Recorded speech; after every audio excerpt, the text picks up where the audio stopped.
Chapter 151. After returning from the mission, I sat on my bed in the Hall of Sidus and quietly thought to myself, what was my biggest gain this time? Of course, there could be various answers to this question, but the truth is, I already knew the answer. When it comes to the best gain in Inner Lunatic, it is a unit. Gold coins and swordsmanship are great too, but the core of this game lies in cooperation and the realization that you cannot do everything alone. It is a game where you need to calculate the synergy between each unit and clear challenges by helping each other. That is exactly the fun element of Inner Lunatic. Therefore, I can say one of the best things I gained this time is the dog tribe boy sitting in front of me with a grumpy face. He is a unit that possesses an absurd talent with the genius of command and master of memorization traits. Prim, so your name is Prim. From now on, you will be my loyal servant. You are to serve me as if you are an extension of my own hands and feet. However, there was a huge problem with this guy. His personality was twisted, almost as if he was going crazy. Prim frowned at my serious tone and responded, "No, I do not want to." What? I clenched my fist in disbelief at the ridiculous response from the boy in front of me. Where on earth did this rude brat come from? Of course,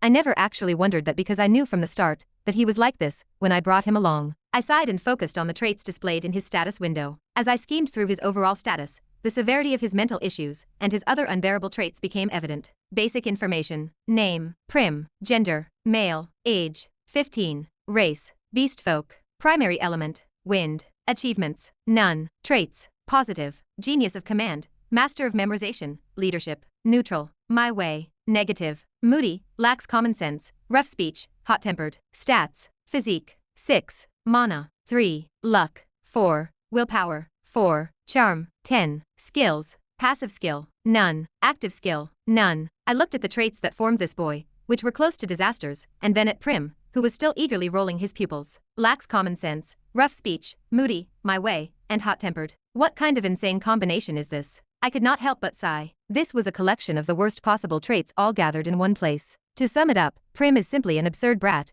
who has lost all common sense. He spouts whatever he wants based on his mood, throws tantrums, and acts hysterical. It has been a long time since I felt my mind spinning like this, not even with Paracelsus. Sure, he was not exactly sane either, but he was not this bad. I am speechless that these people all get on my nerves in their own ways. So, are you saying you are going back on your word after deciding to follow me? I suppressed my anger and asked him. Prim perked up his ears, showing the trait of a beast folk. He was probably evaluating his worth in his own way. I can almost hear the gears turning in his head. Considering that I willingly made a proposal to him, he is likely thinking that he has some value to me. He is trying to get something from me. That is why he is acting all stubborn. It is so obvious. Too obvious. No, well, I am not saying I am going back on my word. But considering that Master Nox went to the trouble of paying a hefty sum of gold to bring me here, does that not mean I have some value? I am just saying I deserve to be treated accordingly. That is all. This brat is very bold, is he not? I felt the ruffian inside me waking up. If this were the kind and gentle Joachim, maybe I would forgive him, but for the current me, there is no way. I am a ruffian, completely consumed by the concept. Meanwhile, it seems he had no idea what I was thinking. His expression looked relaxed. From picking his ear and blowing on it, to the way he speaks to infuriate people, he pushes everyone to the limit. I know from the way he takes this attitude that he thinks nothing of it. I admit it. This guy is a natural-born piece of trash. I stood up from my seat where I had been sitting with my legs crossed. You do have some value, but there is one thing you are overlooking. What do you mean by that? I do not keep servants who do not follow me. If I do not need you, I will just dispose of you. Even if you think about it, is it not like that? Haha. I am not sure what you mean. The guy was still smirking, as if he did not understand my personality. He probably thinks I would not get rid of him after paying so much to bring him here. What a fool. If I had actually spent money, maybe. But I already got back all the money I used to buy you, and I even made a profit. But he does not know this. The sneer on his face is obviously mocking me. So, although it was sudden, I decided to show him proof that my words were not just for show. The white blade slid smoothly out of its sheath with a sharp hiss. His expression changed instantly. The blade, now darkening, was aimed directly at Prim. Sweating nervously, Prim stammered, Master Nox, do you not need me? I am confused why you pulled out your weapon. From now on, I will tell you how they deal with disobedient servants in the Reinhafer family. Gulp. He instinctively raised his arms to protect his head. Well, as a former slave, he has probably been beaten a lot. Whether it was getting hit on the head or kicked in the stomach, such things are extremely common in the world of Inner Lunatic. But was I the one who beat and cursed at him before? No. Unfortunately for him, I am not the one he should be angry with. But this brat disrespected me. That is something I cannot forgive as the youngest son of the Reinhafer family. So I decided to teach him a simple truth. You do not mess with someone stronger than you, or at least, you do not mess with me. The simplest truth that governs this world is the law of the jungle. My goal was to make him understand that properly. Maybe I could succeed in fixing Prim's mentality, something I could not achieve even in the game. The thought made my heart race. I am only doing this to see if I can erase a unit's negative traits. It is not like I am venting for a trivial reason. Yeah, that is right. I raised my sword and swung it sharply at him. As the blade cut through the air, it stopped just before his nose. Prim, with his eyes still shut, screamed at me in panic. Wait. You crazy bastard. Where do you get off suddenly hitting someone with that? So, you finally show your true colors. You just dared to speak rudely to your master, did you not? That, I think you must have imagined it. Prim's face stiffened as he spit out the last words. Looking at Prim, who now had his ears drooping, I sheathed my sword and clenched my fist this time. This would hurt, but it would not kill him. Praying that he would smarten up under my care, I put all my strength into my punch. I struck him repeatedly. Ow, AHH. Wait, stop. And so, the only thing that echoed inside my room at the Hall of Sidus for a while was his pained cries. It took him about 2 hours to finally swear incomplete loyalty to me. Stubborn as hell, to hold out for so long. But all he got for that was more beatings. I clicked my tongue, looking at the guy who was now a total wreck. Zitri, who had just entered with tea, looked astonished and offered a quick prayer for Prim. May he go to a better place. I am not dead yet, not yet. As Prim got up again with his arms wide open, I promptly punched him in the head again. It took another 30 minutes for the knocked out guy to wake up. After a while, Prim was sitting properly, receiving a lesson from Zitri, who was wearing glasses. The lesson went something like this. When serving the young master who looks like the sky, you must always use honorifics. Even if the young master does something unreasonable, like using tea that is supposed to help you sleep so you cannot move, never attack or doubt him. Understood? No, that is a bit. Understood. Zitri continued her explanation, while looking at me with an expression that mixed with resentment. Am I just imagining that? Well, it was a pretty decent lesson. It roughly covered what to do when serving me, how to act around me in front of others, and what a servant's duties are. There were almost 100 items she explained. Naturally, Prim's expression did not look good, and naturally, I was enjoying it too. Serves you right, you bastard who is like a dog off its leash. By the way, I think Zitri is pretty amazing. I do not even know what a servant is supposed to do. I have heard nobles take their servants to the academy, but I was not sure what tasks they were assigned. So, I am learning a lot from what Zitri is saying. From what I heard, she has been taking a class on the dignity and attitude of a maid recently. She is probably not wrong about anything she is saying. I trust Zitri's words. In fact, she has never been wrong so far. Sometimes, Zitri is a unit I trust even more than myself. Let us end the lecture here. Seeing that his eyes are still alive, he is bound to crawl back again. Gasp. Prim made a frightened expression as if he had been caught. Zitri sighed and reported. He is not an easy one. As I thought, he is definitely a servant worthy of being chosen by you, young master. His eyes are strangely similar. Naturally, it is not a compliment, is it?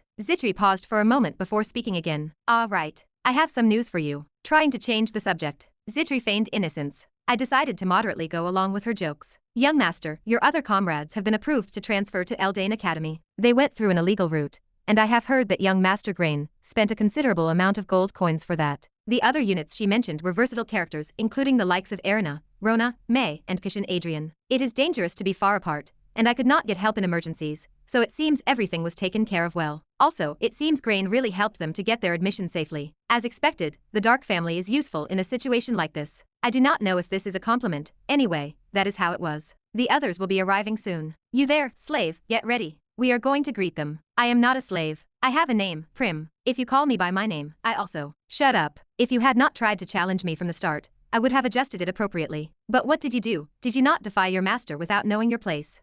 Should I take a shower first? Since I am part of the dog tribe, I kind of smell like a dog and human mixed in. Be back in 5 minutes. I said it calmly. Prim's tone had become much more obedient, but it was clear that he would soon start acting up again and making me angry. But I had to endure it, knowing he would be useful later. A little while later, I tied him up because he tried to escape while pretending to take a shower and made him prepare. I made sure he was wearing an artifact that would hide that he is a demi-human, so there was nothing to worry about. This place is still a society with a strong aristocratic bias. People like Prim were still facing discrimination. Anyway, soon after, Zitri and I were able to reunite with our comrades. Rona, Erina, Kushan, May. All of them looked excited. It was as if seeing country bumpkins who had just arrived in the city. It was not exactly a good sight, so I quickly motioned for them to follow me. Let us go and talk. I said that to avoid drawing unnecessary attention. But then Rona was the first to gasp and exclaim, "Wow, this place is huge." All eyes turned to me. Then I heard the murmuring sounds. What the heck? Did we have people like that in our academy? Seriously, they even let in dogs or cows nowadays. I say, but is that not Nox von Reinhafer? Damn it. How come Rona has not changed a bit? What was absurd is that in the middle of that, as if his legs had gone numb, Prim started looking around nervously. Most likely, it was because of the student's earlier comment about letting dogs or cows in. Well, technically, he is a dog. Thinking that, I grabbed Rona by the ear. I think we need to move quickly to another place to be free from these stairs. While Nox was reuniting with his old comrades, high above Eldain Academy, a voluptuous woman floating in the air and cloaked in a transparent magical barrier was watching Nox. So that is the one, huh? The disciple I am supposed to train. Yes. Crunch crunch. That is right. A familiar woman's voice came from beyond the magic stone hanging at her waist. Chapter 152. There is an entity known as the weakest sword emperor on the continent of Inner Lunatic. Luna is her name. At 20, she is an exceptional being who has become one of the 7 stars that illuminate the continent, including 3 sword emperors and 4 sages. This is the identity of Luna, the leader of a criminal organization. However, there are always those who envy her. Because of that, despite her reaching unimaginable heights, those who do not know her well dismissively call her the weakest sword emperor. It is a title that makes her sound weak. It is an evaluation that does not fit someone like Luna, who at the mere age of 20, has already reached a level that connects with celestial beings. However, this is not because she is weak or lacking in any way. While the title may mean nothing to an absolute powerhouse, Luna is still only 20 years old. No other sword emperor reached her level at such a young age. If the sword emperors and sages of the past were brought to compete against her, the outcome would be clear. No matter how much times have changed, the pursuit of strength and its fundamentals remain the same. Luna is an absolute powerhouse. No matter what anyone says, she is not prey. She is a predator. But the world is pulsating. The era is gradually changing, and new powerhouses are constantly emerging. For example, there is the boy who currently occupies Luna's thoughts, Nox von Reinhafer. He is a genius, Luna thought as she evaluated him. Marin and Duff knelt on the ground, flanking her on either side. Though they had not been able to assist Nox with his request this time due to different missions, they had heard everything that happened. Marin smirked as she replied, "As you know, Captain, that is just how he is. He is a bit unruly and always a bit loose in discipline, though he still succeeds in audacious plans. He is quite a talented individual." Marin said that with genuine sincerity. The earlier part was more of a joke. Her relaxed expression was proof of that.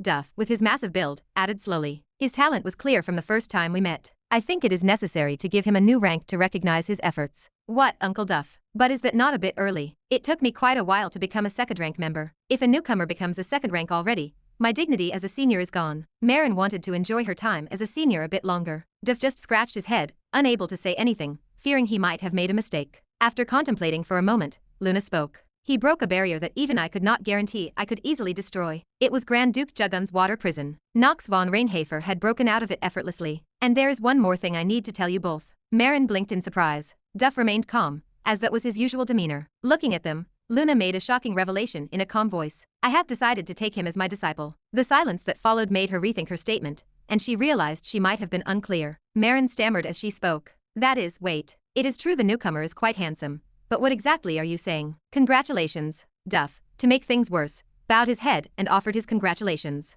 Finally snapping back to her senses, Luna clarified. "No, I misspoke. I have decided to take him as my only disciple." Luna was rarely flustered. Marin was not convinced. "There is no need to deny it, I understand completely. Taking him away from the princess could also be a great revenge for Lunatic." Enough. Only when Luna vehemently denied it did Marin finally realize she was telling the truth. At first, when Luna said she would take him, Marin thought Luna had fallen for Nox, or been captivated by him after an embrace or something. It is fortunate that is not the case. Marin scratched her head and laughed awkwardly. "I was worried that Captain Luna might have gotten swept up in her emotions after being hugged by that guy. The captain is usually quite conservative when it comes to romance." For a brief moment, a deep silence fell over the headquarters of Lunatic. "Captain, already." Duff was the first to break the silence. Marin spoke with a look of disbelief. "No way, right?" After a moment of hesitation, Luna confidently nodded. "Of course. After all, I was the one who hugged him." What Luna said next was enough to leave the Lunatic members completely baffled. The captain, of all people, had hugged the new recruit, Nox von Reinhafer. Marin was inwardly shocked. What in the world happened? Luna quickly interrupted her thoughts. "Well, there were some circumstances. People in love always say things like that." Duff added that, and it was clear he lacked tact. Marin was in a situation where she could not even consider such logic, as her excitement was through the roof. Ahem, anyway, Luna redirected the conversation. It was too long to explain everything, and she felt she would be cornered the more she talked. "Just remember that I have accepted that brazen newcomer as my disciple." Captain, how did that even happen?" Luna gave them a brief summary of what had happened in Avalat. She described the fight with Jagan, and how Nox had copied her swordsmanship to break the water prison. Both Duff and Marin were genuinely surprised as they listened. "The sword the captain wields is the Moonlight Sword, which requires mastery over the element of moonlight. I knew the newcomer had talent, but to this extent." Marin could not believe it. Nox's sword style was at most an intermediate or upper intermediate level black sword technique. At least until they fought Paimon in the past, he was at that level. How had he been able to grasp even a fragment of Luna's sword, which had reached the highest level? Is that even reasonable? It was difficult to understand. "It is all true. That is why I decided to teach him the sword. It is too early for me to be taking on a disciple, but in this place, you never know when you might die." Luna spoke calmly. She remembered the back of a disciple who had once pushed her in the past, someone who was weak, but possessed a broad back. There was once a girl with unparalleled talent, hailed as a genius of the sword. She was a noble child, abandoned at a very young age, but her talent transcended social class and reached beyond the heavens. People called her the sword demon. The blonde girl, from the age of 7 when she first picked up a sword,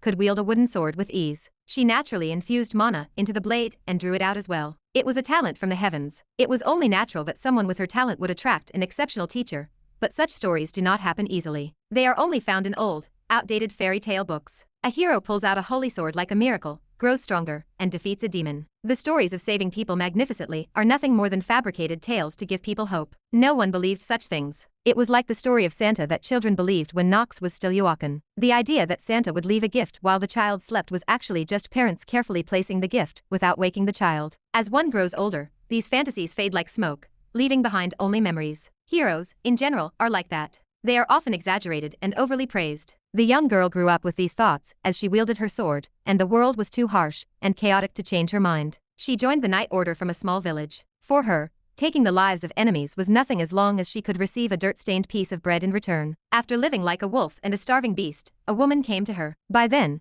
the girl was 12 years old and had no opponents left to face in the Night Order. The woman revealed that the Night Order was actually a group of bandits who had fled in the past, and that she was there to bring them to justice. The order was wiped out in an instant, and the girl found herself utterly repulsed by the dirt-stained bread. The girl asked the woman to take her with her. The woman looked at the small girl, who could not fully hide her pale complexion, and smiled softly. She recognized the girl's genius talent. She saw the girl's strong desire for the sword, similar to her own, gushing through the faint smile. Therefore she accepted. The woman told the girl that the name of the sword she would teach her was the Moonlight Sword. She said it was her everything, and that it was only passed down to a single disciple. The young girl could not grasp the value of that sword, but she knew one thing for sure. She was captivated by the woman's blade. The woman said she would erase the girl's name and status. From now on, you are Luna, she said. It means moon, and there is no more suitable name to learn my sword. The girl nodded. And so, the girl learned all the sword techniques the woman demonstrated. It was a splendid achievement for just 20 years old. However, what awaited in the end was disaster. The small hope the girl had held in the past, and the joy she felt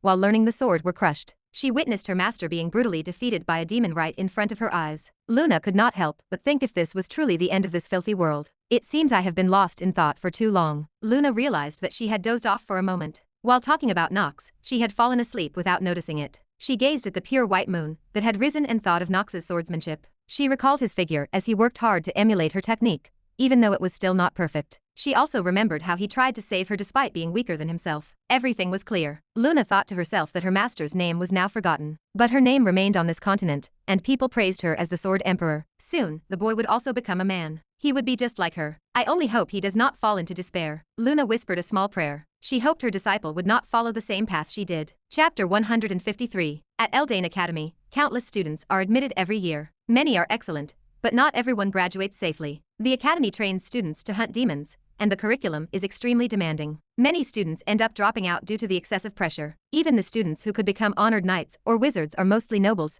who have lived their entire lives as rulers. They have spent their lives lording over others, with most treating commoners like slaves. Now, they are forced to study in the same space as commoners, breathe the same air, and even team up with them. It is inevitable that many drop out despite their desire for glory. When facing demons, they realize their own powerlessness before they know it. Whether they hit the limits of their own talents or feel frustrated by someone more talented, such situations occur frequently. This is the reality of Eldain Academy. It is only natural that students end up leaving, creating vacancies. Therefore, Eldain has a solution for this. Every year, when about 30% of the new students drop out, they fill those spots with qualified transfer students. Of course, most of these are noble recommendations, so commoners rarely get this opportunity. But the possibility is definitely there. Moreover, in this transfer, the academy admission rule of allowing only 3 students per family has been completely abolished. I utilized this and successfully enrolled all my units into Eldain Academy. There was no reason to hesitate since this would be of great help later on. Alan and Hats, the twins from the Reinhafer family, will probably enroll soon, because the admission criteria for transfer students were relaxed only recently. Considering Priscilla's personality, who dotes on her children,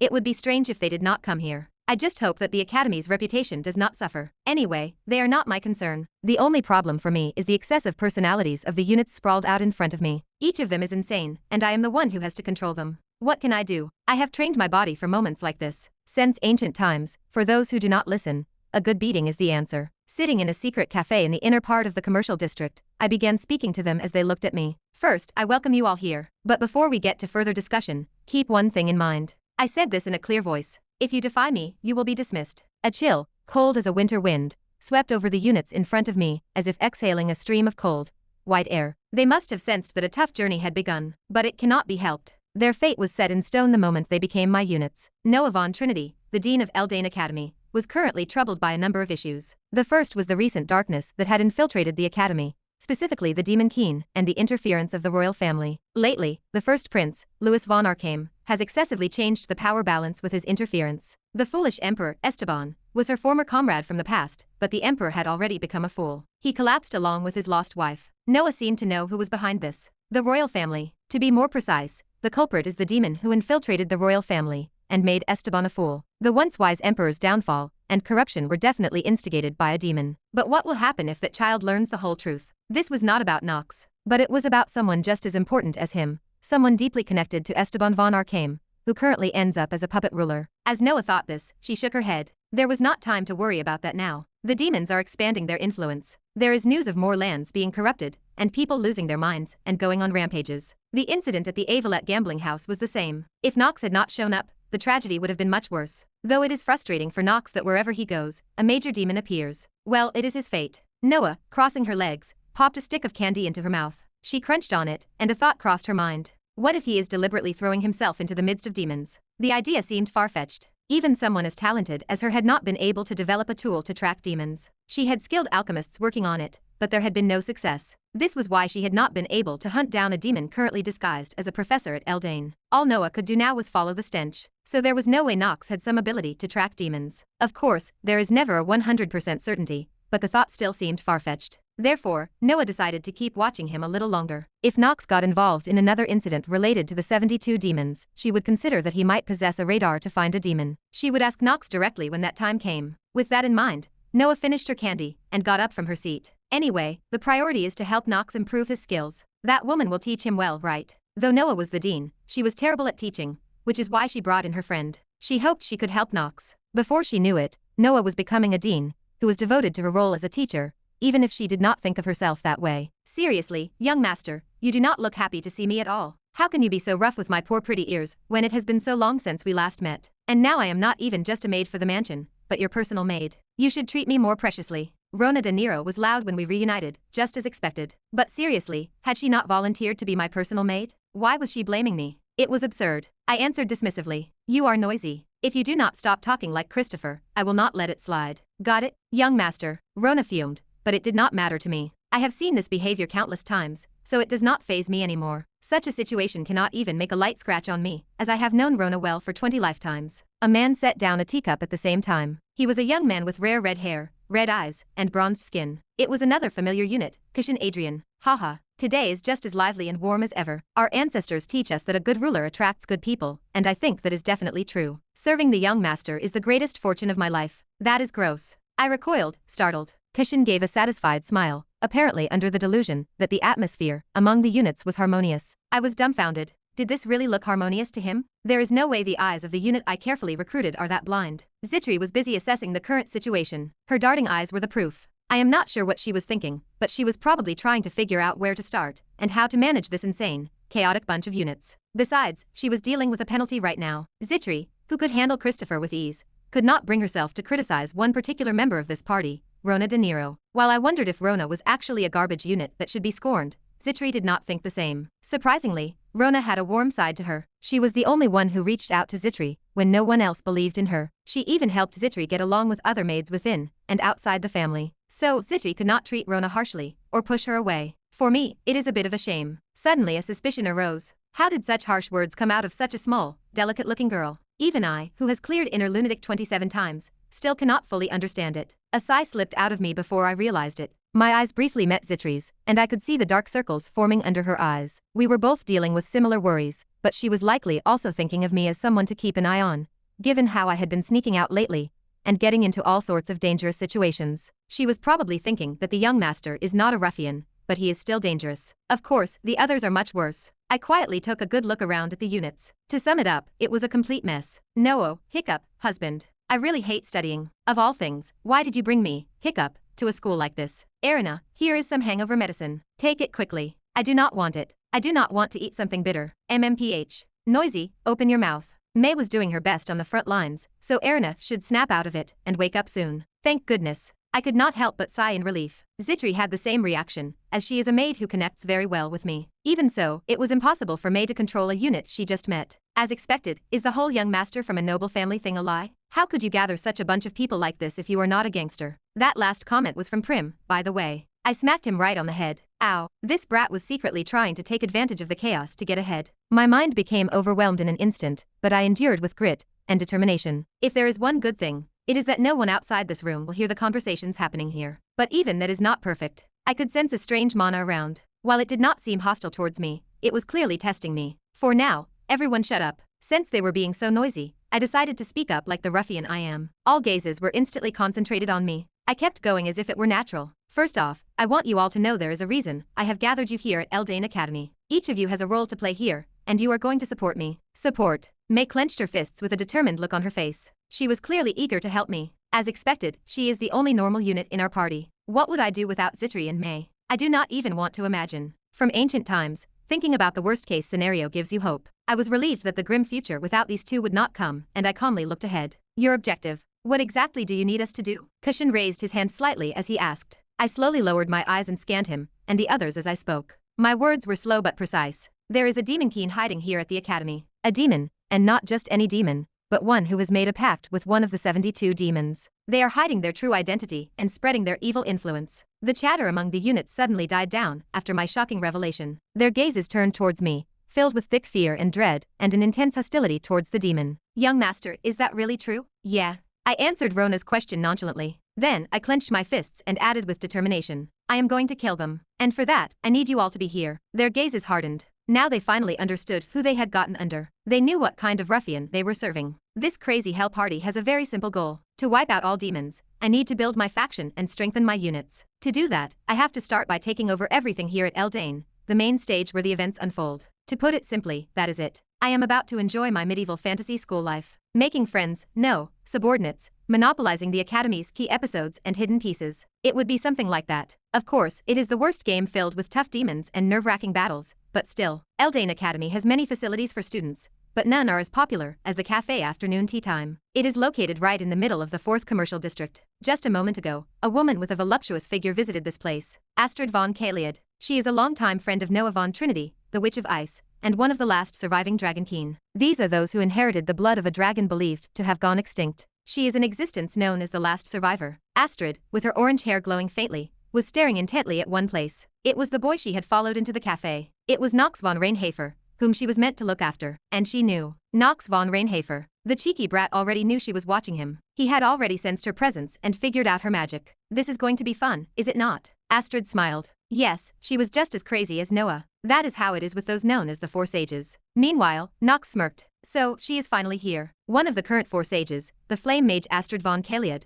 who is going to become my master soon. Nox had already figured everything out. He knew Noah would assign her as his magic instructor. Things are about to get interesting. Nox smiled. How much could he squeeze out of this time? With that thought, Nox felt like he would not be able to sleep tonight. Like a child holding onto cotton candy, he was excited, like a child who had a screw loose somewhere. It was as if he had long craved a twisted sense of power. He was just like Noah in the past. Chapter 154. In the past, 72 high-ranking demons were sealed away by Solomon. Naturally, their infamy is well known across various countries. Calamity. Just the word itself is enough to remind everyone of them. The tragic moments when the barrier between the human world and those demons was shattered remain etched in history. Although 3 sword emperors and 4 sages succeeded in stopping this, the impact those demons had across the continent was shocking. Millions of humans were massacred. This was followed by horrifying human experiments and the mass production of demonic humans. Demons were truly a calamity on a whole different level. How then should one interpret the seemingly casual statement Nox made to his comrades? I am going to kill them. And for that, I need you all to be here. His words made it impossible for anyone to stay calm. How could the young master, known as a troublesome noble,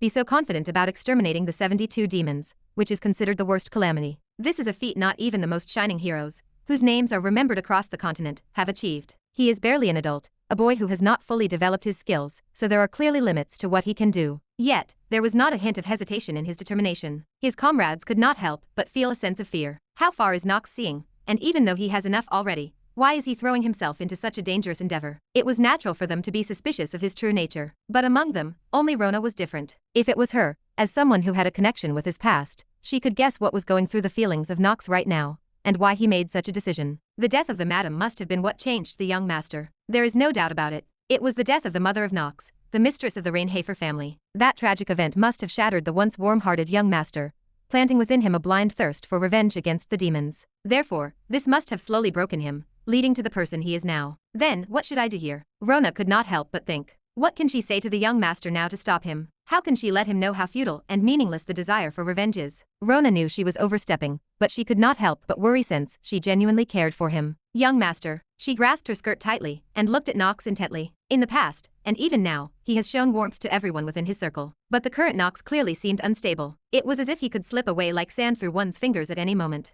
From the beginning, he had always drawn a subtle line, even with his comrades, not allowing anyone to cross it. The current Nox was a stranger to her. After a brief hesitation, Rona spoke with firm resolve, facing his lavender eyes. Young master, I am sorry, but I am against this. I know I do not have the right to stop you, but... Another moment of silence passed. Although she was still conflicted, her intention was clear. Please, try to understand my feelings and the promise I made to the late madam. I beg you, could you reconsider just one more time? It is already decided. But the resolve of Nox was firm. Shaking his head, he continued. It is inevitable. It is not for personal reasons. I announced the extermination of the 72 demons for external reasons, and you cannot do anything about it. The delicate brow of Rona furrowed as her head drooped. She had known from the start that he would not give her the answer she wanted. Still, she had clung to a tiny bit of hope. Relying on the warm heart of the young master is her own selfishness. A moment later, she finally asked the last question she could not hold back. Even if I were to leave your side, I would make sure you do not get hurt. Of course, only if you really wanted to leave me. He spoke with such certainty, as if he was sure Rona could not leave him. Unfortunately, even if he truly thought that, Rona could not deny it.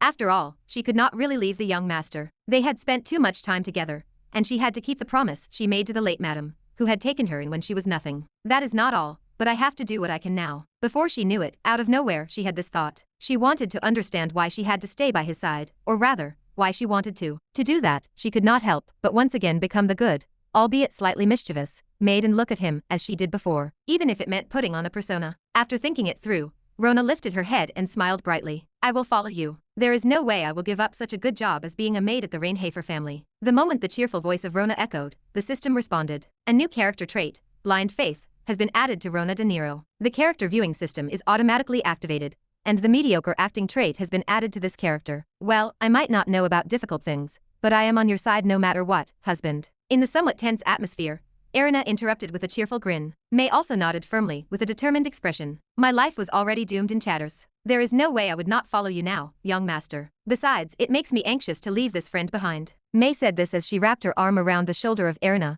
her tone implying as if she had no other choice, but her actions suggested otherwise. The face of Erina quickly filled with tears, as if she was about to burst. May, you care about me that much? Do not think I said that because you are such a troublemaker, okay? May sighed as she pushed away Erina, who hugged her while rubbing her face against her. Anyway, the two had made their decision to follow Nox until death. Erina, who had become a prisoner of love, had no other choice, but May voluntarily chose to stay by the side of Nox. Before Nox could shift his gaze to the next person, a head of warm red hair moved toward him. Kushan Adrian also wanted to voice his opinion. Forgive me for saying this, but this is an extremely dangerous and absurd endeavor. Given that we have been manipulated by the 72 demons before, your decision sounds even more perilous, and I think that is the reality. Kushan paused briefly, seemingly finalizing his thoughts, before continuing. However, if you must go forward, if this endeavor has meaning in itself, if it does not matter even if it all falls apart. The red eyes of Kushan gleamed intensely. We from the east will follow you unconditionally, young master. As long as I am alive, our dynasty will not forget the hope and grace you have given us. I was saved by you. It was a rather burdensome stance. Naturally, Nox was likely screaming internally at this point, but whether it was due to the master of acting trait working properly, Nox accepted it with a calm smile. It almost made the others feel like he had known all along that things would turn out this way. There was only one unable to adapt to this situation, the newly enslaved Prim. Are they crazy? Taking on the 72 demons? No matter how strong that guy is, it is impossible. Could he really be an amazing person? It seems like I should be careful and resist moderately. The option of not resisting was not even on the table. Unaware that Nox could read his thoughts completely, Prim made his decision on how to act. Zitri, watching the decisions of her young master, also decided to respect Nox. Unlike Rona, from the beginning, she saw the Nox that was different from the rumors, so she calmly accepted and decided to follow him. Like everyone here, I am the same. My life was abandoned, And if it is young Master Nox, who is the one who gave me a second chance, I have to trust and follow him. The moment Zitri made this resolve, Nox suddenly looked at everyone and began to speak. Now I will explain my plan. I will not repeat myself, so listen carefully. Quite a long time passed.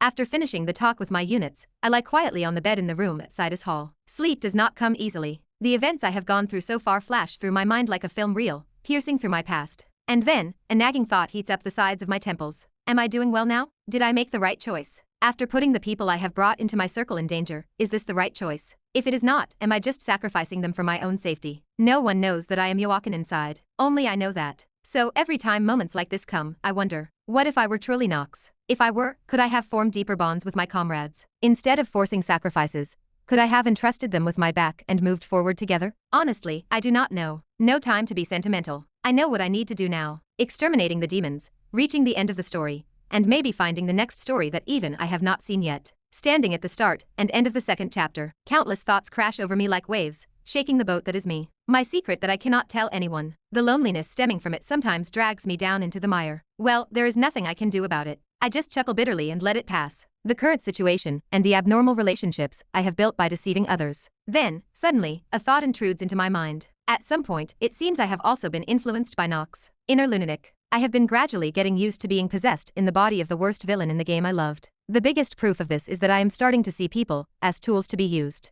But I cannot give up on my goal of regaining my memories. I need to find out how this game is connected to me. I have to do whatever it takes to achieve that. This deep sense of urgency, too, is probably because there is something out there that I do not know yet. So right now, the only choice is to keep moving forward. I stare out the window for a while before finally closing it. I, who was once an outsider to this story, now truly feel like I have become a part of this game world. The next day, after finishing the basic academy classes, I met with a person I have been anticipating in the private training room. If you were playing the game, you would not encounter this person at this point. True to her name, one of the strongest characters in Inner Lunatic is standing right in front of me. A drop of cold sweat ran down my back before I knew it. Even though I anticipated this, encountering an unpredictable variable this early still makes me nervous. She has bright orange hair that looks like it is soaked in the sunset, vertical pupils in her eyes, and a voluptuous body. She stares at me with interest while licking her lips. Next to her is another one of the strongest characters in the world, Noah von Trinity. Behind them, Professor Lars stands there, dripping with sweat. If you had told me in advance that someone so important was coming. Professor Lars stammers in surprise, but the woman continues to look at me with amusement and asks directly, I heard you have my orb. It was a straightforward speech. As expected, if this is Astrid von Kaliad, one of the 4 sages I know, then this is exactly how she should be. No explanations, just pushing forward at her own pace. Despite the overwhelming pressure of her mana, I pretend to keep my composure, acting as Nox, and reply, nice to meet you. I already know that you know who I am. No need to pretend otherwise. Hi, did I not tell you? This is going to be interesting. Noah chimes in playfully from behind. Astrid gives a faint smile. I do not care about that. First, take off your clothes. Yes, even I could not help but flinch at that. Sure, she was lazy and did things her own way in the game, but this suddenly? Astrid looked at me with an unreadable expression, as if the entire interaction was tiresome. The front of her outfit opens slightly, but her gaze stays fixed on the front, not moving at all. Astrid calmly places her hand on my jaw and says, you are going to learn it, are you not? Magic. A faint orange glow lingers in the vertical pupils of Astrid. I had no choice but to nod. Chapter 155. Basic information. Name, Astrid von Kaliad. Gender, female. Age, unknown. Race, Dragonkeen. Main element, flame. Achievements, the 4 sages. Descendant of dragons. Survivor of the canyon. Demon slayer. Traits, positive. Genius of mana sensitivity. Master of elemental magic. Keen insight. Fast learner. Excellent teacher. Tender feelings. Neutral. Meritocrat. Negative. Sadistic. Lazy. Stats. Physique. 21. Mana. 28. Luck. 7. Willpower. 26. Charm. 21. Skills. Passive skills. Mana affinity. Blessing of the salamander. Dragon scales. Active skills. Prominence. Flames of sin. Hellfire. Fire enchant. Lie detection. Astrid von Kaliad. One of the 4 sages and one of the strongest in the world. Many titles describe her. Due to her specialty in flame magic, she is called the Flame Mage or the Master of Flame. No one can rival her in manipulating mana, earning her the title of Astrid the Magic God. This title confirms her talents and reputation. I have met her several times already. I have lost count of how many times I made her my master. I worry about being misunderstood. It was all just inside the game. Astrid, the Flame Mage, is both a genius and an outstanding teacher. Unlike Noah von Trinity, who says vague things like it just worked out for me, Astrid is a dedicated character who gives her best to ensure her students become the best. Noah also teaches with sincerity, but her approach differs from Astrid's. Astrid is a character designed to be the perfect teacher. She might be a bit too obsessed with geniuses. That is why I have been waiting for her to show up. I did not expect to meet Astrid this early though. Noah decided to help me bloom my talent, so she brought her. She must have thought teaching me by herself was too difficult and uncertain, so she called Astrid here. In fact, before Noah, Astrid was once offered the position of dean at Eldain Academy, but she did not want to meddle with political battles. In the end, she became a character who helps by occasionally giving lessons to talented individuals, just like now. Professor Lars was trying to leave because he sensed the tense atmosphere, but he ended up stuck between us. Professor Lars' mustache quivered slightly as he looked like he was about to cry. Serve you right. It is a bit mean to say this since he is my instructor, but thinking about all the things he has put me through, such feelings have gone far away. Lars, you will understand too after experiencing a troublesome situation, so do not harass me anymore. While I was standing, lost in thought, Astrid spoke to me. How did you know about me? I figured it out myself. I see. Yes. As if he could not grasp the situation, Lars kept looking back and forth between me and Astrid. He clearly did not understand how a mere student like me could know her. He will definitely ask me about this later. Not that I would give him an answer, anyway. Then, at that moment, Astrid's faintly orange hair floated in the air, and her eyes glowed a brilliant color. It was one of Astrid's exclusive skills, lie detection. This cheat skill is impossible to dodge, unlike the abilities of the other sages, or sword emperors. It cannot be avoided even with acting skills. That is why I told the truth even in the situation where lying is fine. I really did figure out everything about Astrid on my own. Anyway, thanks to this skill, Astrid had wandered the continent, unable to find a disciple who could approach one of the four sages, reveal everything about themselves, and purely seek to learn magic. That is almost an illusion. By now, there may be people who have guessed what I am getting at. Right. The first condition to learn magic from Astrid von Kaliad is to earn her trust. No lies, and face her head on. That is the beginning and the end of it. Astrid nodded, seemingly knowing that I was not lying. That is fortunate for me. After all, I am in a position where I need to become her disciple. Well, there is nothing wrong with making a good impression. I do not want to talk too much, so just take it off. I obediently took off my coat, just as she told me to. My body had trained nicely now, with lean muscles in the right places. Unfortunately, just as my strength has a limit, my muscle growth is limited too, so it is difficult to grow it to be bulky. Still, I have worked hard to get this far, so I am pretty satisfied. Is this good enough? Don't ask when you already know. It is annoying. Astrid spoke with a yawn, full of tiresomeness. Then she lightly placed her hand on my chest, and blue mana began to form. Lars, seeing this, freaked out. Ah, Astrid Nim. What exactly are you planning to do to student Nox? If I may ask for your intentions. That guy. His voice was trembling slightly. It seemed like he was worried that I might die. Sometimes, he can be a nice guy. Standing in front of two of the four sages, and daring to ask about their intentions, is no small feat, although he probably just does not want to lose his top student, who researched a thesis with him. To learn my magic, this is necessary. Move. Astrid's eyes, filled with indifference, stared down at Lars, who had somehow stepped in front of me. Unless Lars was truly terrified, he would not back down from this, and he would definitely hold his ground. Ah, yes, I understand. This is Astrid Nim's magic, one of the four sages. There is no way it could be dangerous. Haha. No, he could actually die. Astrid said that in a completely indifferent tone. Lars looked a bit worried, but laughed it off. Haha, what a joke. While some knights might think mages are crazy, it is not like anyone but dark mages would go out of their way to kill someone. Noxcon, this is a great opportunity, so make the most of the dean's kindness. Coward. Lars quickly backed off, accepting it just like that. It seems his brain has made a compromise. This guy. I am going to skip 2 of our research meetings later. While I was plotting my small revenge, Astrid's blue mana was slowly seeping into my body. Since Astrid was too lazy to explain, I pondered what I knew about the magic in this world, especially dragon magic, which related to the dragon language. What she is doing now is the process of creating a dragon heart, the pinnacle of magic, the heart to use the highest skills in the game. Ha! A rough breath escaped me, and I unknowingly furrowed my brow. Even after I have adapted to this world, the feeling of mana squeezing my heart was unfamiliar. It is not like there is anything I can do about it, but still, I cannot help but wonder if she can be a bit gentler. Endure it. It is annoying, so I will finish quickly. Yes. As expected, it seems all teachers in fiction are insane. I let out a sigh as I suddenly realized this truth again. A short, sharp sigh. Naturally, Astrid did not care at all. Meanwhile, at the same time, Astrid herself was slightly surprised. It was because of Nox's magical talent. He has way too much mana. This is going to take a long time to create the dragon heart. Annoying. It is so annoying that I feel like I might die. But even so, why is it? Astrid had a fleeting thought that maybe she might become a little interested in Nox if he managed to survive this ordeal. The reason was simple. She thought to herself, with the amount of mana she was pouring into him, the chances of a mere 15-year-old, barely adult Nox surviving were less than 2%. If he really does survive, things might get interesting. Even with that thought, she just spoke in a flat tone. Endure it. Dragons. They are the beginning and end of magic. In normal fantasy novels, comics, or games, they are often described like this. This world is somewhat similar. While dragons are not the originators of magic, they are still counted as one of the leading races in magic study. Furthermore, because they use a specialized language system called dragon language, they handle magic with far more words than humans can express, making the magic stability high. That is why using dragon magic becomes a must. Basically, dragon magic is unparalleled and inherently awe-inspiring. Those who have transcended may occasionally wield magic comparable to that realm, but most mages cannot even come close, which proves just how extraordinary it is. Also, there are several reasons why dragon magic is so powerful, but the biggest one is the dragon heart. In other words, the difference lies in the power engine that circulates mana within their bodies.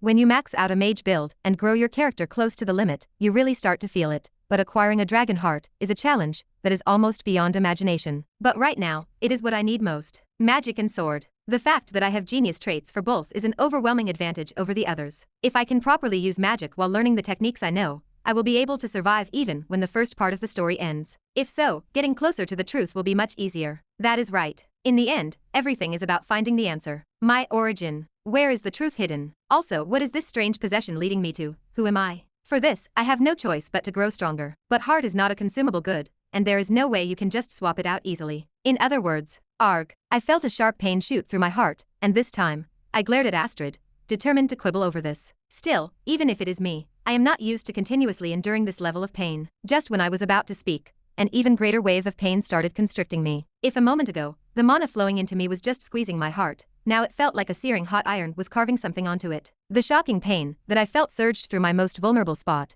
sweeping me just like a tidal wave. At this rate, I think I will die. Of course, I have never actually died after saying something like that, but I cannot help but be frightened. It feels almost like the time I collapsed while playing the game. The agony, spreading slowly like a deadly poison, reminded me of the pain I felt when I first got possessed in the game. I took a few breaths, but even my breathing was shaking right now. Maybe it was too early to entrust my body to Astrid. When a strong regret began to wash over me, the dragon inscription on the player's heart began. A cough escaped my lips as my vision started to blur. Though I could not quite hear the system message clearly, later, I would realize why Astrid is considered the best teacher. The regret that had been tormenting me until then disappeared completely. The integrated item Dragon Heart is being engraved to the player. Your ability to manage mana is greatly enhanced. Your mana stat has permanently increased by 1. Your physique stat has permanently increased by 1. Your willpower stat has permanently increased by 1. All stats increased by 1. This really is on another level. I realized it once again. When it comes to magic then from dragons. As I reflected on that, I closed my eyes. I glanced over at Astrid for a moment, who was yawning, and watched Noah's cheerful expression and Lars's horrified face. Lars, I will not let you off easy. Soon after, a deep sleep overcame me. I smiled faintly. When I wake up, I will probably be quite different. No, very different from who I was before. Noah, it seems you picked up something useful. I closed my eyes as I listened to Astrid's last words. Chapter 156. Retrieving information about the player-bound artifact, Dragon Heart. Basic info. Name, Dragon Heart. Type, special equipment, bound. Grade, high. Attributes, none. Stats, all stats +1. Equip requirements, genius of mana sensitivity and mana, willpower stat of 10 or more. Special effects, increases the grade of magic autocorrection by 1. Greatly improves proficiency with magic that uses dragon language, and significantly reduces magic calculation time. The effects were staggering. They were so overwhelming that I nearly lost myself, but I managed to maintain my composure. Even though I was lying in a hospital bed, if I did not feel proud of the rapid increase in my stats, I would have to question my qualifications as a gamer. I do not know for sure, but I imagine if I were looking in a mirror, my grin would be stretching from ear to ear. However, right now, that is not important. Let me take a look slowly. The most straightforward display is the stats. All stats, excluding luck and charm, have increased by 1. One could say this is shocking. Naturally, not all high-grade artifacts boast this kind of performance. Sometimes there are high-grade artifacts comparable to highest-grade artifacts, and it is safe to say that the Dragon Heart belongs in that category. A permanent increase in stats is something you can immediately feel, especially when it comes to physique and the replenishment of frequently used mana. Willpower is no different. Physique will contribute to swordsmanship, while mana will have a direct influence on both swordsmanship and magic. This will be a solid foundation for my future growth. Since I am already checking, I decided to review all my stats and the status screen. With my thoughts organized, the status screen appeared in midair. Basic info. Name, Nox von Reinhafer. Gender, male. Age, 15. Race, human. Primary element, darkness. Achievements, none. Traits, positive. Genius of swordsmanship and combat. Genius of mana sensitivity. Insight, master of memorization. Iron mentality, genius of acting. Neutral, manifestation of darkness. Negative, time limit, chronic illness, crippling chill, possession. Stats, physique, 9.1, +2.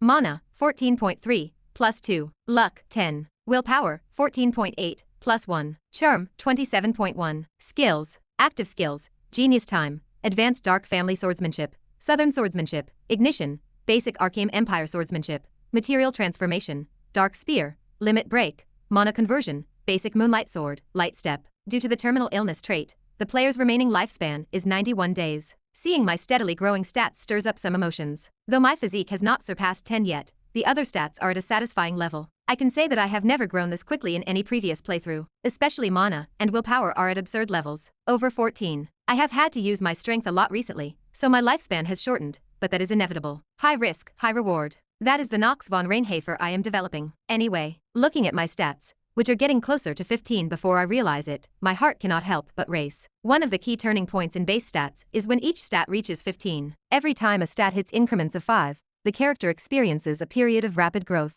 and I am just about to hit that. I look forward to my future growth. Hue, not bad. Sure enough, acquiring good artifacts always brings joy to a gamer. I shifted my gaze to the next screen. This time, it was the enhanced skill. Next is the improvement in magic proficiency, using dragon language, and the permanent rank up in magic autocorrection. This is another absurd boost as well. I will have a chance to explain the improvement in magic proficiency with dragon language later, but just the fact that I can properly learn dragon magic makes it perfect. However, there was an unexpected gain elsewhere. Magic autocorrection permanently ranked up by 1 grade. This is a special effect I have never seen in the game. It is a trait that turned out to be a good variable. I quickly called out the traits window. Passive skill. Name, magic autocorrection. Grade, high. Attribute, none. Effect, automatically boosts the power and effectiveness of all magic-related skills up to advanced level. Ranked up by 1 grade, the automatic adjustment, which only applied to intermediate and lower skills before, also works on advanced skills now. This fact is a very big deal. Previously, it was more beneficial to use multiple intermediate skills, but now the efficiency of using advanced magic has greatly improved. In the long term,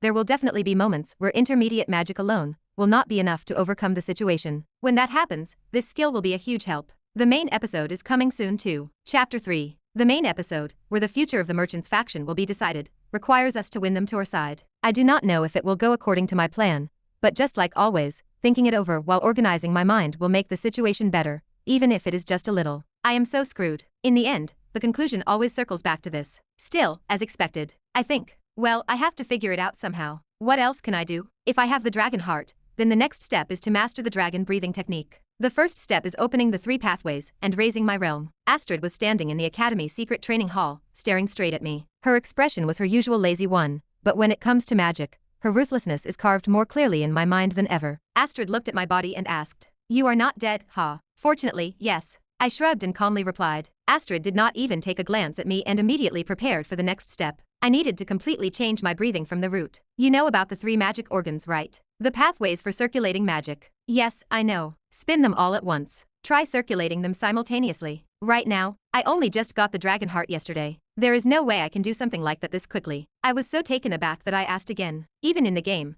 they did not throw the breathing technique lessons at you the very next day. Why do things never go the way I imagined? Cannot do it? Then I will not teach you. At Astrid's words, I quickly corrected myself. I will do it. In return, please show me a demonstration, and I will follow along. Learning comes first, no matter what. Astrid is more reckless than I expected, but I did not have a choice. I told her I would do it, and asked her to show me how. No matter how you look at it, does it make sense to master a training method that is just a script, all by yourself? Astrid von Kaliot approached me with heavy, dragging footsteps, as if it were tiresome. Then she extended her hand to me, while slightly tilting her head. Next, she waved her hand once. What are you doing? Not going to take it. What do you mean? You wanted a demonstration, right? This is the fastest way. Still half dubious, I took Astrid's hand. Then, suddenly, she pulled me into her chest and hugged me. I felt her warm, unique scent, mixed with the scent of baked madeleines. Maybe it was her fire attribute? I even found it comforting. I wondered if dragons smell like reptiles, but it seems not. As I satisfied one of my curiosities, I focused on what she was doing. A few minutes passed. I quietly traced the flow of magic I could feel moving from her. As I thought, she had a plan all along. Astrid pulled me close for this. The best way to feel magic circulation is through physical contact after all. Astrid's method was right. The reason she told me to take off my shirt earlier, you can say it was for this as well. As expected from a dragon, her circulation technique was very unique. Basically, most dull or average mages can only circulate magic up to the upper dantian in the head. Next is the middle dantian, located in the heart area, which can only be controlled by mid-level mages or more. Where is the last one? Naturally, it is the lower dantian, located about 2 fingers below the belly button. When this opens, the door to the mental world will be open. This world is different depending on the individuality of a knight or mage. If I follow her lessons properly, I should be able to open this lower dungeon soon. It will also pave the way for a new path. Besides, I wonder what Nox's mental world looks like. Condition to open the lower dungeon is by moving to the mental world, a virtual space that manifests according to one's will. So, if the lower dungeon opens in Nox's current body, will it be a manifestation of my will, or an ignition of Nox's talent as a character? This made me curious, but unfortunately, it was not possible to immediately solve it. You have not opened the lower dungeon yet. Who would? Have you ever seen anyone master the dragon breath technique in a day? Nope. To Astrid's confident reply, I let out a small sigh and stepped away from her embrace. Then, looking directly into her calm eyes, I said, there is a faint flow of magic in the lower dungeon though. Barely, like a rat's tail. In any case, it is just a matter of time. I added with some emphasis, I will master the dragon breath, so please formally accept me as your disciple. There is still a lot I want to learn from you. There is no other choice. Noah did ask me after all. It is annoying, but I will help a little. In return, there is one condition you have to keep. This time, Astrid looked at me with a serious expression. Her voice had a gloomy tone as she spoke. Somehow, I could sense a fraction of Astrid's past from her words. Never lie to me. As long as you keep that promise, I will accept you as my disciple. Why was she asking that? In fact, I already know. But I will save that explanation for later. There will definitely be a time to talk about it someday. Therefore, of course, I just shrugged as I continued calmly. I have no reason to lie to you. It has been about a month since Astrid started teaching me, and as my lifespan steadily dwindled, finally the beginning of the main episode was approaching. It all started with Professor Fritzl from the joint martial arts class. So, you will be participating in a martial arts practical session in a few days. Safety is the top priority, and Eldain considers this event extremely important, so any rash actions or decisions will be forbidden. Be careful of any rash actions or decisions. Oh my, it is already that time, huh? Eleanor, sitting next to me, rested her chin on her hand as she spoke. I replied nonchalantly that it seemed so, but in fact, internally, my thoughts were completely different. The Joint Martial Arts Practical Session, main episode 3 is finally here. This one will not be easy either. After surviving the Paimon episode, also known as the Newbie Crusher, and the Gambling House episode, we have now reached the third Merchant Group Collapse episode. To put it simply, it is famous for its hellish difficulty. The previous episodes were not easy, and this one will not be either. Even so, we have had a lot of time to prepare, so I guess you could say that is fortunate. It is true that there are plenty of variables to worry about, but it is fine if we manage them well. Maybe things will go smoothly without any major incidents. Either way, hunting demons is an element you cannot omit in Inner Lunatic.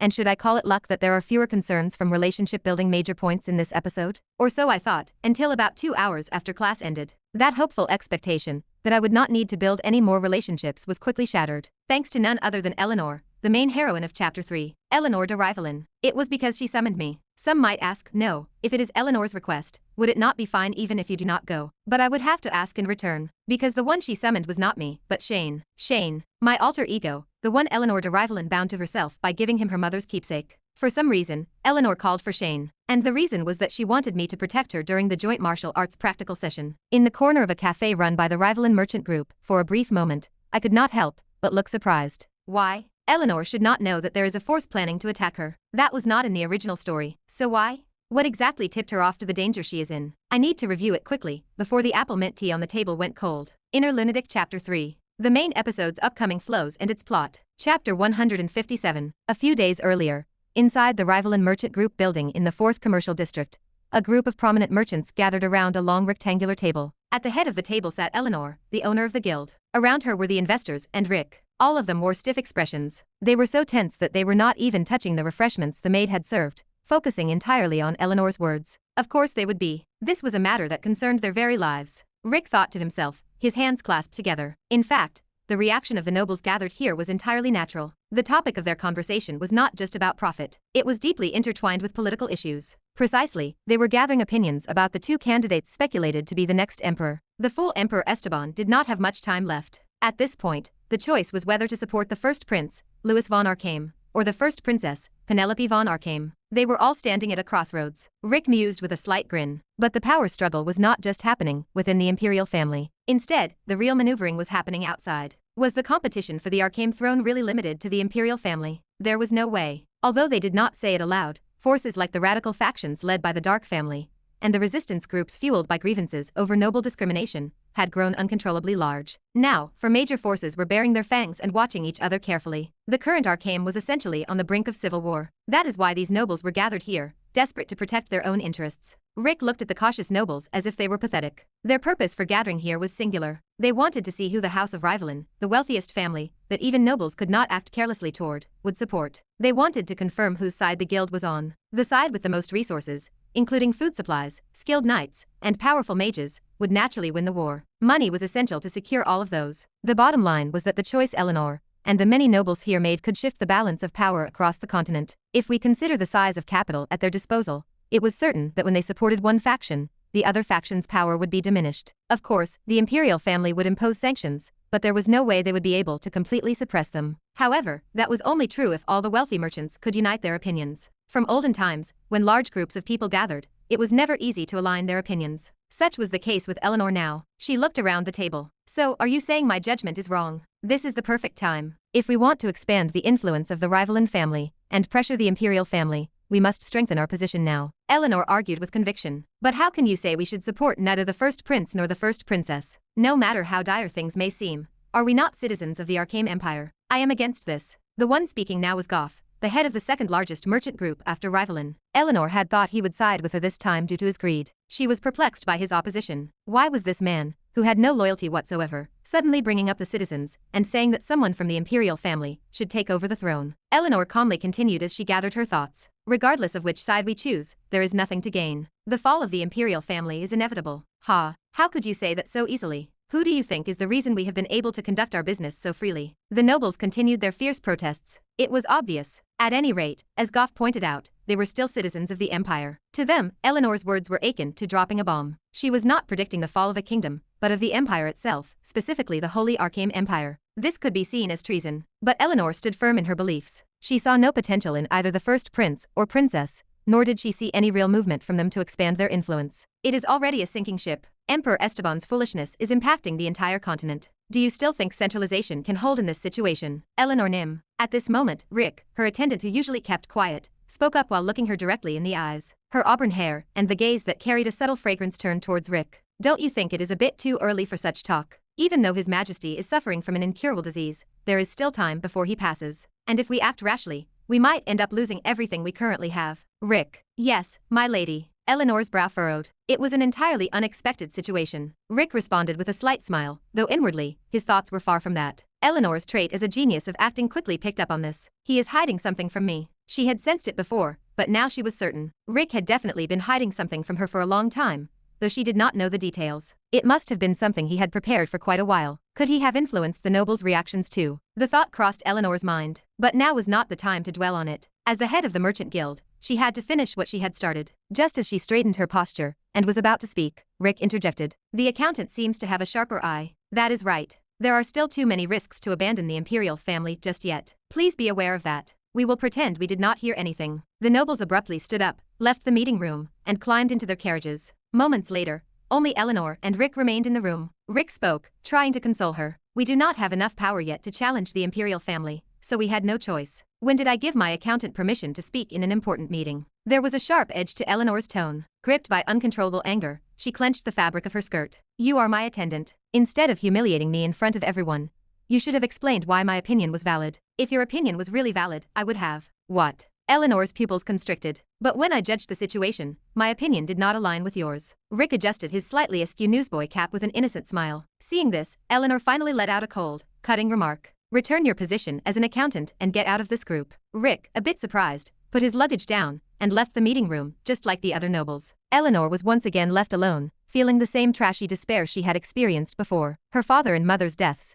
and the humiliation she suffered at the social party by Nox von Reinhafer. All the shameful experiences she had faced flashed through her mind. I need someone to protect me. Lost in despair, Eleanor made a quick decision. She had not expected her remark to provoke such a displeased reaction from the nobles. For her, rejecting the direct lineage of the imperial family was a situation that revealed a critical weakness, threatening the existence of the merchant group itself. Many forces would try to assassinate or attack her. In addition, gathering a large force to protect herself would be difficult. It would be impossible to completely trust them. In an irrational state, she placed her hand on the communication crystal. She had no choice but to call someone. The one person who had saved her without asking for anything in return. Shane, please protect me during the joint martial arts practical session. When I first heard those words from Eleanor's lips, I thought to myself, is this a dream? Is it because of a dream that it felt so hazy? I could not help but think that way. Eleanor was someone who rarely showed her emotions. She was a natural-born merchant. Even if millions of gold coins were coming and going right before her eyes, she would not lose her composure, and instead enjoyed the situation. That was the Eleanor I knew. There must be a certain variable. There must be a reason for her change. A crack began to form in her golden mask, which was called Golden Fox. That was likely influenced by the butterfly effect I had triggered. I gently set my teacup down and asked cautiously, "Is someone trying to harm you, my lady?" I had no choice but to ask carefully. After all, it was true that I had helped her several times recently, both inside and outside the academy. It was all done under the guise of Shane, completely concealing the use of the supreme black sword, using only the Moonlight Sword. But was that enough for Eleanor to trust and rely on me in such a dangerous situation? That was another matter. But Eleanor calmly continued, "As you have probably noticed by now, yes. In fact, it would be more accurate to say there are many. As merchants, once gold is involved, we cannot help but get our hands dirty." Her words carried a sense of emptiness, and her tone was unlike her usual self. I could not help but feel slightly confused. "You are not this kind of character, are you? I cannot see your attendant, Rick, as well. It seems everyone is quite busy at the moment. I fired him, so please refrain from mentioning Rick." What? Did she just say she fired Rick at this point? To think this happened when chapter 3 of the story had not even started. My danger sense kept sending a signal. If what she says is true, Eleanor might really be in danger. Actually, this episode is already dangerous, but the risk might be greater than I anticipated. This was a big issue. It was one that would not be easy to resolve no matter how much I thought about it. Even as I quickly thought about it, Eleanor's words kept flowing. "You are so strange." "Yes. What do you mean by that?" I was taken aback by Eleanor's sudden words, and before I knew it, I was stammering. Eleanor remained calm as she continued. "I have met countless people who lie to my face. Maybe that is why I can tell when someone is lying to me. But you have never lied to me. How is that even possible?" "That is, it was because of Joachim, in other words, Shane's persona, influencing me. And because I knew that lying would not work in front of Eleanor. There was no point in lying in front of a genius of acting. But to think that had won her favor. I had not anticipated this kind of development. So, will you save me?" Eleanor, as if she had become a little composed, asked in her usual elegant, foxy tone. In fact, I had no other option, so my answer was already decided. "If I can be of help, I will." "All right, then let's prepare a new contract." "No, that will not be necessary. I have already promised to protect you, have I not?" "No, why so, Shane?" As I watched Shane take the conversation in his own direction again, I realized just how dangerous the persona was. It was not the ruffian personality of Nox. Do not say these noble-sounding words, especially to someone who could see through lies. Please. But Shane kept talking, unaware of my feelings. "I will keep my promise. I will make sure nothing dangerous happens to you." "All right."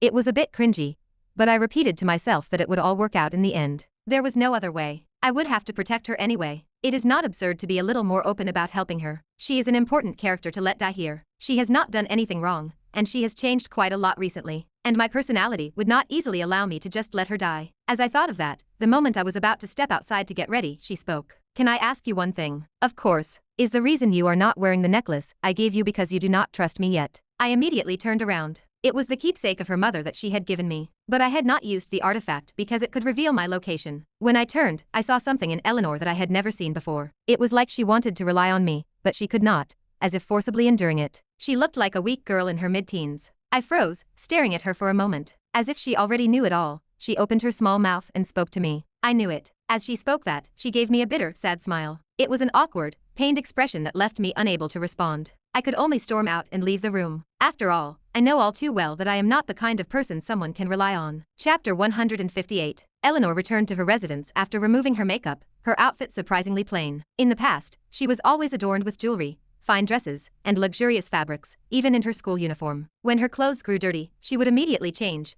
always maintaining her elegance. Her current appearance was quite different from the past. This was Eleanor's hidden side, however. It was a truer version of herself than anyone had ever seen. The Golden Fox. She did not know who had coined the name, but it was a fitting title. Among all the labels used to describe her, that was the most famous. People called her that because she was obsessed with gold coins and expensive artifacts. Aside from accumulating wealth, she had no interest in anything else. Did they know the truth? Contrary to popular belief, Eleanor lived a rather frugal life. Unless she had to go outside, she preferred her simple home attire. The old, repeatedly mended negligee she wore was a keepsake from her mother, given to her when she was a child. Her mother had said, "When you grow up and become a lady, make sure to wear it. It is a promise." As a child, she had not understood. It was a random day, not even her birthday. Why did her mother take her to an expensive clothing store to buy garments that did not even fit? Less than a month later, when her mother passed away, she realized the truth. Her mother had been preparing for their farewell all along, and she had been left behind. Eleanor gazed at her clothing and felt a sudden pang of longing. This is not like me, she thought. There was no point in dwelling on sad memories. She knew that better than anyone. Yet, for some reason, she could not bring herself to throw away the negligee. The bright white, fluttering nightgown was made of transparent material. When she was exhausted and suffering from insomnia due to business, she felt restless without it. There was no trace of her mother's scent remaining, not even after the use of cleaning magic. Only faint memories stirred in her mind. This is not the time to be thinking about this, she chided herself. I need to focus on the group. At worst, the continent could be plunged back into an era of war. Eleanor cleared her mind and began to reflect on the events of the day. First of all, there is no one in the imperial family worth supporting. That much is certain, and many others likely think the same. Eleanor's prediction was spot on. The power of the imperial family, which supported the Arcane Empire, was not what it used to be. This had been discussed for years. They were clinging to the faded past glory of the Emperor Esteban. If he were to die, the central authority would face the risk of shattering completely. When that happened, other merchants would struggle as well. The once prosperous East fell into ruin after a period of war, even turning into a place filled with illegal gambling houses. The East, home to Paracelsus and Prim,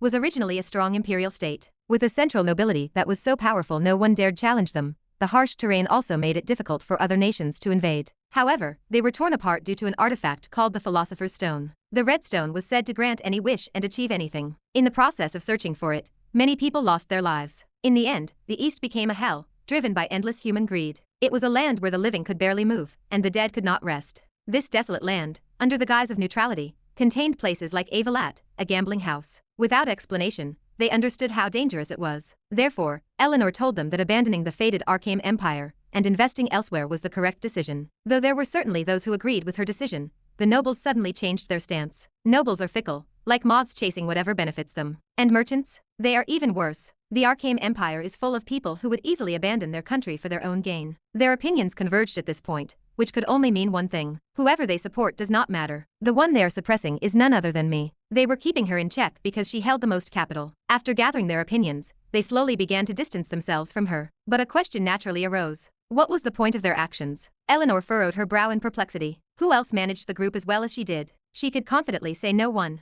Who else could they entrust their fortunes to without worry? Again, only her. People only sever ties when they are sure they can handle the situation, or at least maintain the status quo. Her father, Kushan, had said that in the past. Eleanor could not help but worry. Who could possibly replace her, causing so many nobles to turn their backs on her? Haha, listening to your suggestion turned out very well, Goff said. Please pass on my gratitude to the first prince, Louis. Tell him that this deal with the imperial family was an honor. Of course, Master Goff, Rick replied. You are the head of the great merchant group, after all. I will be sure to relay the message. You will be a help to the first prince in the future. They stood in the pitch-black night. With no stars in the sky, the two men were engaged in a conversation. One was Rick, the accountant of the rival merchant group, and the other was Goff, a prominent merchant. They had just signed an agreement to supply materials for the approaching war between Goff's company and the first prince. It was a constructive deal, but I am curious, Goff said. How did someone like you, whom I thought was a commoner, secure a connection to the royal family? And the first prince, of all people? I never would have guessed. Haha, well, it just happened that way, Rick replied, dodging the question. Goff quickly assessed the situation and laughed heartily. Well, everyone has their secrets, right? I get it, Goff said. Thank you for understanding. I am sure the prince will be pleased as well,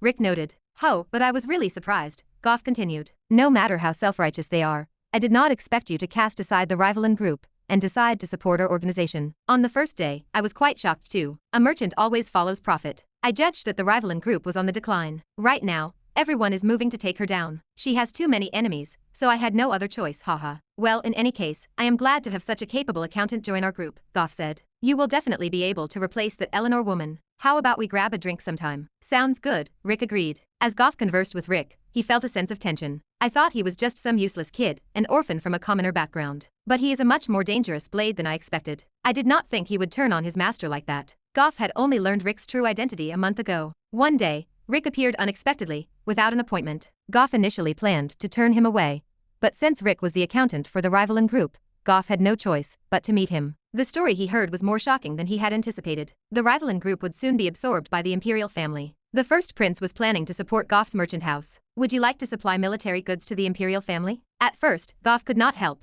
but think it was a scam. But after some time, when he realized that Eleanor and Rick's relationship had soured, Goff made a bold decision to seize the opportunity. A direct connection to the royal family. Not only that, but supplying military goods to the empire. I cannot even begin to imagine how much wealth that will bring. This was, quite literally, a golden opportunity. He never found out how Rick had formed a connection with the first prince, but it did not matter. For any merchant, this was a chance they could not afford to miss. How many times have I been ignored by Eleanor and the rivalan group? Even the citizens trust rivalan's products, while they mock Goths as cheap goods for poor people. This is my chance to settle the score. Ahem, well then, I will be counting on you, accountant. I will take my leave for today, Goth said. All right, Master Goth. Take care, Rick replied. After a brief exchange of goodbyes, Rick watched as Goth left. Once Goth was out of sight, Rick spoke softly. Unexpectedly, a different name escaped his lips. Nox von Reinhafer, the disgrace of the Reinhafer family, the youngest son. Because of him, Rick had been forced to take a more aggressive approach this time. The reason? Because he had interfered in his affairs while hunting demons. Rick could not help but judge that his demon hunting was not just a coincidence. Nox had taken down both Paimon and Jagan. Recently, there were even rumors that he had defeated Gremory, the demon sealed in the desert. The news had reached Rick's ears. Even if he had not done it alone, defeating 3 Grand Dukes was significant. This is Nox, the ruffian whose achievements remain unknown to the public. In such a situation, naturally, how is Rick supposed to react? He had to ensure Nox could not act easily. Isn't he already in a situation where he has to be extremely cautious to revive the 72 demons? Besides, if it is Rick, who possesses the trait of coward rarely seen in inner lunatic, he could only be susceptible to pressure in situations like these. I have to stop him, no matter what it takes. Then, the best way is to bind the hands and feet of those around him, especially anyone who could be useful. And the easiest target? Naturally, Eleanor, who had spent a long time with him. It was going to happen anyway. He had planned to quietly handle things and wrap it up, but Nox's movements made Rick change his plan, deciding to use the prince. Goth was nothing more than a dull knife to be used and discarded in the process. As Rick gathered his thoughts, he imagined Nox's despair-stricken face and let a twisted smile creep onto his lips. Nox von Reinhafer, will you survive this time? It had been just about a week since I decided to protect Eleanor as Shane. Finally, the lessons of the joint martial arts began. As Shane, I quietly spoke to Eleanor. Our family has a secret step technique.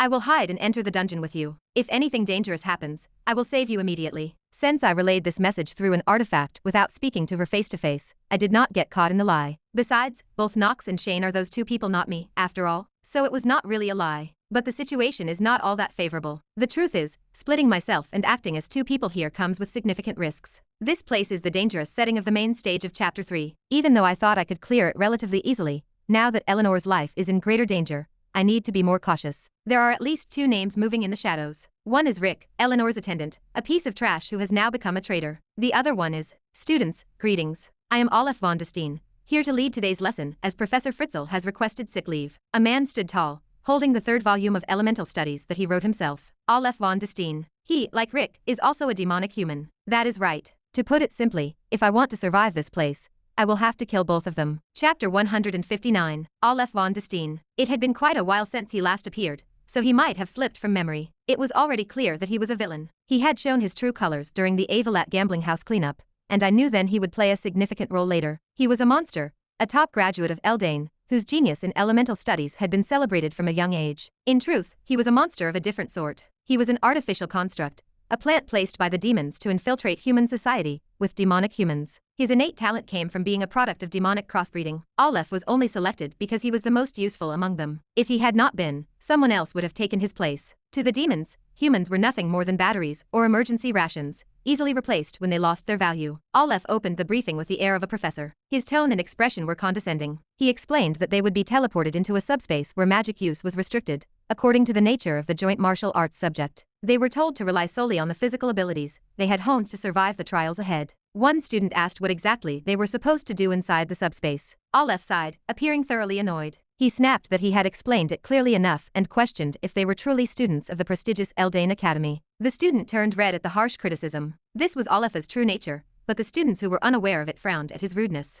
The students murmured among themselves. They wondered if being a top graduate entitled him to act so smugly when he was not even a full professor. They questioned his research credentials compared to someone like Professor Lars and speculated about who might be backing him. It was clear he was full of himself, because his book on elemental studies had become a bestseller. Upstarts who gained fame overnight were all the same. Olaf ignored the whispers and closed his book. He instructed them to divide into teams of 4 to hunt magical beasts. They would survive in a barrier of illusions for 10 days, hunting as many as possible. He warned them that some beasts would be modeled after those with demonic blood. Fortunately, the rules had not changed. It would have been far more troublesome if they had. The real problem would arise when the demons began to move and the connection signals inside the subspace destabilized. Subspaces were not perfect. Just like any magic imprinted with a formula, they could be broken. I suspected Olaf had already set something in motion. Noah von Trinity was not the type to solve this kind of situation. In some ways, she was similar to Astrid, especially in her laziness. I suppose the old saying about birds of a feather was true. Olaf announced the first team. It included Nox von Reinhafer, Eleanor de Rivalen,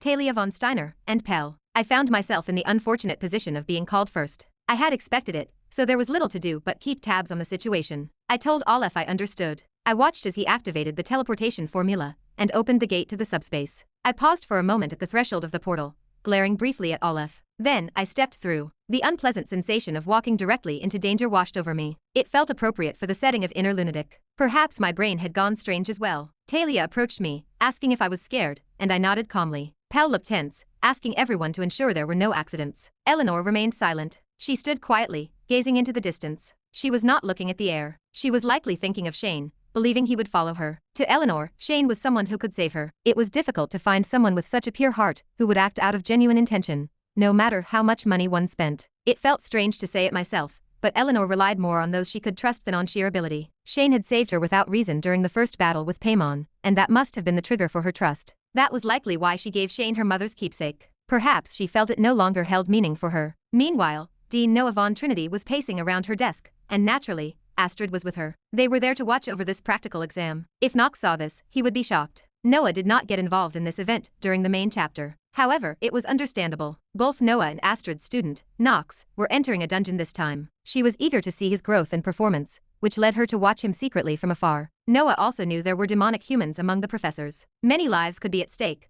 which was why Noah was playing the role of a teacher again, after a long time. Astrid yawned, clearly bored, and asked if there were any suspects. Noah hesitated, and Astrid commented that it sounded annoying. She added that Nox could probably handle all of them on his own now. She stretched her body as she spoke. Noah tilted her head, curious about the boy's talent. She asked Astrid how he was doing. Astrid did not want to beat around the bush, so Noah urged her to answer, pointing out their close relationship. Astrid pushed her away with a disgusted look and said that he was strong. Noah noted that she knew he was outstanding, but Astrid corrected her. It was not just that. Even without opening his lower dantian, he was already strong enough to beat most of the professors at Eldain. Noah nodded, though her curiosity was not fully satisfied. Astrid added that the weirdest part was that he had been hiding his power. Noah asked if he would be a threat to them. Astrid confirmed there was no hostility. With her ability to detect lies, it was pointless to hide anything from her. Even so, the suspicion did not completely disappear. Why was he hiding his strength? Nox could become even stronger. Astrid and I had been helping him, and she remembered his father, Theo von Reinhafer,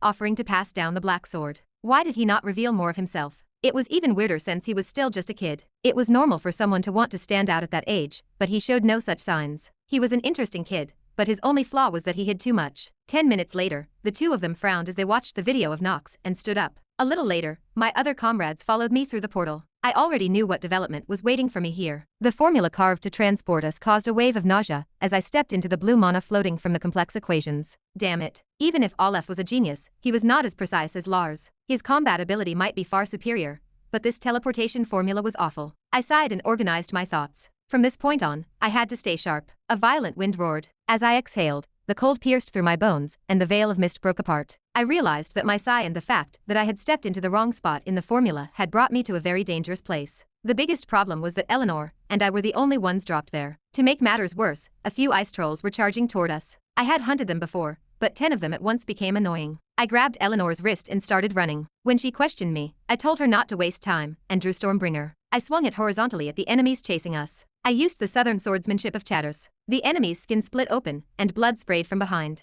One of the trolls died instantly in a single strike. I paused, surprised by my own strength, and remembered I had changed how I used my mana and acquired a dragon heart. My stats had increased significantly, and the training under Astrid was paying off. I felt great. A notification informed me that the effect of the Ring of Black Flame had increased my lifespan by 2 hours. My lifespan was steadily increasing little by little as well. I turned to face the remaining enemies, deciding to hunt them here before moving on. Some trolls fled, but a few remained, targeting Eleanor and me. I channeled my mana into the black blade. The sword brimmed with heat like burning firewood. Eleanor looked flustered and asked what was going on, noting it was different from the subspace mentioned earlier. I told her she was right. If this were a subspace, the monsters would be illusions that disappeared after dying without bleeding. I explained that everything happening now was real, and it appeared someone held a grudge against her. I made sure to point out that this was not my fault. Eleanor shot me a sharp look and responded harshly, but I told her that if she was not going to help, she should stay back. She was getting in the way. I distanced her from me, as I knew what was coming, and she did not. Securing my lifespan was important, so I began swinging my sword. The first was Black Blade Flash, a flawless strike. The bloodthirsty sword trembled fiercely. Its cutting power was absurd for a blade with a chip.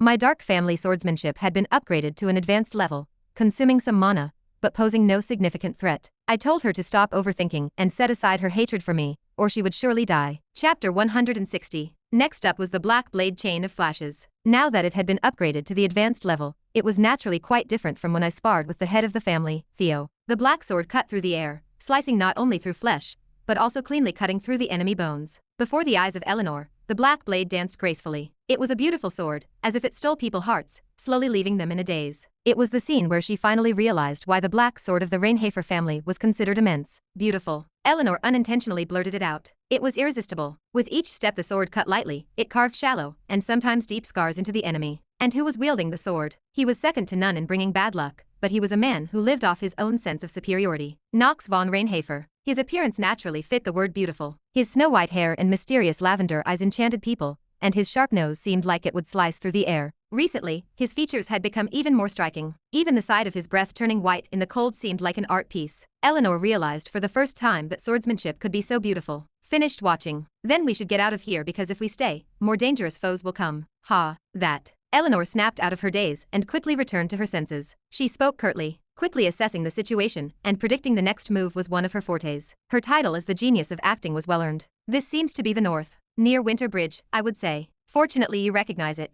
What do you see me for? More specifically, the frozen frostwood forest. Yes, that is the name of this place. When Eleanor asked back, Nox calmly explained as he finished off a troll still writhing on the ground. Blood spurted up. A drop trickled down his face. Nox wiped it off as if it were nothing and turned away. Follow me. I will find the way. As if bewitched by his words, Eleanor followed him while stealing a sideways glance for a moment. Why is it? What is the reason he is not leaving me behind? Even though I am clearly much weaker than him. Even in moments like this, Eleanor could not break her habit and thought like that. In this place, if we borrowed the words of Nox regarding the frozen frostwood forest, she was nothing but a hindrance and could not be any help. As a merchant who always pursued profit and never allowed losses, she found his actions puzzling. What was the intention of Nox? Eventually, she sorted her thoughts. There is no doubt he is going to get his share from me later. Eleanor kept repeating that to herself, just trying to hide the strange and difficult emotions within her. A white snowstorm engulfed the two of them, Noah von Trinity and Astrid von Kaliad. Not many people knew that two of the four sages were in here at Eldain. If you had to count, perhaps just one when Lars found out by accident. Other than that, no one, including the professors, knew that Astrid had come here and taken Nox as her disciple. Aleph was also the same. Sure, Nox von Reinhafer has been involved in various incidents, from Paimon to Jagan and Gremory. That is a fact. But if asked if it is a big deal, naturally not. He is just a rookie who still reeks of his mother milk. Basically, Aleph was arrogant. While he only served demons, if they were not Grand Duke class, he considered them beneath him. That was the true nature of Aleph von Destein. He did not acknowledge the existence of Nox, though he did recognize the strength of Theo von Reinhafer. As for the family disgrace and youngest son, Aleph dismissed the deeds of Nox von Reinhafer until yesterday as nothing more than showmanship. Maybe the family head, Theo von Reinhafer, thought that the position of the heir was shaken when Garen joined the demons. That is why he is pushing Nox out into the public, making him seem like a genius. Theo's actions likely had an ulterior motive, probably aiming at the elder councils and his in-laws, the Oral family, to whom Priscilla belonged. It was no secret that the two did not get along, and rumors were rampant even in social circles. Still, no matter the reason, it was surprising. Not the second son, Grain, but instead making the youngest, Nox von Reinhafer, a hero. It is all just for show. I am surprised there are fools falling for such nonsense. Aleph clicked his tongue. He believed that the reason Theo was raising Nox, the youngest, was to keep his wife, Priscilla, in check. All of Theo's other children were born from Priscilla, but Nox was the only one born from a different wife. In some ways, it made sense. Even if the reality was different, Aleph was convinced that his deduction was spot on. Besides, Dean Noah von Trinity does not care about trivial academy matters like this. There is nothing here that really threatens us. Rick is just too much of a coward. He wanted things to progress quickly and to be handled firmly. This was all the work of Rick. Rick had quite a position among the demonic humans, so Aleph did not say anything, but inwardly,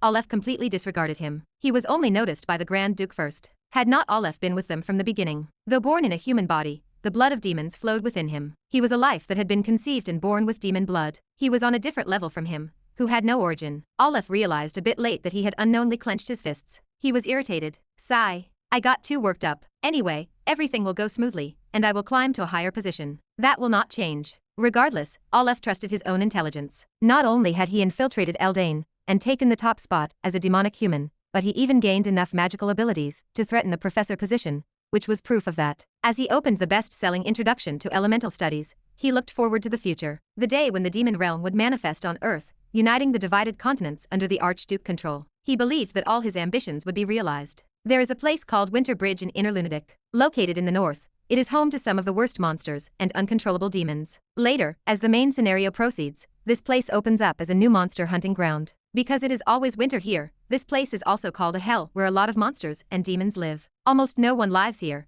aside from a stationed military force. Even so, that military is not handled by Arcane. It is controlled by an alliance of nations. The Arcane Empire pays gold to the Northern Alliance. They form armies and put a bridge, preventing the monsters from crossing into the center. That is precisely the secret of Winter Bridge. However, the problem is that maintaining such a bridge itself is difficult in the long run. The biggest issue is that most of the northern small cities have already fallen. There is no hope for a strong, centralized monarchy, and even the small republics that existed have crumbled. Naturally, this led to the neglect of Winter Bridge management. Moreover, the monsters are growing stronger. Eventually, this bridge will collapse, while meeting a somewhat rough situation. And that beginning is exactly in this place, the frozen Frostwood Forest. The name itself does not sound particularly dangerous, but in reality, it is different. In this place, monsters that are rarely seen and stronger than trolls, like Ents, or if you are unlucky, even dragons might show up. Though dragons were said to be extinct at the beginning of Inner Lunatic, like in any game, they still exist. Astrid or the Ice Dragon rumored to be lurking here are cases of that. Of course, whether that is true or not is uncertain, but the fact remains that it was still frightening. If you are unlucky, you will die. Unfortunately, in most cases, I am not lucky. With a luck stat of 10, it is only useful when I enhance, otherwise, it is usually quite useless. Let us rest in that cave over there for now. But it looks too small. Even if you do not like being in the same space as me, there is no choice. It is an emergency, and besides, it is not like we have any other options. I get it. Luckily, Eleanor was listening to me. She still seemed worried, but it was fortunate she had not summoned Shane yet. Of course. You are following me, right? Of course. You really need to protect me properly, then no matter what, I will figure out how to reward you. I already told you I do not need a reward. But it is a bit annoying how she keeps sending telepathic messages like this. It is like trying to text someone while fighting. You can imagine how bothersome and distracting that is. We cannot even use our spatial pouch right now. It feels like someone intentionally dropped us here with hostile intent. Eleanor shivered slightly as she spoke. As expected, she has sharp instincts. I stepped into the small cave, barely big enough for the two of us, only fitting if we were glued closely, and used ignite. The flames lit up the interior, illuminating the space. Next, after putting the sword away with my opposite hand, I condensed my mana into a small orb,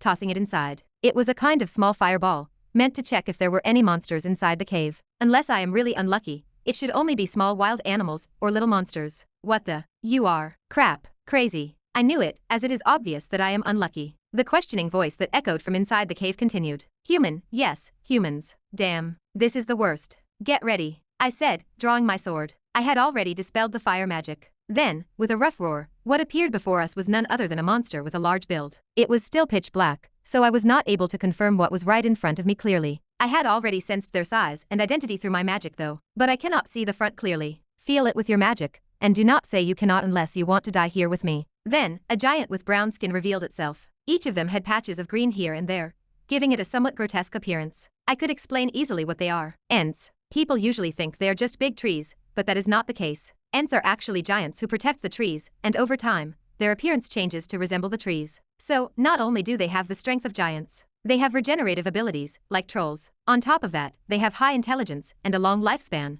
living for a long time. Therefore, they mainly form groups to fend off enemies. There is a human who has invaded our home. Everyone listen. Eliminate the intruder who threatens the trees. Eliminate the intruder who threatens the trees. Damn. Things just got a lot more serious. I sighed. Then, as I blocked a massive fist headed for Eleanor with my sword, I shouted at her. Focus. Eleanor quickly responded to my voice, nodding. She then started casting magic, creating a wall to keep the Ents away. It probably would not hold for long, but it would buy me enough time to think. Now then, I will have to think again. How to deal with these damn giants. Chapter 161. Fire was the obvious answer, but using it here would be a death sentence. The smoke would choke us, or the cave would collapse on our heads. Listen, do not use any magic except binding spells, I told Eleanor. Just support my sword. You can handle haste and basic assist magic, right? What? You intend to handle all of them by yourself? She seemed skeptical, but she did not have much choice. Do we have another option? Eleanor fell silent for a moment, then nodded. I understand. I will not hold you back. If she let her pride get in the way, we would both die. She clearly understood that following my lead was the only path to survival. I had handled situations like this before, though I usually tried to avoid risking my life quite so recklessly. I had not expected to run into an Ent in a cave meant for resting. Regardless, I had the power to turn this situation around. I could not bring my primary gear into the subspace, so I had secretly asked Fuller the tailor to craft something for me. A new skill was finally coming in handy. Sub-inventory. It was a skill Fuller attached to my uniform, allowing me to bypass the subspace interference restrictions. Fuller had a specific reason for attaching it. He was confident that no one would try to cheat at Eldain, as professors observed all test processes. There was no reason for inspection, so it was a skill directly linked to survival. I equipped my private gear, including the Astrid von Kaliad orb and basic equipment from the 4th Commercial District. The dwarf workshop was not fully set up yet, so the effects were limited. However, there was no problem using it now, even against ents that surpassed the rank of high class. Stormbringer coated itself in black, slicing through the enemy cleanly. The ents regenerated quickly, so I swung my sword even faster to keep up. I launched a diagonal strike from below, drew the sword back to the ground, and spun for a half-turn. The blade sliced through the flesh of an ent before returning to my reach. My swordsmanship had advanced to the high level, and the black blade chain of flashes sped up with every attack. If I could slash twice per second at the start, I could manage 3 or 4 now. I could feel myself growing stronger as I leveled up. 3 ents fell to the ground in the blink of an eye. The ring of black flame activated, extending my lifespan by 24 hours. Each ent was worth 8 hours, which made the effort worthwhile. Eleanor's binding spell began to break, so I immediately used Black Blade Flash to delay the collapse. I surveyed the surroundings and realized we were surrounded. Towering giants with skin like old wood stood at the cave entrance and inside. There were at least 50 of them filling the spacious cave. They were not demons, and I had no intention of dying in a place like this. I focused, raised my sword, and started cutting them down. The enemies began to hesitate. Haste, strength, huff. Is this right? Eleanor's support magic arrived just in time. The blue magic turned green and sank into my body, making me feel lighter and stronger. Her physical enhancement had improved my strength by at least 0.5. She truly was a genius. She had mastered basic magic theory, and her support magic already surpassed standard levels. Her natural talent might lean toward finance, but her magical ability was outstanding. Keep going. Be careful not to drain your mana. Human. Hurting trees. Unforgivable. I did not mean to, but you are not going to listen anyway. You set fires. You will destroy our home. They must have been referring to the Northern War from the past. I was not involved in that, and there was no reason to back down when they were trying to kill me. Do you have any proof I did that? Go complain to the ones who are already dead. What an annoying bunch. I wondered if Astrid's laziness was rubbing off on me, but I could not afford to lose focus now. I took a deep breath. My lower dantian was barely open, but I was still in better shape than before. Someone who could fight on even footing with an ent, let alone dozens of them, was rare even among the academy professors. I had grown stronger after surviving countless life and death situations. I was driven by the will to protect what was precious to me. Come at me. I smirked. Since it had come to this, I might as well enjoy the fight. Noah von Trinity and Astrid von Kaliad arrived at the lecture hall where the practical lesson was taking place. The portal Nox and Eleanor had passed through was almost completely closed. If nothing major happened in the next 10 days, the portal would open again. This test was designed to make students encounter illusions and battle monsters, so there was no real danger of getting hurt. At least, that was the story on the surface. Noah asked a question, though her usual innocent look was missing. Hello? Something was not right. Olaf von Destein held his breath. Why was one of the 4 sages here? That monster rarely left her desk due to her legendary laziness. The lecture hall was empty. The students were busy in the subspace, and the only formula Olaf had altered was the one Nox and Eleanor used. There was no way she came here just because the formula setup had changed slightly. It was impossible, even for one of the 4 sages. Unless she had been watching the entire process from the start. It made no sense for Noah von Trinity to observe a low-level practice. Professor Olaf. Noah's voice had a slight edge of irritation. Olaf did not know who the person next to her was, but her presence was dangerous. He had never seen Astrid before, so he had no idea what kind of monster stood in front of him. Lars was a renowned professor who had been informed beforehand, but this was a different situation. Astrid von Kaliad was a dragon. Many people believed dragons had completely disappeared, and hiding her true identity was easy for a mage of her caliber. She had revealed herself to Lars because he was cleared of being a demonic human, but this was different. Mages could erase their presence, but these were the 4 sages. Olaf made a foolish decision. He focused only on Noah, and paid no attention to Astrid. Noah smiled brightly as she touched the formula he had altered. Dangerous. She was targeting the formula used to transfer Nox and the others. Did she already know something? Olaf remembered what Noah had said during the professor meeting. She mentioned a bad smell, and that they could not hide forever. Damn it. I cannot think straight. Dean Noah, it would have been nice if you had sent word ahead of time. Since when do I need a professor's permission? Especially from you, Olaf, who is not even a full professor yet. Her voice was as cold as ice. Olaf was certain. This was dangerous. He released his mana and prepared for battle. He had not expected one of the 4 sages to show up, so his body tensed instinctively. Did you have fun playing hide and seek? Olaf's pupils narrowed. He saw blood spatter in the air. It was coming from his own body. He realized too late that he had been struck by a frost slash. Olaf removed his top and began regenerating his skin, realizing his arm had been blown off. Noah von Trinity moved faster than he could regenerate. A violent blast blew off his other arm. This is not good. I need to break through and get out of here for now. He could not think of an easy escape. Noah was briefly pondering, humming to herself. That is it. If I attack the woman next to Noah von Trinity, there is a possibility. Aleph moved quickly. Since he could not use his arms, he spat out a poison needle he had hidden in his mouth.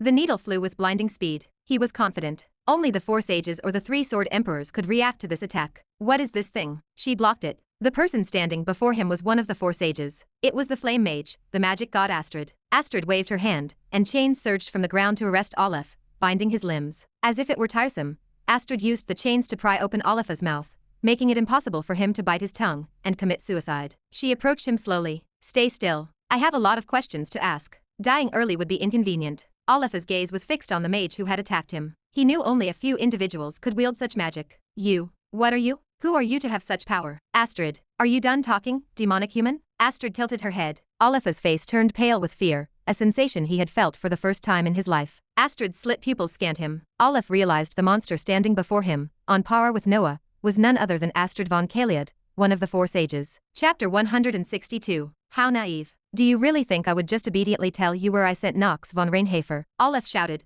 realizing that his identity had already been exposed. His arms were severed and he was restrained. He had just come to terms with the fact that survival was out of the question. Noah and Astrid did not seem to care at all. They had encountered countless people in past wars who refused to reveal the location of their allies, resisting to the bitter end. But it did not matter to them. Astrid casually squatted down. She acted as if she were familiar with this process. I am not really asking about that sort of thing though. Astrid, it looks like this coordinate is up north. Knew it. They think sending people to the wasteland will kill them all, so they come up with these lame methods. You get it, right? Listening to their conversation, Aleph could not help but be frightened. No matter how skilled they were, it seemed impossible to guess the location just by looking at a magic formation. Coordinate magic was notoriously difficult to fine-tune. Surely, what was happening now was beyond reason. Absurd. No matter how much he thought about it, it did not make sense. He had always considered himself exceptional, but he was witnessing power on a level far beyond his own, from 2 people simultaneously. So, where exactly in the north did you send him? Noah asked, her head tilted. Aleph just scoffed, having no intention to answer. Like I said earlier, I have no plans to answer. You are being annoying, ha. Astrid, please. Ha. Aleph rolled his eyes, troubled. What were these 2 talking about? No matter how much they pressured him, it would not matter as long as he kept his mouth shut. Their behavior was downright strange. But his doubts were soon answered. Astrid approached, her eyes glowing with mana. She scanned Aleph's mind as she questioned him. Is it near Winter Bridge? No way. Yep, it is around there. Be more specific. Isn't it a dangerous place if they are going to hold out for 10 days? Ha, then the Valley of Cold and Blood. What nonsense are you spouting? Not there, ha. Astrid completely ignored Aleph's words and continued. Then, is it the frozen frostwood forest? HRK. Got it. That is the place. Let us go. Aleph was terrified. Did that woman have the ability to read minds? He could not figure out what kind of power she possessed, which left him utterly puzzled. If Nox had been around, he might have recognized the lie detection ability. Oh wait, before we go. Noah, who had turned her back, looked at Aleph with a smirk. We should clean this up, should we not? In an instant, a massive block of ice shot up like a towering cliff and trapped Aleph. It was Noah's famous absolute zero. Since she had to go rescue her disciple, she figured she would bind him here and interrogate him later about the movements of the demons. Noah, with an innocent expression, held a crystal orb and contacted someone. This is Professor Lars von Celestia. Professor Lars, I have captured a demonic human. Would it be possible to keep him in a cell until I return? Lars momentarily fell into shock, as if his brain had stopped. He cautiously asked where she was and what was going on. I am in lecture room 2. We caught a demonic human disguised as one of the professors. Since the students are in danger, we are going to save them. Naturally, you will help, right? I will help write the report once you return. All right, let us go. You really are annoying to other people. So, you are not coming, even though he is your disciple. Who said I was not going? Astrid rolled her shoulders and unleashed her magic. 2 wings sprouted from her back, and she transformed into a dragon. True to her title as the Flame Mage, she had a fiery red body and sharp, shimmering scales. Enormous vertical pupils appeared in her eyes. Noah shouted, sounding excited. It has been a while since I have ridden on your back, right? Noisy. Though Astrid spoke indifferently, Noah knew the truth. If she were not worried about Nox, she would not have gone so far as to polymorph and fly to the north. As expected, this is fun. Noah thought this, but inwardly, she could not help but worry. It would be fortunate if he only met trolls or ents. If he met that guy, even Nox would not be able to make it out alive. She realized they needed to hurry. As Noah climbed onto Astrid's back, she knew this was a race against time. I had just taken down around 50 ents. The result was a success, which was fortunate. It meant there would be a brief moment to rest. But the situation was not exactly great. The worst-case scenario had happened, and the items I had hidden in my uniform were near their limit. The potions and healing supplies were particularly problematic. However, the bigger issue was something else entirely. The player had exhausted both lower and middle dungeon mana. Natural recovery would take approximately 3 days. A magic restriction penalty was now in effect. It was a situation with no potions left, and now the magic restriction penalty had activated. To think it was magic restriction of all things. I would not be able to use magic properly for a while. Protecting this girl and fighting at the same time was impossible. But I realized the situation was always destined to turn worse. I noticed in the next moment that the extreme moment had arrived. Cough. Even the sound of my own shriek did not fully reach my ears, drowned out by system messages filling my vision and hearing. Due to the effect of prone to minor illness, cold level 5 had been applied. Due to the effect of prone minor illness, the player's negative trait, cold limbs, had temporarily worsened. Due to the effect of prone minor illness, action restriction level 3 had been applied. 2 penalties had activated at the worst possible moment. In addition, cold limbs was even upgraded.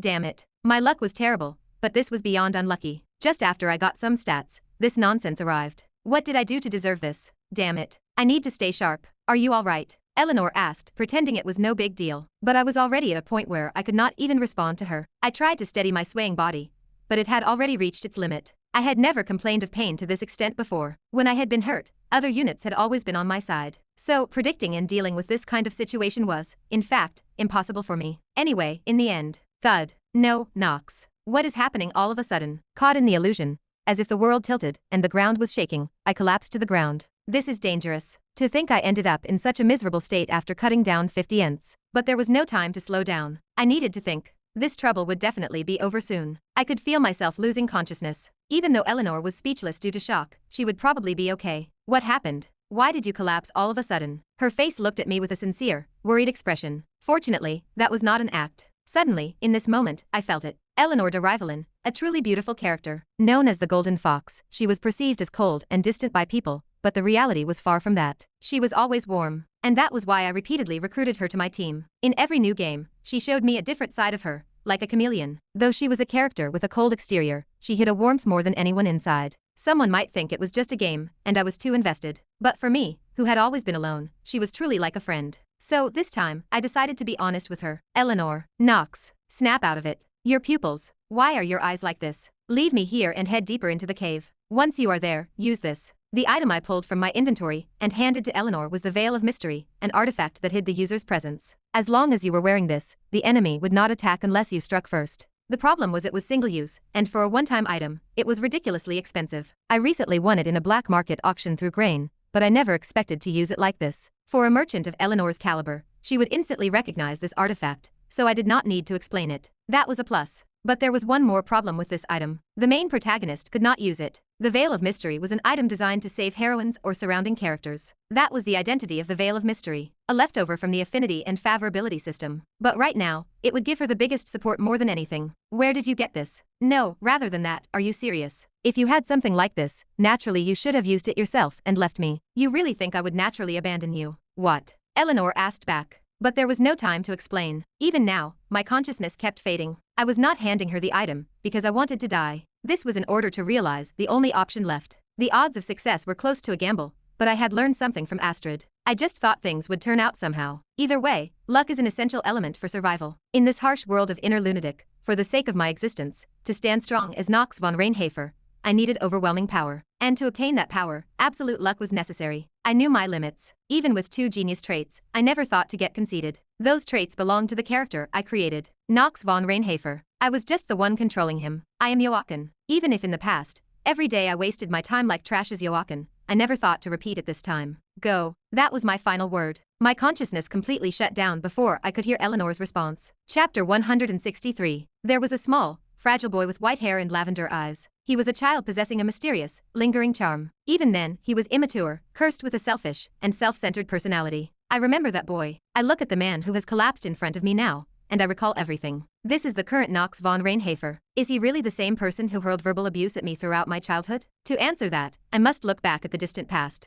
I have to return to a memory I can barely endure, a moment that left me permanently scarred. Side story, the memories of young Eleanor. Eleanor, I have great news. The Reinhafer family has officially recognized our merchant group, and they even invited us to the prestigious social party. It had been 3 years since I began working as an accounting assistant for the Rivalen merchant group. I was still young, and it had been a long time since I heard my father's voice filled with such excitement. My father, Clarkson de Rivalen, was the founder of the family, and the very person who developed this merchant group. At first, I was simply happy. My mother, who had suffered from poor health ever since my father established the business, finally had a chance to celebrate with us. Especially the head of the family, Lord Theo von Reinhafer, seems to have a high opinion of your abilities. He said you are the most outstanding of your peers, and even Lord Rodwell agreed. Really? It was delightful news. At first, I had started working to gain my father's attention, but later I realized I had a talent for it, so I planned to continue. Being recognized by someone was more essential than anything else to the younger version of me. If it was the head of a noble family, it could not get any better. Naturally, as a child,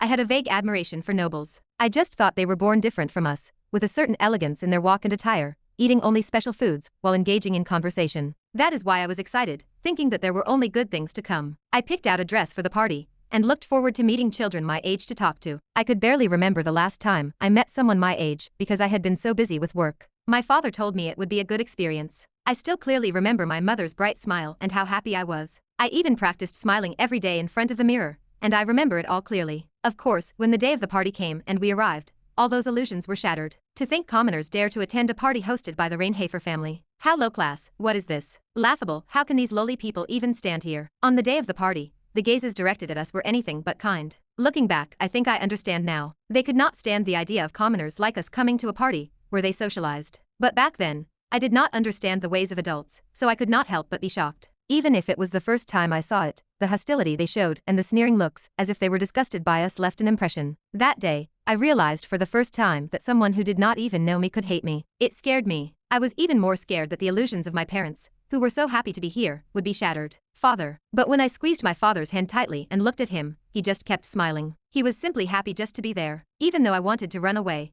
I froze when I saw my father's face at that time. It was because he was genuinely happy, without a trace of pretense. As a child, I wondered why. No one here welcomed us, but why did my father like them? Was just being here such a great and honorable thing? Maybe it was only natural for people born as low as us to be treated this way. As I was lost in those trivial thoughts, my father whispered softly to me, "Eleanor, smile. And remember, never say anything harsh or get into a fight with the noble children." Yes. My father told me to smile, and that was all. "It is okay and do not worry" were words that never came. At that moment, I could not help but feel like I had been abandoned, left alone in the crowded social hall. This was not the kind of social gathering or party I had imagined. "So, I heard your son has gone off for night training. How is that going?" "Well, you know, being a knight is not exactly easy. Hey, I even heard he did well in the Eldain Academy, so stop being modest." This profligate place was full of nobles, chatting and drinking without care. They hid their true feelings, exchanging meaningless compliments, while rumors of corruption flowed naturally. Watching this, I was shocked. Was it because of the nobles? No, it was the person right next to me. It was because of my father. He genuinely wanted to be a part of this social circle, to have his place here. It was as if my mother and I did not matter at all, for his eyes were filled with nothing but greed. "Good evening. Though I am of humble status, I am Clarkson of the Reinhafer family. Since it seems we are going to meet often in social circles, I hope we get along well." I had seen my father bow many times before, but never had it felt so disgusting. Just because they held titles, my father became endlessly servile. In the end,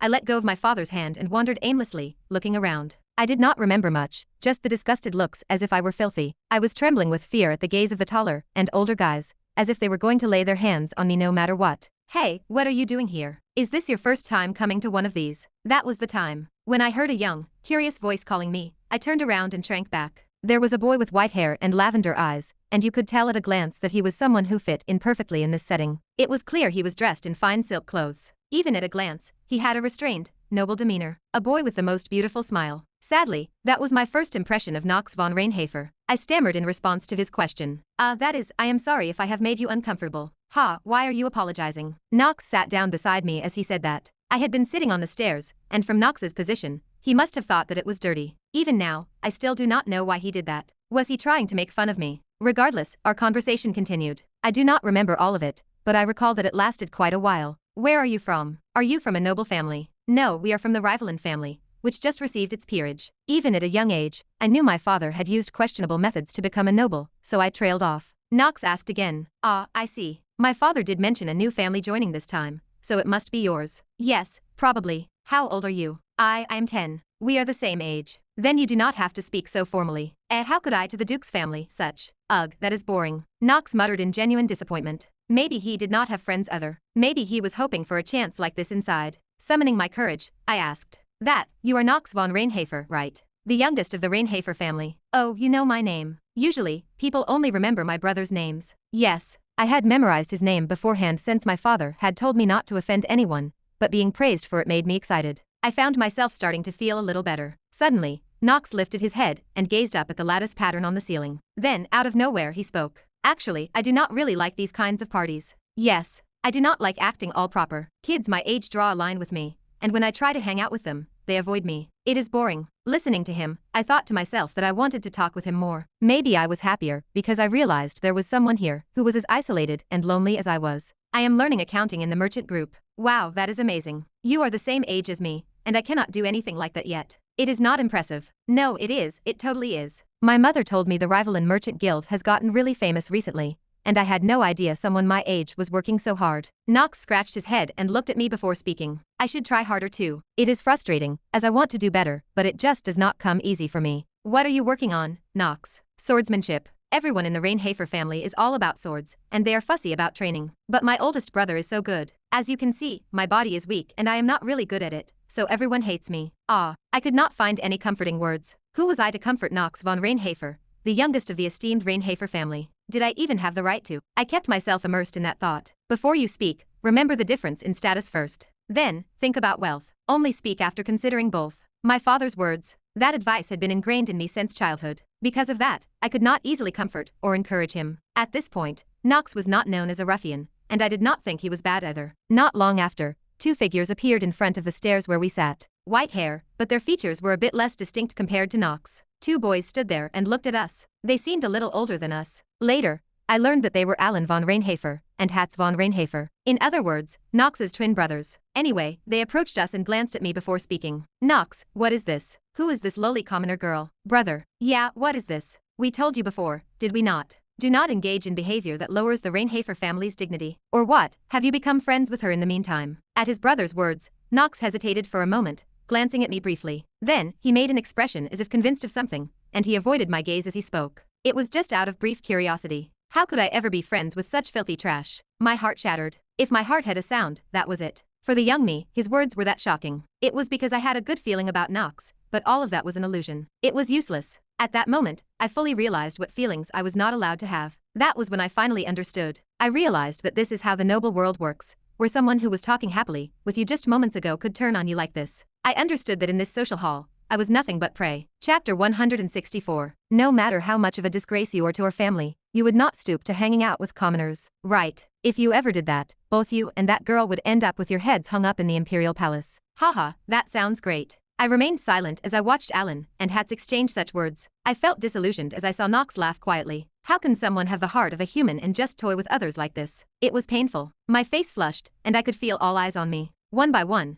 the people present locked their gazes onto me as if I were an amusing spectacle. The nobles' eyes seemed to assess me, making me tense. Naturally, this did not feel good, and for the first time in my life, I felt truly humiliated. There is no need to explain what happened later. I had no choice but to leave the party with a rushed expression. I still remember how my father interrogated me, giving me a hard time. It is a memory deeply etched in my heart. But even then, was the mischievous Nox trying to torment me more? At the end, as I was leaving in my carriage, Nox called my name. Eleanor, he said. But his words were left unfinished. That is how the worst social event of my life ended. Later, I adopted a persona. It was not difficult. Just like my father, I donned a false mask and deceived people with sweet words. It was not hard for me at all. A few more years passed. My mother and father passed away not long after that. At a young age, I became the head of the Rivalin merchant group. People whispered about me. No matter how smart she is just a child. What could she possibly do right? Yeah, Clarkson was born a commoner, but he managed to do things properly. We should look into other trading companies instead. Someone had died. People gathered at the funeral in the rain, mocking my family. They claimed that as commoners, we lived an undeserving life, and that it was good that we died. They talked about recovering their investments if the company collapsed. They could not trust me. Right. They never trusted my father from the beginning. They were like moths drawn to the glitter of gold. In the end, all I had left was my father's inheritance, and the filthy name of Rivalin. But why could I not abandon this name? After that, I decided to trust nothing. Gold was the only thing I believed in, as even trust could be bought with it. In fact, I became quite a wealthy person. But for some reason, the more success I achieved, the more this unknown thirst continued to gnaw at me. I still do not know what this feeling is. I just feel like I am no longer myself when I suffer from insomnia. I think I have forgotten what I truly want. Nox, wake up. Hurry. Eleanor shook Nox by the collar. This was something she would never normally do, as she was a calm fox who never rattled and remained composed in any negotiation. But now was different. Tears were faintly welling up in her eyes. A faint breath escaped. Nox's heartbeat began to throb slowly. Eleanor quickly checked his pulse, wiped her tears, and took action to save him. She secured his airway, and did everything she could to help him breathe easily. She even channeled the small remaining amount of her magical power into him. But it was not easy. Saving a person's life was inherently difficult, especially in such an extreme situation. It was bound to be arduous. No matter how composed Eleanor used to act, her training did not work properly in this situation. Nox's weakening heartbeat, the trembling at the corners of his pale lips, his hands and feet turning blue, and the fragile white breaths that escaped all told the story of his condition. At any moment, the life of Nox von Reinhafer could end. He might cross a river he could never return from. Wake up. Please, wake up. You hurt me, and because of you, I worked harder. That is how I made it this far. Even if just a little, I wanted to make other people regret it. But if you, the person I hated so much, lie here like this, what am I supposed to do? Eleanor's voice was full of sincerity. As she caught sight of the transparent veil in his hand that Nox had given her in the end, tears unknowingly streamed down her face. Eleanor blamed herself. If this was how things were going to be, she should have just been honest. Though it probably would not have solved anything, it might have been better that way. Naturally, the reason they ended up in this worst-case scenario was because of the assassin trying to kill her. Nox von Reinhafer just got caught up in this situation by chance. If so, can I be free with his death? Can I really say that the actions he took at that social gathering that day were so nasty that they deserved to be repaid with death? No. Maybe he did not actually want to do that to me. I tried to ignore it. But maybe Nox really did not want to do those things. I needed Nox von Reinhafer and my father to become colder, so I made them worse in my mind, replaying the events of my childhood over and over. I twisted the shape as I saw fit. Finally, Eleanor started to understand a little. She began to understand what kind of person Nox von Reinhafer was. She realized it when she saw him sacrifice himself for someone else. The Nox she remembered until now was nothing more than a person she had distorted in her own mind. She could hear his words clearly. Why do you think I would naturally abandon you? Nox did not abandon her. He protected her. When Eleanor's thoughts reached that point, she finally understood. The reason he was so harsh to me the first time we met was because of his brother. He said those things to protect me. The most disgusting thing was that I already knew that truth. Before Nox von Reinhafer entered Eldain, I had heard that he had defeated his brothers in a battle. Eleanor learned that Nox and his brothers from the Reinhafer family did not get along. I also found out that Nox's biological mother had passed away long ago, and Priscilla, who had given birth to Alan and Hats, had gained power as the lady of the Reinhafer family. Therefore, for a very brief moment, I thought he probably acted so cruelly that day because he was afraid I might get harmed. But I quickly dismissed the thought. Nox had to become a bad person to Eleanor, so I judged him solely based on his worth. I kept him close only because he was more skilled than I expected. This was work, business. But I cannot do this anymore. Nox, wake up. You saved me twice, did you not? I have not even properly thanked you yet. So why are you lying here? Just why? Eleanor de Rivalen was a 15-year-old girl with a soft heart. Even though she was now considered an adult, she still carried the fragility of her childhood. She had not shown it until now, hiding it because she believed she could not survive if she did not. As she listened to Nox's fading breaths, Eleanor's body trembled. She sobbed as she spoke. Shane, I need your help. Please save Nox von Reinhafer, please. But for some reason, the response that came from Shane until a moment ago was cut off. Even when she tried to reach him with telepathy, or even when she screamed aloud, it was the same. Why is that? Why has he suddenly disappeared? When she first made the mana vow with him, Shane had promised to help her as long as no harm befell him. So why was he not showing up now? Could it be that Shane is also in a life-threatening situation? Is that why he cannot respond? If so, that would be really dangerous. It would mean there is almost no chance of surviving this place. According to Nox, this place is the frozen Frostwood Forest. It is near the Northern Winter Bridge. Even if someone tried to get here through a portal,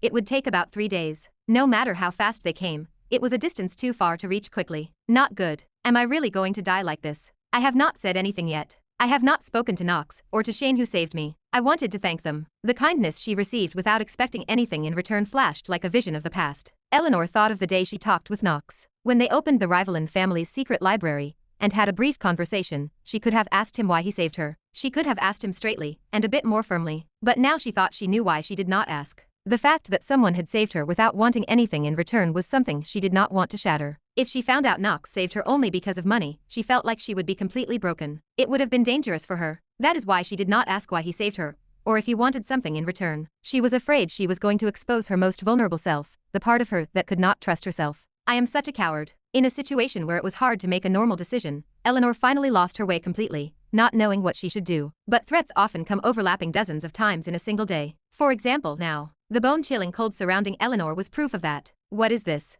This mana. It was a massive amount of mana she had never felt before. Eleanor moved instinctively. She quickly used the mysterious veil Nox had given her to cover both herself and Nox. But it did not fit. The artifact was only meant for one person, so it was a useless action. It was a foolish act Eleanor would never have done. It was a mistake. I should have just used the artifact on him, but she had already done it without even realizing it. A fear that was difficult to bear started to consume her entire body. It soon became a massive whirlwind, wiping out the outside in a blinding white. What is this? Before she could even process the thought, a tremor ran through the cave with a faint rumble. The sound of the earth shaking grew louder. Eleanor saw it. A giant eye. The slit, reptilian eye stretched vertically, exuding an overwhelming terror. And unfortunately, that eye did not belong to Astrid. The dragon spoke. Are you the one who awakened me with your mana, girl? A giant ice dragon rose up and spoke to Eleanor. At that moment, she instinctively knew that the dragon was not going to be friendly to her and Nox. Astrid, who had been gliding through the air, suddenly accelerated, picking up tremendous speed. Noah frowned, trying to fix her now messy hair. She asked what was going on. Astrid, is it fine to fly like this? Do you not dislike going fast since it is troublesome? It stopped. What? As Noah asked with surprised eyes, Astrid's usual lazy expression was gone, replaced by a raw, unfiltered rage. Mana surged between her eyes, brimming with anger. Astrid spoke. Nox von Reinhafer's heart. It stopped. Chapter 165. Nox von Reinhafer. A new name I received in this world. No, it was someone else's name. A name I have now stolen. I have grown quite used to playing his role now. A lot of time has passed, and many things have happened. Too many people have promised to stay by my side. The more the name of Nox has grown, the lonelier I feel. A chance came to me, someone who used to be a shut-in, locked in a trash-filled room playing games alone. But that chance is not truly mine. I admit it now. I, Joachim, am still an outsider in this world. A game character from Inner Lunatic, and the final boss of Part 1. I envy Nox. I recall my past, back when I was smoking in front of the monitor, immersed in the game. Those days, which I can hardly call normal, keep flashing through my mind. I think about where my current torment started. In the end, there is only one answer. So, who am I? What is the connection between me and Nox? Why did I end up possessing him? I know. It is because I have not been able to free myself from the shadow of Nox that I am still suffering. I wonder what the truth that mysterious woman wanted to tell me is. Even if I find out, I question whether I will truly be happy. I know it cannot be helped. Uncertainty is what broke me down the most. I was weak. I was exhausted from a life without a guarantee for the future. That led to helplessness, and in my weariness, I did not have the strength to overcome it. There was no one by my side. Every time I was reminded that I was alone, I kept falling further behind. A man who had nothing with a terminal illness. Maybe that is why I was so desperate. Since I had nothing, I had to cling even harder to the grains of sand slipping through my fingers. My relationships in this world, the connections with people I could not cut off completely. Because of them, I am no longer the Nox I knew, but someone else entirely. Now, I do not even try to remember what kind of person Nox was. If Nox were here, what would he say? If Nox were here, how would he act? I have stopped agonizing over those questions now. I have started to want it. Even if it is the role of a villain, laughed at by others and destined to die in the end. Even if I have to barely escape death, and continue the story as someone with a terminal illness. Precisely because of that, I understand how desperate I am. If this is the life I have been given, I must live it fully without regret. Not as my past self, but moving forward,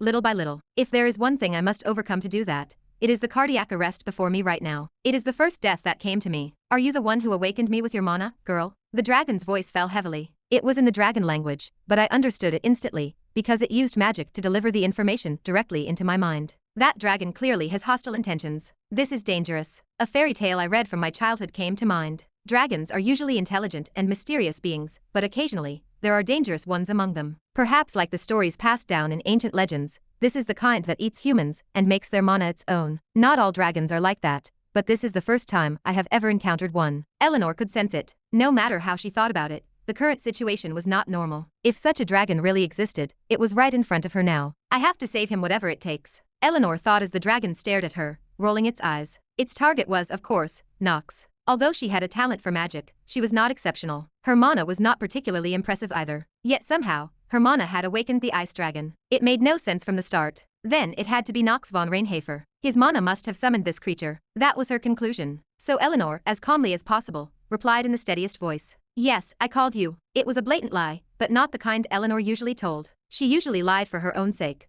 or for the sake of the rivaling merchant group. Because it benefited her, and because it brought in more gold coins. But why was she lying now? The reason was clear. Nox von Reinhafer. He cannot die here. At the very least, she could not just watch him die while protecting her. That thought crossed her mind as she spoke, but the dragon, exhaling frosty white breath, thought for a moment before speaking. Strange, girl. It is not you. I do not sense that level of mana from you. Why are you lying? I already told you. I am just exhausted from using up all my mana right now. No, I can still feel the mana. This mysterious mana. I have not had a feast like this in ages. Girl, you are hiding something. That sounds like a line from a third-rate villain. I heard dragons were noble creatures, but it seems you are not one of them. Are you trying to joke with me? Eleanor's goal was first to buy time. She quickly ran through her thoughts. Though the chances are slim, the dean or other professors might come to rescue us. I have to do everything I can. She would not be able to forgive herself if Nox were to die like this. She had not even said a word to him yet. She had to tell him that she knew why he had been so harsh to her that day. That it was all for her, and even when they could not clear up each other's misunderstandings. Nox did not harbor ill will towards her. If he did, he would not have saved her twice. He would not have given her such a precious artifact here either. Therefore, the reason Eleanor needed to be more honest. And the reason why she could not back down now. I am not backing down. How about you back off first? This place, Winter Bridge, is full of beasts with trash mana and endless winter. To find something edible here is rare. That is why, girl, would you back down obediently if you were in my position? Well, I do not have much of an appetite. Then I will make you talk by force. In that moment, a violent gust of wind rushed in and whipped Eleanor's clothes. An enormous force that would push her back if she lost even a bit of strength. Just like the whirlwind that appeared when the dragon first arrived, blocking the view. Through the chaos, the dragon's rough breathing and its wide-open jaws came into view. Once inside, there would be no coming out alive. But Eleanor no longer cared what happened to her as long as she could buy time. Nox von Reinhafer. There were many things she wanted to ask him, and things she needed to apologize for. But more important than that was his survival. Just like he protected me, I have to protect Nox too. Having made up her mind, Eleanor used Ignite and wind pressure control to slightly calm the raging storm. It was insignificant to the dragon, but it at least helped her clear her vision. Amidst that, she moved Nox's arm over her shoulder and moved deeper into the cave. I will be back, so do not die, okay? With those words, Eleanor calmly walked back toward the entrance of the cave. As the storm subsided, the dragon's sharp claws came into view. It was a perilous situation. To reveal herself in front of a hostile dragon was a mistake even an excellent mage would never make. But she had no choice. The closer she and Nox stayed together, the more dangerous it became. This was the best she could do to buy time too. Even if I eat you, it will not satisfy my hunger much. Well, I suppose it is better than nothing. Try it. Come here. With a deafening roar, the dragon's claws grazed Eleanor's abdomen and shoulder. Blood spurted as she barely twisted her body to avoid the attack, but she was left with a deep wound. Even without that, she was already sluggish from the cold, making it unreasonable to expect the same agility she usually had, but the main cause was that the dragon's attack was too fast. Ha! I will say it once more. You are not my target, girl. I will not go. How foolish. I know it too, but there is something I have to say. That is why I cannot back down. It cannot be helped, but it is true that this human is interesting. The dragon bared its fangs, slowly rolling its eyes. Then it continued. Blame your foolishness as you die. It was at that moment.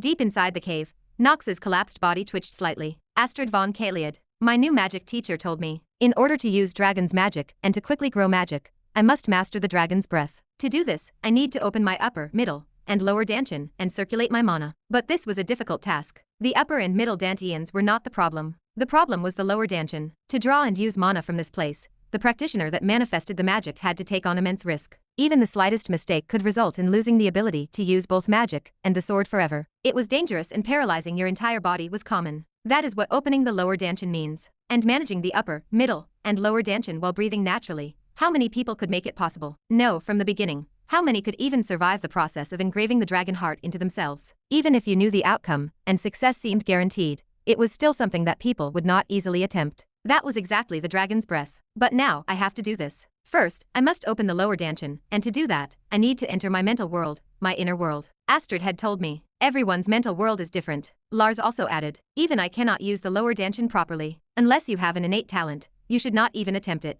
And even if you do, it is dangerous. Rather, if you value your life, save it for the worst of the worst moment possible. Sadly, Professor Lars, I think now is exactly that moment. The worst of the worst. I have fought and defeated countless monsters and collapsed. And now I feel a massive source of magic heading here. At worst, it could be the dragon from the urban legends. And considering where we are, it might even be the ice dragon. It is dangerous. If I want to protect Eleanor, I need to wake up as quickly as possible. And for that, opening the lower dantian is a top priority. I finally managed to lift my heavy eyelids and regain my sight. Right now, I am trapped in a pure white room. There is nothing here except a single desk and chair, and a PC desktop and monitor. I instinctively realize, this place is the mental world Astrid was talking about. I carefully sit at the familiar desk. Then, I stare blankly at the glowing white screen. A familiar window from Inner Lunatic appears before me. After I looked at it for a moment, a status window suddenly popped up. The words on the screen were enough to make me surprised. The sound of typing accompanied the text. Joachim, who do you think you are? What? I squint my eyes. While I am flustered, the sentence continues. You are no different from Nox. Joachim is Nox. Nox is Joachim. The two are the same person. Chapter 166. The words flash across the pure white monitor. You are no different from Nox. Joachim is Nox. Nox is Joachim. The two are the same person. My one and only child. The moment my consciousness fades, the white monitor disappears. I know for sure now. I am Nox von Reinhafer. From the beginning, I was always him. Now, the path ahead looks clear. The rails are laid, and the train is finally moving toward its destination. The end of the story. To reach that place, I pour my time into it. The voice that sank into my consciousness told me that Jagan and Nox von Reinhafer are the same person. The same voice that rang in my mind when I first opened the letter. The voice that welcomed my return reaches me again. I let out a chuckle. The waves of emotion filling me focus into one point. Excitement, fluttering, and other positive feelings rise within me. At that moment, I am able to reflect on who I really am. So that is it. From the very beginning, I was envious of Nox. That is why I wondered, hesitated, and drew a line between myself and the people around me. The truths I suffered and ignored finally raised their heads to look at me. You are not Nox. You already know that, do you not? Everything you possess, the connections you have made, they are not yours. The nightmares that came every night. The habits that formed after coming here. The constant thought that I was nothing more than an outsider in this place. Because of that, I could not completely accept myself. Sometimes, I hated the character called Nox. It was because I could feel the family I desperately longed for, and the warmth of people who cared for me. Nox, that ruffian, had so much more than I ever did. This silent scream keeps repeating in my mind. Because that is all I could do. It keeps repeating, suffocating me. But now, the fact that I no longer need to do that lifts my spirits. If the infamous Nox von Reinhafer is mine, then I will gladly accept it. I will use it to survive, no matter what it takes. For this, I do not care how many times I have to risk my life. Dragon breath. The last condition to master it. I have reached the end of opening my lower dantian. I have arrived at my mental world, the White Room. I can see a glimpse of the secrets that have been haunting me through that mysterious voice. Even though my body has collapsed and I am in no condition to use magic, I understand the truth. The mana I have exhausted is connected to my upper and middle dantian. Once I open the final lower dantian, I can overcome all penalties and rise again. Although I will have to face the risk of death in return, at this point, I do not think such things hold much meaning anymore. At some point, I hear Astrid's lazy voice in my ear. It will take at least a year to open the lower dantian. Of course, it is not that there are not faster ways to open it, but I asked what that way is.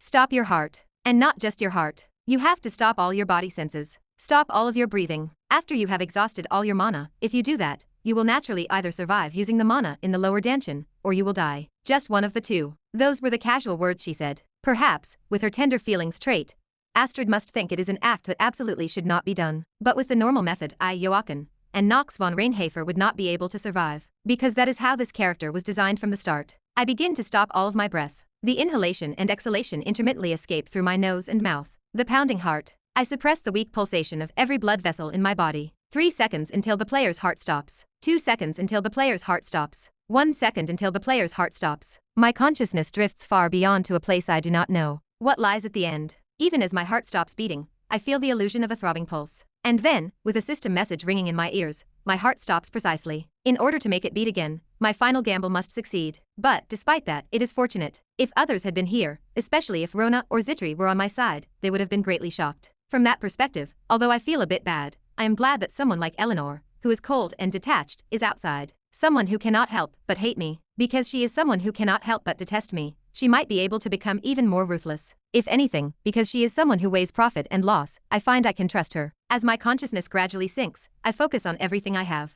From now on, not a single moment of error will be allowed. I am Nox von Reinhafer. Even if I have never felt that way before, just for a moment, I need to be arrogant. I am a genius with 2 genius traits. Because I am terminally ill, I do not fear death and am able to face it calmly. That is who Nox von Reinhafer is. I defined him that way at that moment. He is someone who despised me. No, he is someone who saved me twice. The two thoughts clash, but in the end, it leans toward the latter. Otherwise, there would be no reason for him to risk his life to save me multiple times. As I think of Nox von Reinhafer, who is collapsed now, my vision blurs as I face the dragon in front of me. No, that is not the right expression. I am just being beaten one-sidedly. Blood pours from my abdomen. One arm is completely unusable, and I am barely stopping the bleeding. The only reason I can still survive is because I am smaller than the dragon, so I can barely hold on in this tight space. Either way, I will die today. No matter how much I step up right now, I cannot face a dragon. It is because I am weak. It is a helpless reality, but it is the truth. But I do not regret it. Why? I do not really know either. The only one thing I do know for sure is that this is something I would never do under normal circumstances. Just that. The dragon lets out a furious roar. Even though my body is a wreck and barely able to move, I still do not back down. I cannot let the enemy get past me. If I am going to die anyway, I would rather die here together. Now even gold, flowing gold coins, they no longer have meaning. I just want to talk to the person who believed in me, the one who saved me. I want to thank them and ask for forgiveness for my mistakes. You cannot even dodge anymore now. How pathetic. I know that too. Now, there really is no way out. I cannot avoid it. For the last time, I wanted to say goodbye and thank Shane too, but He was the one who genuinely saved me, so I trusted him. In this harsh world, maybe genuine was a luxury for me. Maybe I was drawn to that kindness and beauty, swayed here and there like a moth. But even saying that goodbye seems not easy for me. I squeeze out my remaining mana to leave my final words. Shane, if you ever hear this later, please listen, and do not be too surprised. As if the enemy did not want to even allow me to give a proper farewell, the attack comes flying. Smooth stance and movement. There is no doubt, it will be over if it hits. I know. Now, I no longer have the strength to dodge. In the last moment when my life flashes before my eyes, I am swept up in the illusion that time is blurring. With tears running down my face, I close my eyes and bite my lip tightly. Thank you for protecting me. So please, you must live. Such a farewell. It is at that moment, in the silence where I could hear nothing, suddenly, the dragon's swift attack becomes vividly clear to my eyes again. A sharp sound rings out. Does he wake up just now? If so, I need to ask him to protect Nox. Shane, I have a request. Please, save Nox. He is at the back of the cave. No, there is no need to save him. A strangely different tone of voice speaks. Even Eleanor, who had been shouting frantically, senses something off. A massive flame erupts. At the same time 2 lines are drawn, and the ground caves in. Eleanor looks up. There, standing boldly, is someone who has blocked the dragon's attack with a sword. Her pupils narrow. How? The question does not last long. Silver hair, lavender eyes. The person I hated. No, I deceived myself that I had to. Nox von Reinhafer. He stands before me once again. There is no need to save him. With those words, something strange begins to happen. The pendant I have begins to glow. The keepsake from my mother, the same one I had given to Shane. It is the item she told me to give when I found someone I loved. An artifact that can confirm each other's location when equipped.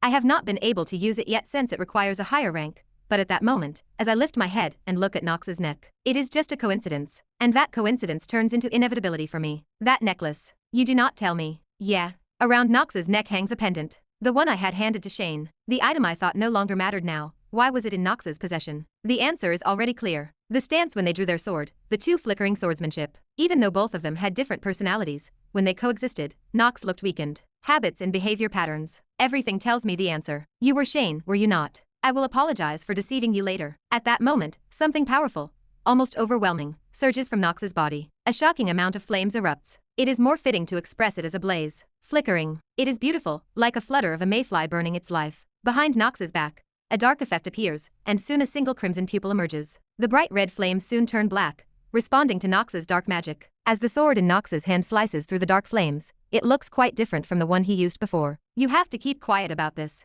Moonlight Sword, first form, transcend. The shimmering sword, holding a sharp edge, is nothing like the glow of the Stormbringer. It is engraved vividly. That is what it is. It belonged to Shane, the same one he had used to help me. I had seen it often, but now is not the time to dwell on the suspicion. Nox just remains focused. Moonlight Sword, second form, full moon. Player has activated Light Step. Step 1. Nox lightly takes a step forward, completely disappearing from the dragon's vision in an instant. Sure enough, it was you who woke me up after all. The ice dragon speaks with excitement. I search for any trace of Nox, who has vanished. He reappears outside the cave, gradually pushing the dragon back as a faint smile spreads across his face. You woke up and made things annoying as you please. Die. Then, a brilliant white light begins flickering before my eyes. Nox's white hair, like moonlight, scatters as he shoots forward toward the enemy. Moonlight Sword, third form, moon split. With swift footwork, Nox's sword aims directly at the dragon, hitting it precisely. I cannot help but be stunned. It is a shocking scene. Where is that enormous black flame coming from? And that crimson vertical pupil,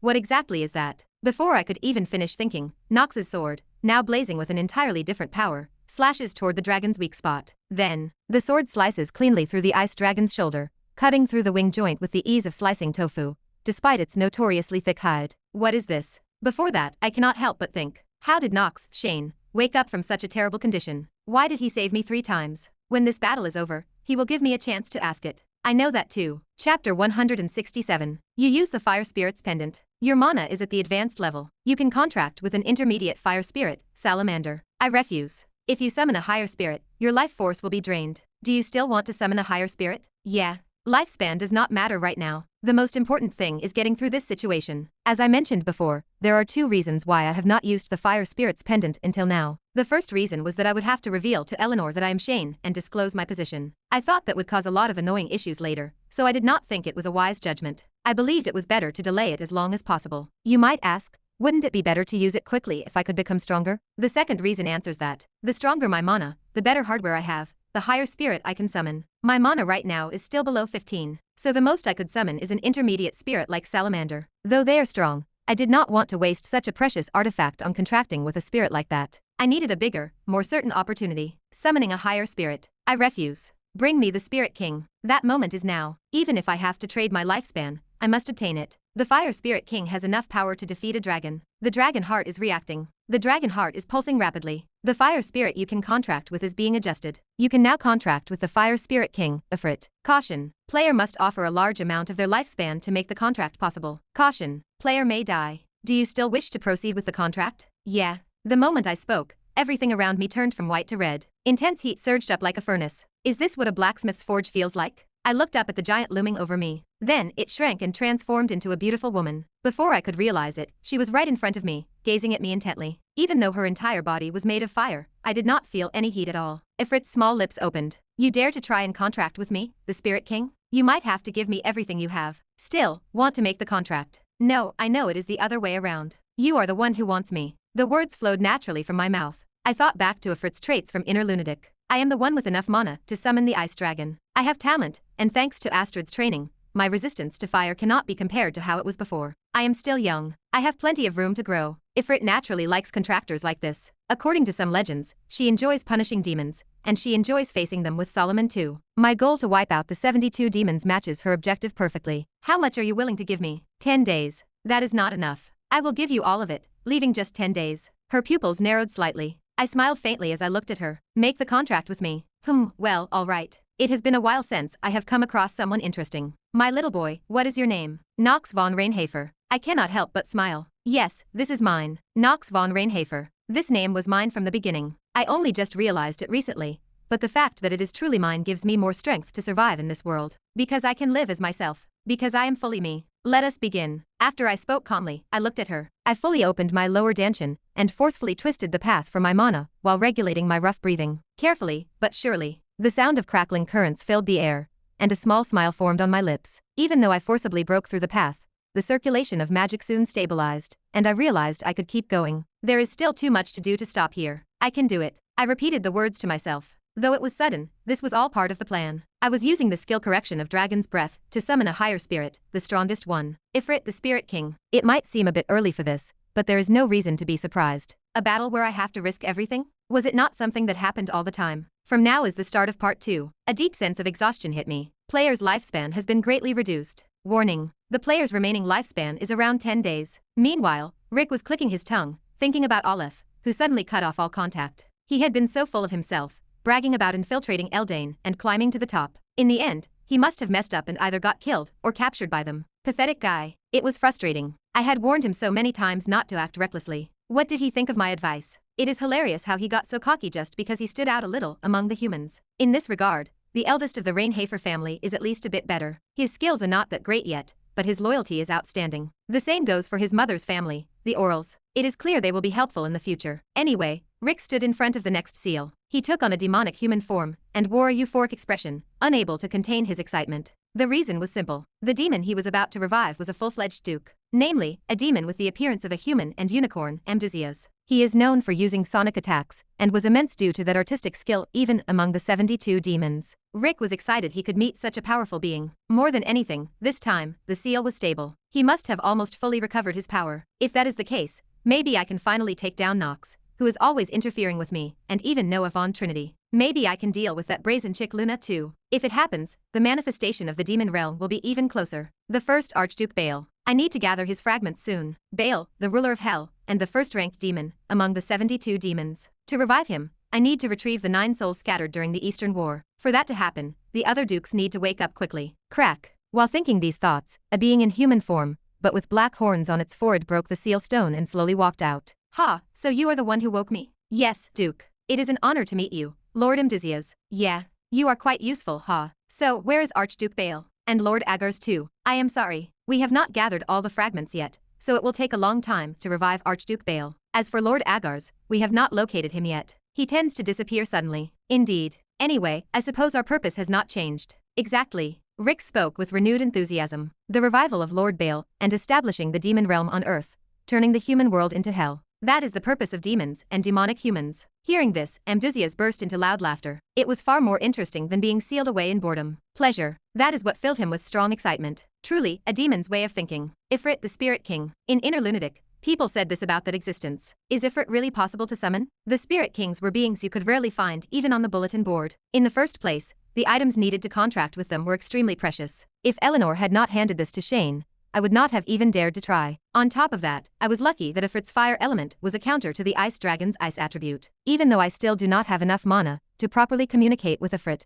I can use part of that power right now. The Ice Dragon, hit by my sword, let out a roar, staring at its torn wing. Then, bloodshot eyes rolled in its long, vertical pupils. How can a kid like you have such a power? I do not get how a mere lizard can have such a power. I responded politely. This guy has quite the filthy mouth. How dare you? I will not let you die peacefully. I know. I never expected you would. If there is a hell, I cannot say anything if I end up there. Even if this is a harsh world, I have killed someone. I am standing here by stepping over others. Maybe there are people who died due to my butterfly effect. But so what? I am just another person struggling to survive. Protagonist? Extra? Now that I have realized this place is my reality, does such a thing even matter? Absolutely not. So from now on, I will do things my way. I am not going to try too hard to stick to the original while preventing something, and I will not try to escape the situation either. I will just protect everything that enters my circle. The circle just keeps getting bigger, and for me to be able to fully embrace it, I need to get stronger, and you will be the stepping stone for that. This bastard. The Ice Dragon opened its mouth wide as if thinking it was foolish that I chose to fight in the wide open field. From its gaping maw, white mana began gathering. It was his behavior pattern right before unleashing Dragon's Breath. But I was prepared too. Through mana substitution, I quickly transferred mana to my blade. It then transformed into flames once again, and my movements became as swift as light. One step. Though it is only a single movement, if I keep repeating it, I can reach an even higher realm. You rat. Boom. With a thud, the Ice Dragon stomped the ground, causing huge ice chunks to rise up. But I smoothly sliced through them with my sword and pressed forward. When I finally reached this damn beast, right in front of the Ice Dragon's eyes, the Ice Dragon burst into laughter while looking at me. Have you gone mad? Do you really think you can survive a dragon's breath? I wonder how much more my lifespan will increase this time. Without realizing it, I muttered those words as I compressed my mana to the limit. I wrapped my sword with layers of flame attribute mana and aimed directly at the enemy. The sword returned to my chest, perfectly poised to strike. Stormbringer consumed both my blood and mana to its fullest. Warning: player's lifespan is less than 10 days. If your lifespan falls below 10 days, severe penalties will apply. I get it. Now back off. I am busy here. What? How could such a power? How can a human have it? I smirked. Why do you not ask the god when you die? It is because you are weak. With that, I swung my sword. Once again, the light flared, the third form, Moonlight Sword. Moon split. Even without that, this technique already surpasses Dark's family sword in sheer destructive power, but now with fire, the impact was devastating. Its destructive power is at a level that even one of the 72 demons would have a hard time handling. Moon split cut through the raging blizzard and the darkened night sky. SHHH. The flames dug into the Ice Dragon's torn skin, roaring with intensity. That was the Ice Dragon's final moment, coming from intense pain. Then I could hear a clear voice. You have successfully slain your first dragon. You have earned the title Dragon Slayer. You have achieved an impossible feat. Mana stat permanently increased by plus 0.5. Due to the effect of the Ring of Black Flame, your lifespan has increased by 170 days. You have obtained dragon material items. Ha. I let out a deep sigh and realized. Main episode chapter 3. It is not over yet, but I have passed the hardest part. From here on, I will not delay it anymore. I will bring this episode to its conclusion, just like I did back in Chatters. Chapter 168. White breath disperses into the air. It looks as if winter itself has been torn apart, leaving a thin mist that fills the view like an aurora. It is beautiful. Now is not the time to say that, but it truly is. I am captivated by the breathtaking scenery and stare at it blankly for a long time. A surge of emotion overwhelms me. I have never felt this sensation before. I have rarely experienced such a sharp awareness of being alive. I am lost in thought when I suddenly hear soft breathing behind me. A girl with a small build clings to me, her body warm. I am caught completely off guard. Eleanor is hugging me from behind. I did not expect her to do something like this in a place like this. Why? I try to gather myself and pull away to check her condition, but for some reason, she tightens her arms around me, holding me even tighter. I do not know why she is acting this way, but sensing that it is not normal, I stay still. Then, before long, she begins to speak to me. I am sorry. What are you sorry for? For misunderstanding you. For trying so hard to hate you all this time. For everything. A slight dampness begins to seep into my back. No. There is no way Eleanor is crying right now. The golden fox I know, the genius actor who could control even the smallest flicker in her pupils in a place where billions of gold pass through, is crying. Why? I never imagined this situation, and I cannot help but be shocked. She is not this kind of character. You have nothing to apologize to me for. I speak honestly. That is the truth. I had to lose a considerable amount of my lifespan to save her, but thanks to the dragon, I can recover it. Besides, by gathering the dragon materials here, I can craft equipment that is typically made much later in the game. In any case, this world, Inner Lunatic, is a place where you have to keep risking your life. No, I can say it is my world now. Anyway, I stand there quietly, as there is still another problem to deal with. For not telling you about Shane earlier, I truly Apollo. Don't apologize. Wasn't it all to help me? What? Why is she acting like this? I ponder that, but it does not last long, because Eleanor gently lifts her head to show me her face. I quickly turn around and look at her. I have to confirm why she is in this state. When our eyes meet, I realize how foolish my careless thought was. You are crying more than I expected. Such a thing. Could you not just pretend you did not notice? Eleanor is crying earnestly. Without any pretense or mask, she cries like a child.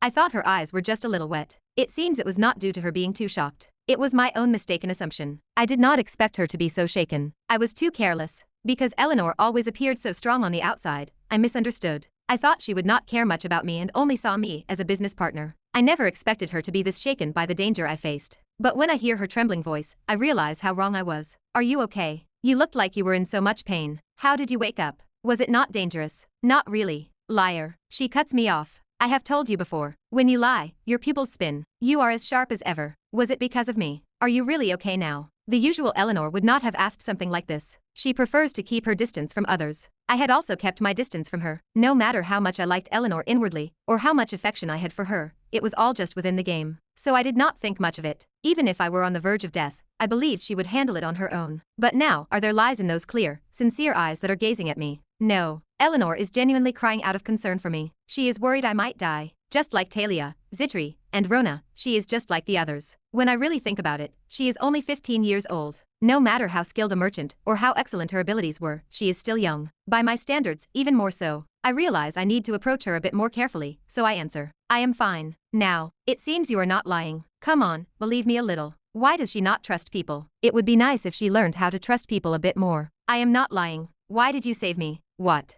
I frown without realizing it. It is a question I had not expected at all. Why is she asking something like this? What am I supposed to say here? How do I adjust to her changed attitude? I still do not really know. When I do not answer quickly, she keeps pressing me. Was it because you are a good person? Or was there some other feeling you had toward me? I do not understand what you mean. Please do not avoid the question. Like at the party that day. Please do not leave me alone. Can you not just tell me? Eleanor de Rivalen. Just tell me you do not hate me. Can you just say that? If you do, then no matter. The reason to hate you. To Eleanor's tears, I feel my emotions intensify, and before I know it, I add. There never was. Why? Seriously. I treated you harshly. Why are you? I will say it again. There was no reason to. I have no right to judge someone else's life. Finally, she seems to calm down a little. Eleanor looks like she is regaining her composure. I almost say something more, but I keep my mouth shut. Then, naturally, I step away from her. We need to move. I am fine now. Dean Noah and the others will come to rescue us. Staying near the ice dragon's corpse is dangerous. Yes, I understand.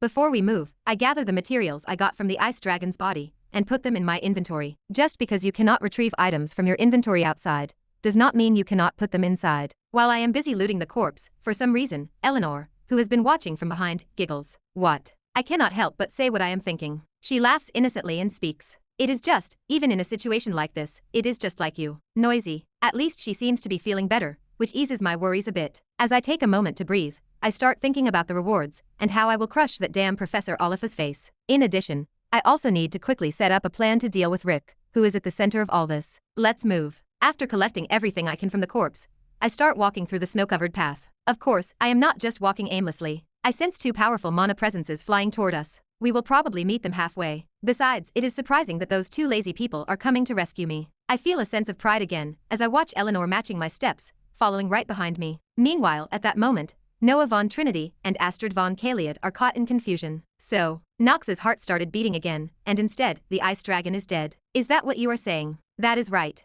Astrid slows her pace slightly as she says that. It is a completely unbelievable situation, but considering what Nox has done so far, it is quite possible. After all, he has already dealt with several Grand Dukes of the 72 demons. At this point, it is not all that surprising that he has taken down a dragon. They have gotten so used to Nox's feats that they think like that. It cannot be helped. After all, it is the only way to wrap their heads around it. The ice dragon in this area was already an adult, right? Probably. It should be a decent one, though its power came from breaking taboos and eating humans. Nox. No matter how I think about it, he is an incredible boy. Astrid, what do you think the odds were of Nox taking down that guy alone? 100%. With that, Astrid picks up the pace again. She continues. But there is a condition. That is a surprisingly clear answer. So, what is it? That condition. He would need to fully master the dragon's breath, open his lower dantian, and intentionally stop his heart. Afterward, if he forcibly opened his mental world. If he did that, he could have killed the ice dragon. His swordsmanship is already exceptional, if he used it well. And the chances of that, also 100%. Our disciple is completely insane. Ha, I knew it, but Nox is really. Even Noah is at a loss for words at this point. How could a human stop their own heart, then forcefully breathe, and reach such a realm? Not even she would go that far. What does Nox believe in to push himself to such extremes? Noah shakes her head. But even amidst that, both she and Astrid have only one thought. They want to meet their disciple as soon as possible. That is all. When Nox clears the path ahead, plowing through the snow, the girl following behind him is remembering her earlier actions, her face flushed bright red. What did I just do? But it is already done. Even though she is overwhelmed by emotions she has never felt before, she quickly adapts, as is typical of her. Later, she decides to start thinking about her feelings little by little. Why had she burst into tears at that moment?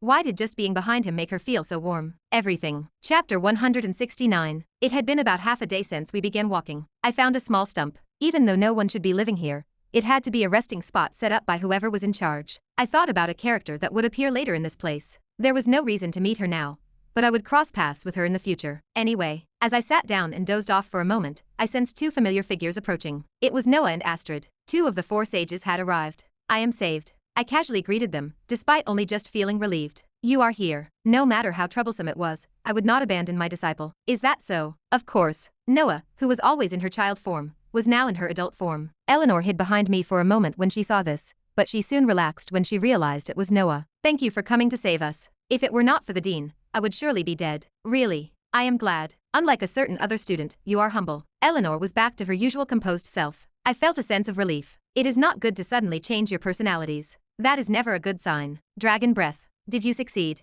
Astrid asked the question casually, but her gaze was expectant. Though she did not show much emotion, I had gotten used to it by now. For her, this was actually very surprising. Yes. Well done. Even so, only a lunatic would stop their heart and focus all of their mana in the lower dantian. Noah gave me a sharp look as she said that, but I stood firm. There was an ice dragon. I had no choice but to fight. I know. I could feel it. You are quite something yourself, ha. I shrugged off her words and got to the real question. Was it Professor Olaf? Yeah. He was a demonic human. That filthy bug dared to mess with the academy I was in. Noah was furious, but she quickly calmed down and relaxed her expression. Anyway, he was nothing. Weak and pathetic. Is that so? Are you all right? I am fine, but I would really like to go back and rest. Hop on my back. But you'd have to keep my identity a secret. Me? Eleanor asked, looking flustered for once. Not long after, Astrid used a polymorph to change her form. Eleanor's mouth dropped open. The wings and enormous mana could not even be compared with the dragon she had seen earlier. She gazed at the sacred flames and fangs in awe. It was clear who she was looking at. It was Astrid. Eleanor dealt with a lot of information through her merchant work, and had already investigated this. There was no one among the four sages, or three sword emperors she did not know. Even though they did not know Luna's face well at the beginning, the Rivalan family gained power through dealings with the lunatic faction. It was natural that she knew about her identity. When Eleanor realized who Astrid was, she unconsciously raised her voice. No way. Are you really Astrid, one of the four sages? She asked right after snapping out of her surprise. Astrid nodded slightly, and I casually climbed onto her back. Take your shoes off before you get on. Your disciple was injured and you are being so petty. Want me to hit you, or will you just take them off? Ha. As if it were troublesome, I took off my shoes and stored them in my inventory. I extended a hand to Eleanor out of habit, signaling her to grab it. I thought for a moment that this was not right, and I was about to pull my hand back. I will take it. Eleanor took my hand and climbed onto Astrid's back. Noah sat at the very back and asked me about what had happened.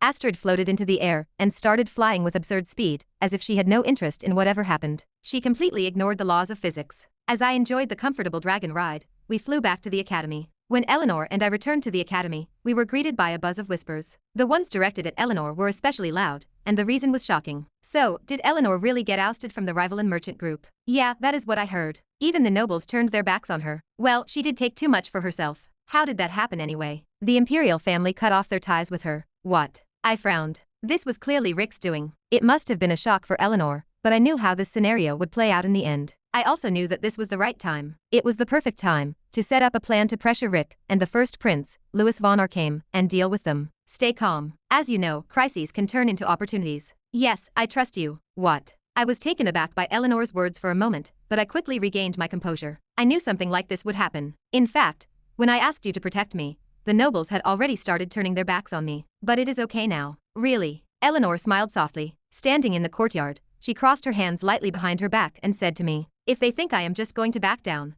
they are making a mistake. I will not let anyone take what is mine. Is that so? Yes, that is right. Well then, keep it up. I will make sure no one takes what is mine either. It was a moment of realization. Protecting something is mostly the same as not letting it be taken, but it carries a strong nuance that you have to do it no matter what. This must be her way of protecting what is important to her. With that thought, we exchanged brief farewells. Go get some rest then. Yes, see you again. After a light conversation, I walked back to Sidus Hall, lost in thought. No matter how much I reflected, it was still difficult. Human emotions are so difficult. Why had Eleanor changed in an instant? I still did not fully understand. What would someone like me, who used to hole up at home playing games, smoking, and drinking alcohol, know about any of this? But for now, I thought it did not really matter. Eleanor's final smile, and the tears she had shed were things I could never have truly experienced while playing the game. They were precious. When someone does something for me, and it is genuine, my heart cannot help but swell. Though it was so sudden, I thought to myself that I should treat my units well, and I let out a small laugh. I believed that this was an opportunity to become better.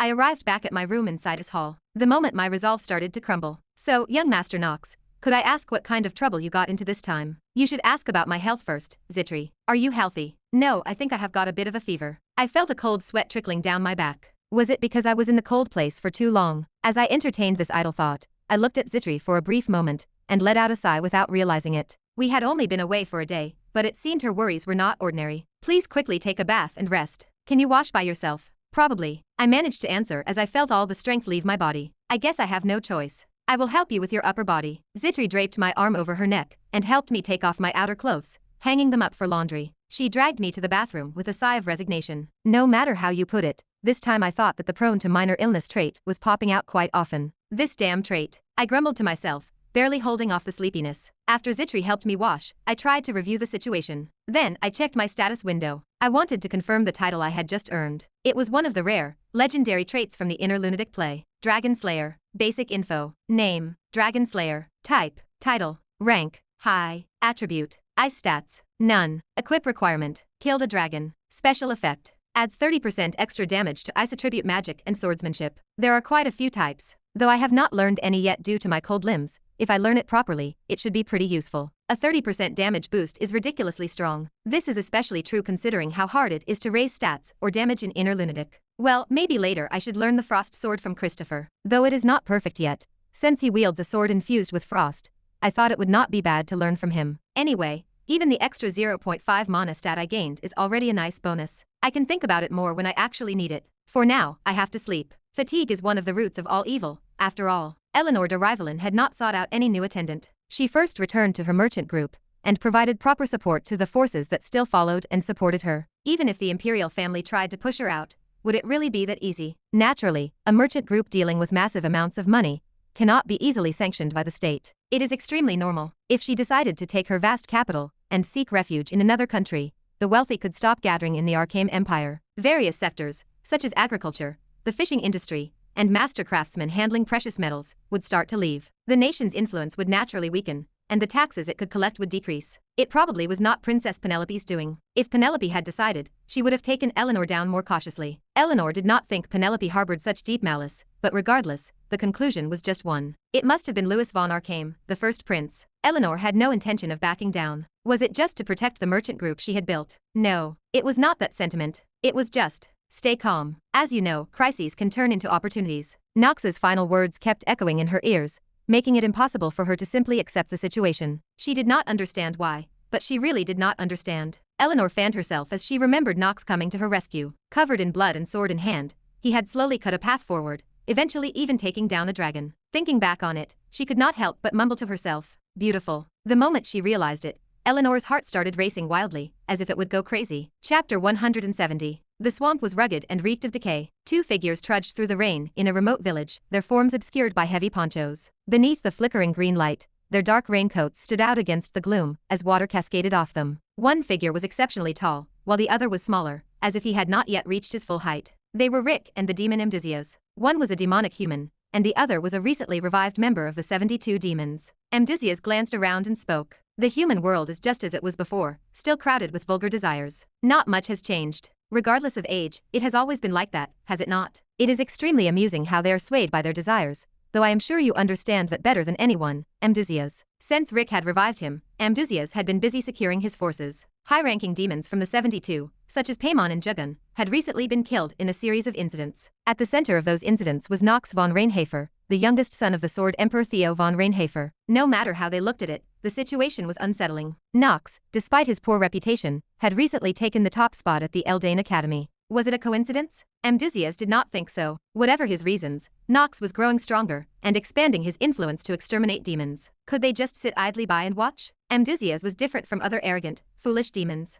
While many of his kind were blinded by overconfidence, Amdusias acted for his own benefit. The danger humans posed had already been proven during the night of slaughter. In fact, only 3 humans had been involved in Paimon's death: Theo, Celsus, and Noah. As a result, Paimon had lost his powers and been sealed. Humans had limitless potential, and Amdusias needed to be certain of it. This was his conclusion. Humans are dangerous, no doubt. Rick, you know it too. They are getting stronger. If we want to achieve greatness, we must act faster. If humans decided to unite, many nations, including the Arcane Empire, would form alliances. In such a situation, individualistic demons were likely to be left behind. The 72 demons only gathered under a powerful figure like Baal, held together by his overwhelming strength. But humans were different. For the sake of their own interests, they could compromise or betray one another. That was their terrifying strength. Nox von Reinhafer, in particular, was dangerous. He could become as much of a threat as the 7 stars of the continent, the 3 sword emperors, or the 4 sages. Even the arrogant Amdusias could not deny it. He had exterminated high-level executive demons repeatedly. It was enough to explain how dangerous he was. People with natural talents were spread across the continent,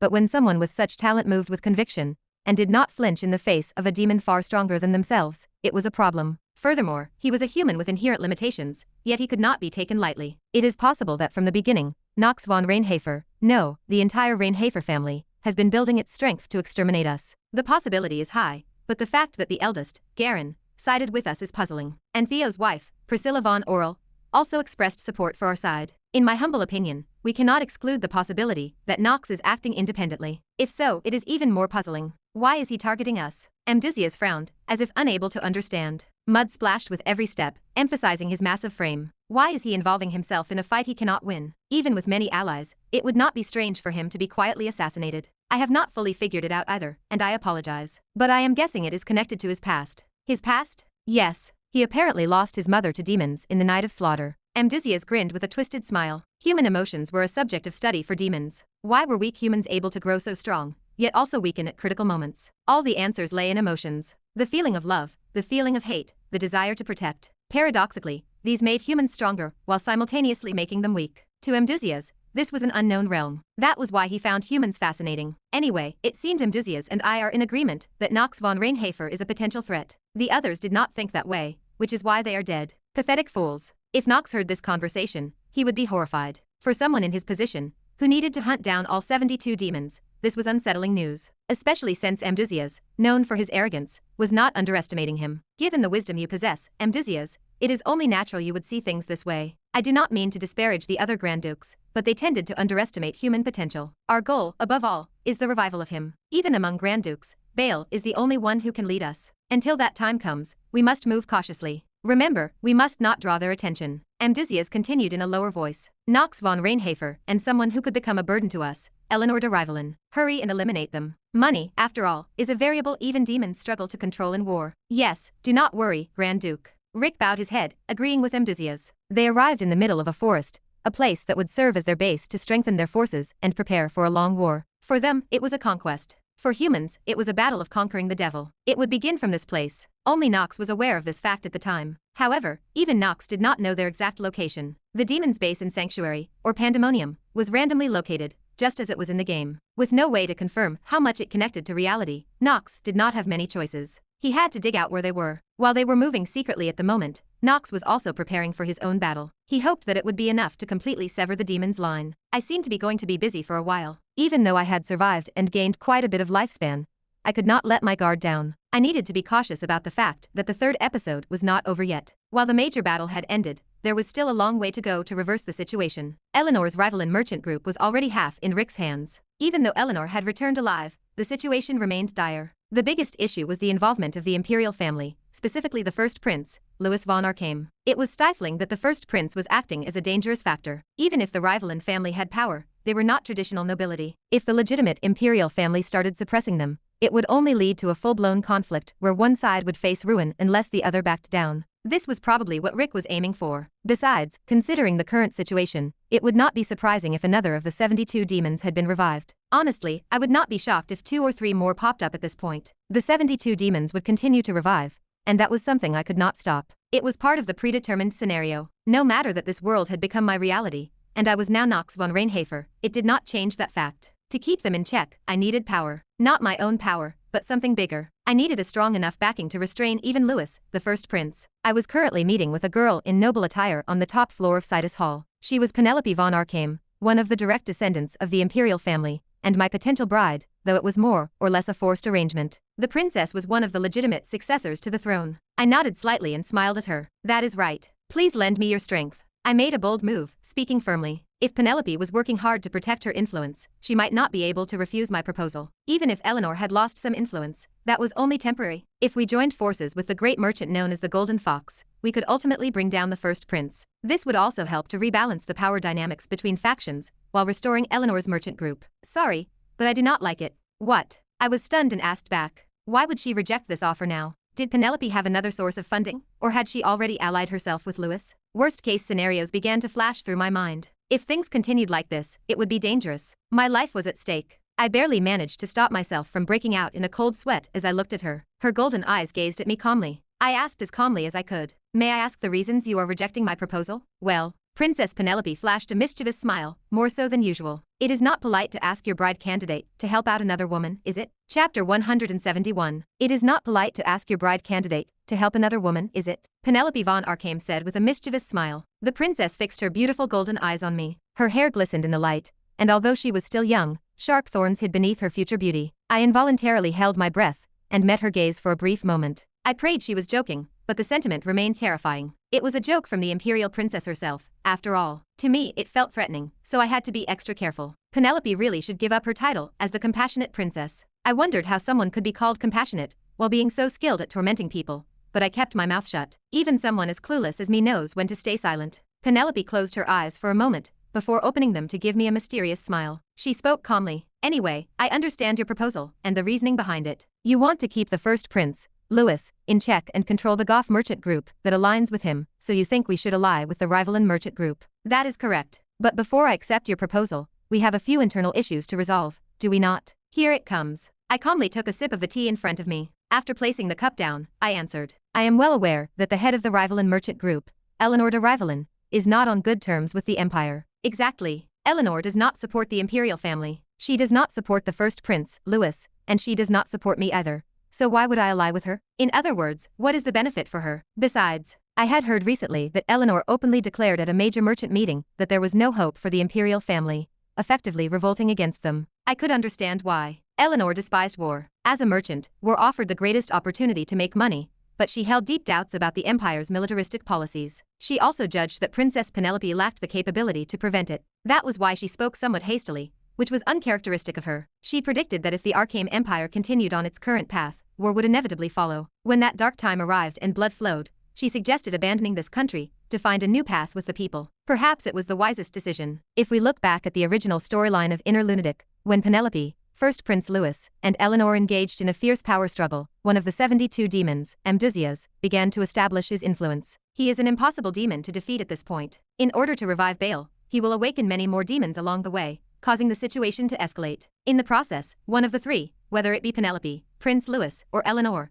loses their power and falls. In such a dark time in the main storyline, Eleanor's decision to remain neutral might have been wise. Though, of course, Princess Penelope did not think so. Someday, they would want to deal with the rivalan merchant group. Naturally, the imperial family kept an ear on these matters. Regardless of how skilled and capable Eleanor was as a merchant, the Arkham Empire was still the ruling power. Challenging the hierarchy of the imperial family was unacceptable in any form. Because of this, the public started to divide. There was tension in the academy, and those who used to stay by Eleanor's side started to leave one by one. At any rate, they were a bunch of cowards. The problem was, I somehow ended up having to defend the person I was just badmouthing. Damn it. I am aware she recently declared her opposition to the imperial family. I have theirs too, after all. And yet you are asking me to rely on Eleanor's merchant group? Why? Because it is the best option. I glanced at Penelope, who frowned slightly, and I barely managed to swallow the dry lump in my throat. Her gaze was that of a supreme ruler, mixed with a hint of fear. This was when she would show it, was it not? Her future, where she would transform into the cold-blooded princess. Penelope continued speaking in a calm tone. I do not understand.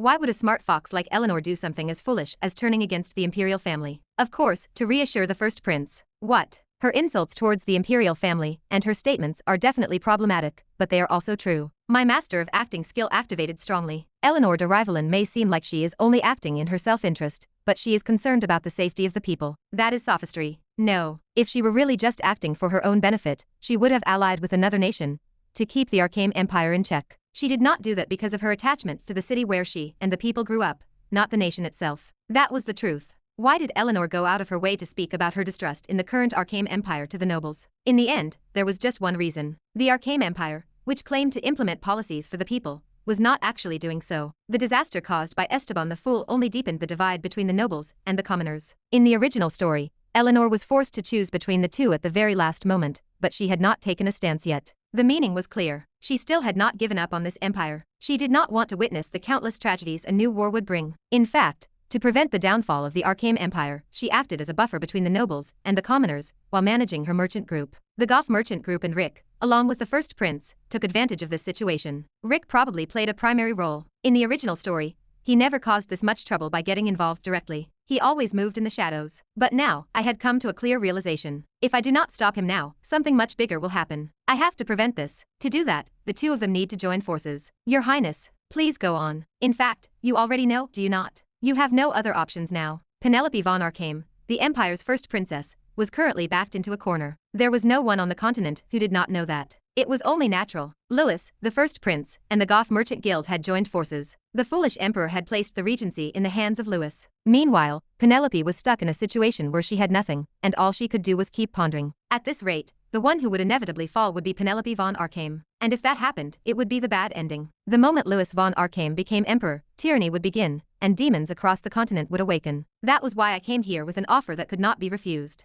At the top of Sidus Hall, a place no different from a gallows, Nox von Reinhafer, son of the Dark family, had come to save them both, Eleanor and Penelope. Even with a blade to my throat, I had to say it. Both of them must join hands. You already know my forces are still weak, do you not? It is just a matter of time. Nox von Reinhafer, you are truly strange. Penelope sighed and continued. Her expression showed a hint of half-baked acting. It is as you said. I am powerless right now. No matter the situation, I will not be able to get out of it alone. I will have to rely on someone, but it did not have to be you. She clenched the hem of her dress tightly before continuing. Why are you helping me? You of all people, the son of the Dark family. Not me. Eleanor de Rivalen is the one who will help your highness, or rather, the next empress. Did she not say she would not support me? She does not support anyone. That has not changed. But, I looked into her trembling eyes and spoke with precision. I trust the people and the nation I have lived in. That is why I do not want it to fall, Arcane. Even if that choice goes against your own family? I was always the outcast anyway. It is nothing to be surprised about. Eleanor, Penelope continued, she will not help me either. Like you said, she must be thinking it would be better to align with another nation instead. Before she could finish her sentence, a sudden knock echoed through the room.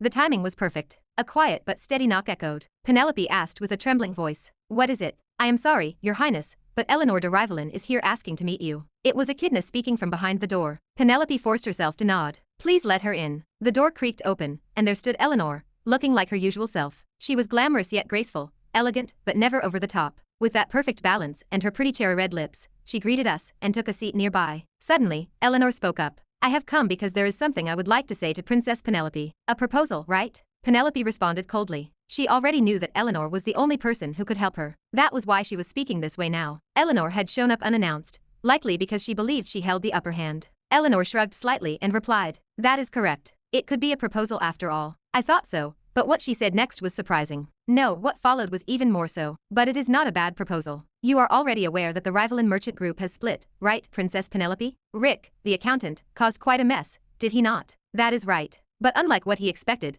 I made it back alive. The people are divided, but my forces are still stronger. In reality, I have always been the one who appears on the surface and manages the group. So what are you trying to say? I can help you. I am sure you already know that Louis, the first prince, must be taken down. And what is the compensation? The royal family does not have much to offer right now, and our trust in each other is still." At that moment, even I could barely swallow. No matter how much we asked, Eleanor did not say what she wanted from the royal family in return. I thought we had become somewhat closer, but now this. The moment I thought that, Eleanor's lips twisted into a smirk. "Please break off your engagement." "What? As compensation for supporting Princess Penelope, I demand the annulment of your engagement to Nox von Reinhafer." I stared at Eleanor in shock. Was this a joke? Why was my name suddenly being brought up here? Chapter 172. As compensation for supporting Princess Penelope, I demand the annulment of your engagement to Nox von Reinhafer. I am speaking as the head of the Rivalin merchant group. Did I hear that right? No matter how I thought about it, I was stunned by her nonsense statement. Why was she doing this? I began to quickly think about what benefits she could gain from breaking off my engagement. Could it be she is trying to keep me, the only potential marriage candidate, in check?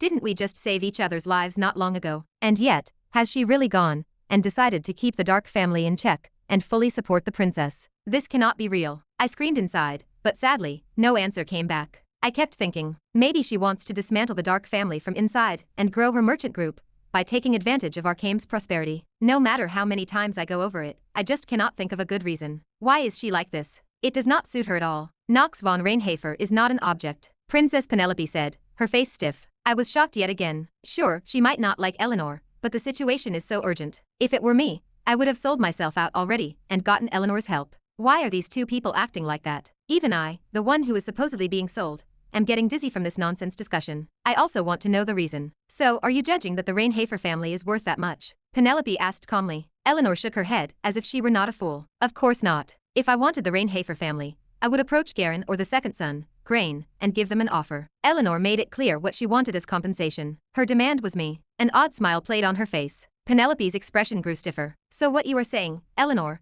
is that the one you are after is Nox von Reinhafer, right? That is right. And to add, who I want is someone who will become Princess Penelope's kingmaker, Nox von Reinhafer. Kingmaker, another dizzying term. I have never declared support for the princess. I only took a swing at Lewis, and during that process, the princess reluctantly acknowledged that. Currently, I am the only marriage candidate, which is an issue in itself. From the outside, people must be thinking if there really is a lunatic like that from the Dark family. But seriously, why the royal family? Why Penelope? What can I do? It is not like I chose this. They are the ones who made it happen, not me. Damn it. Unable to voice my frustration, I kept my thoughts inside. Eleanor watched me, then narrowed her eyes in a peculiar way, and asked me pointedly, "What is the problem? It is not like you wanted the engagement. I am just helping out a little. After all, I owe you my life. This is for your freedom." That is true, but I reluctantly agreed, then glanced at Penelope. She shot me a brief glare, then turned back to Eleanor. It is ironic. You say you will support me, but at the same time, you want to take away my kingmaker and control him. With all due respect, I am not one to be controlled by anyone. I objected.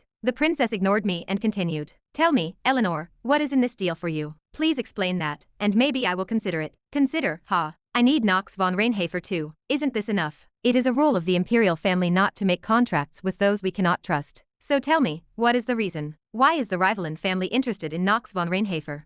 Actually. Eleanor hesitated briefly, then glanced at me with a faint smile. Soon she made an explosive declaration. I want this man. That is why I have decided to make him mine. Penelope and I were stunned. Next, outside the room, I heard someone coughing awkwardly. I am sure even Echidna was startled. I repeated it in my head. What did I just hear? Meanwhile, Eleanor kept talking. Even though I do not care about Nox von Reinhafer supporting the princess, I am interested in Nox himself. It is not about his family. I need him. Is that so? Why do you just proceed as you like without hearing my intention? Does it bother you? Isn't this your chance to step away from the image of being a royal puppet? It should not be a bad offer for you. Unfortunately, I could not argue back to Eleanor's words. But it was also the truth. Up until now, though I had become stronger, it is a fact that there were still powerful demons lurking out there. From here, to become stronger, I would have to handle things while avoiding drawing unnecessary attention. That is why I am moving carefully. But as expected, the title of being the princess's fiancé was dangerous. It would keep me the target of constant gossip and rumors. At this point, getting Eleanor's help is better. Though I could not understand why she would make such a massive investment in me. Was it because I saved her life? I hoped that was the case.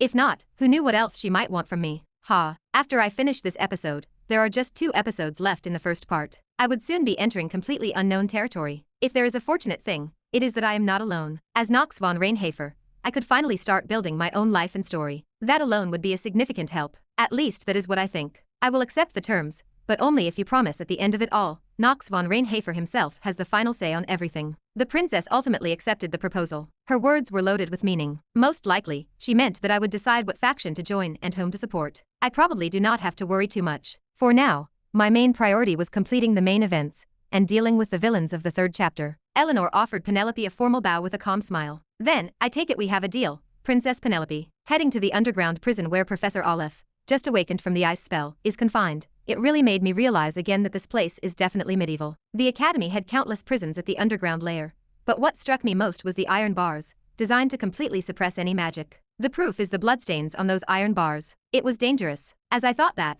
I approached Professor Aleph and greeted him. Filthy demonic human. You, Nox von Reinhafer. How on earth did you survive? You should have died there. That is none of your concern. I clenched my fist and punched him square in the face once. I knocked a tooth onto the cell floor. I could not help but feel a new satisfaction. Now, with a single punch, I had gained enough physical strength to knock out a professor's teeth, though he cannot wield magic at the moment. For the weak and frail Nox, this was truly remarkable progress. Answer my questions. I already know you serve the demons called Grand Dukes, so do not waste your breath with excuses. How laughable. How can a mere academy student do anything against me? The reason for his strange last sentence was that I had raised my fist again. I knew his weak point. I admit that he is a powerful mage, but his talent as a knight is hopeless. Simply put, his physical strength is trash. And now his mana is sealed. Can he really face me? Of course not. He already could not use magic, and he must have given Astrid most of the important information by now. So why did I even bother coming here? Of course, it is because there is still one last piece of information I need to dig out, and I will ask about that later. But one of the biggest reasons I am here is none other than this. Refuse to talk, and you will just get more of this. This trash. So you really are a ruffian, as the rumor says. Crunch. Thanks to him, I ended up barely scraping by, nearly dying in the process. Is that all? Because of him, Eleanor also found out that I was actually Shane, and this time, I really almost died. My heart literally stopped, and if I had made even the slightest mistake, I would have died forever. Eleanor, too, is a character who should not have to go through that kind of sacrifice. Her trauma is something that should not be triggered. Do you have any idea how much pain that must have caused her? So yeah, here is the bottom line. To put it simply, Aleph, this guy nearly ruined everything. Crunch. The sound of his face breaking echoed as his cheekbone cracked. Looking down at his face, he could still endure it, right? Brace yourself. Weren't you a knight? What kind of knight punches people without honor? Acknowledge. Why? Would you prefer I cut you with my sword? I should not use a sword. Aleph looked at me with a puzzled expression, as if he could not understand what I meant. I simply smiled, ignoring his confusion, and added lightly, it is not fun to end this too quickly. You are a demon. Have you decided to serve me? As I said that, I realized that we were not exactly on friendly terms where we could joke with each other. I tightened my fist again, and delivered another blow to him. Die. With such a feeling. Of course, there is a thing I have to ask him right before I beat him to death. After about 2 hours, with a light-hearted expression, I rolled my shoulders. My body was still weak, but it became good training. It seemed I had built up some strength. Even the satisfying sound of a system notification chimed in. Physique stat increased by 0.1. Maybe I should hit him a bit more. But with limited time, I decided to save that for later. I stepped closer to him and asked, You must already know about the village where Mduzias and Rick plan to stay, do you not? What? How could you? He looked at me with such an expression. It cannot be helped since I know the future to a certain extent. Smiling with a hint of menace, I drew the black blade and pointed it directly at his neck. Pandemonium. He gasped, looking at me, even more stunned. But naturally, I had no reason to make things easy for Aleph. With a refreshing smile, I continued. If you reveal that location now, I will consider sparing you a bit of pain. Chapter 173. Aleph asked as though he had completely forgotten he was supposed to keep it a secret from me. It seemed he was shocked that I knew something they only talked about among themselves. The reason I asked him about it was simple. The demon's base changes randomly depending on the situation. I was interrogating him to find out the location. I showed no mercy along the way as I tormented Aleph with a clear objective. I asked him again, where is your base? He scoffed and told me he would never tell someone like me,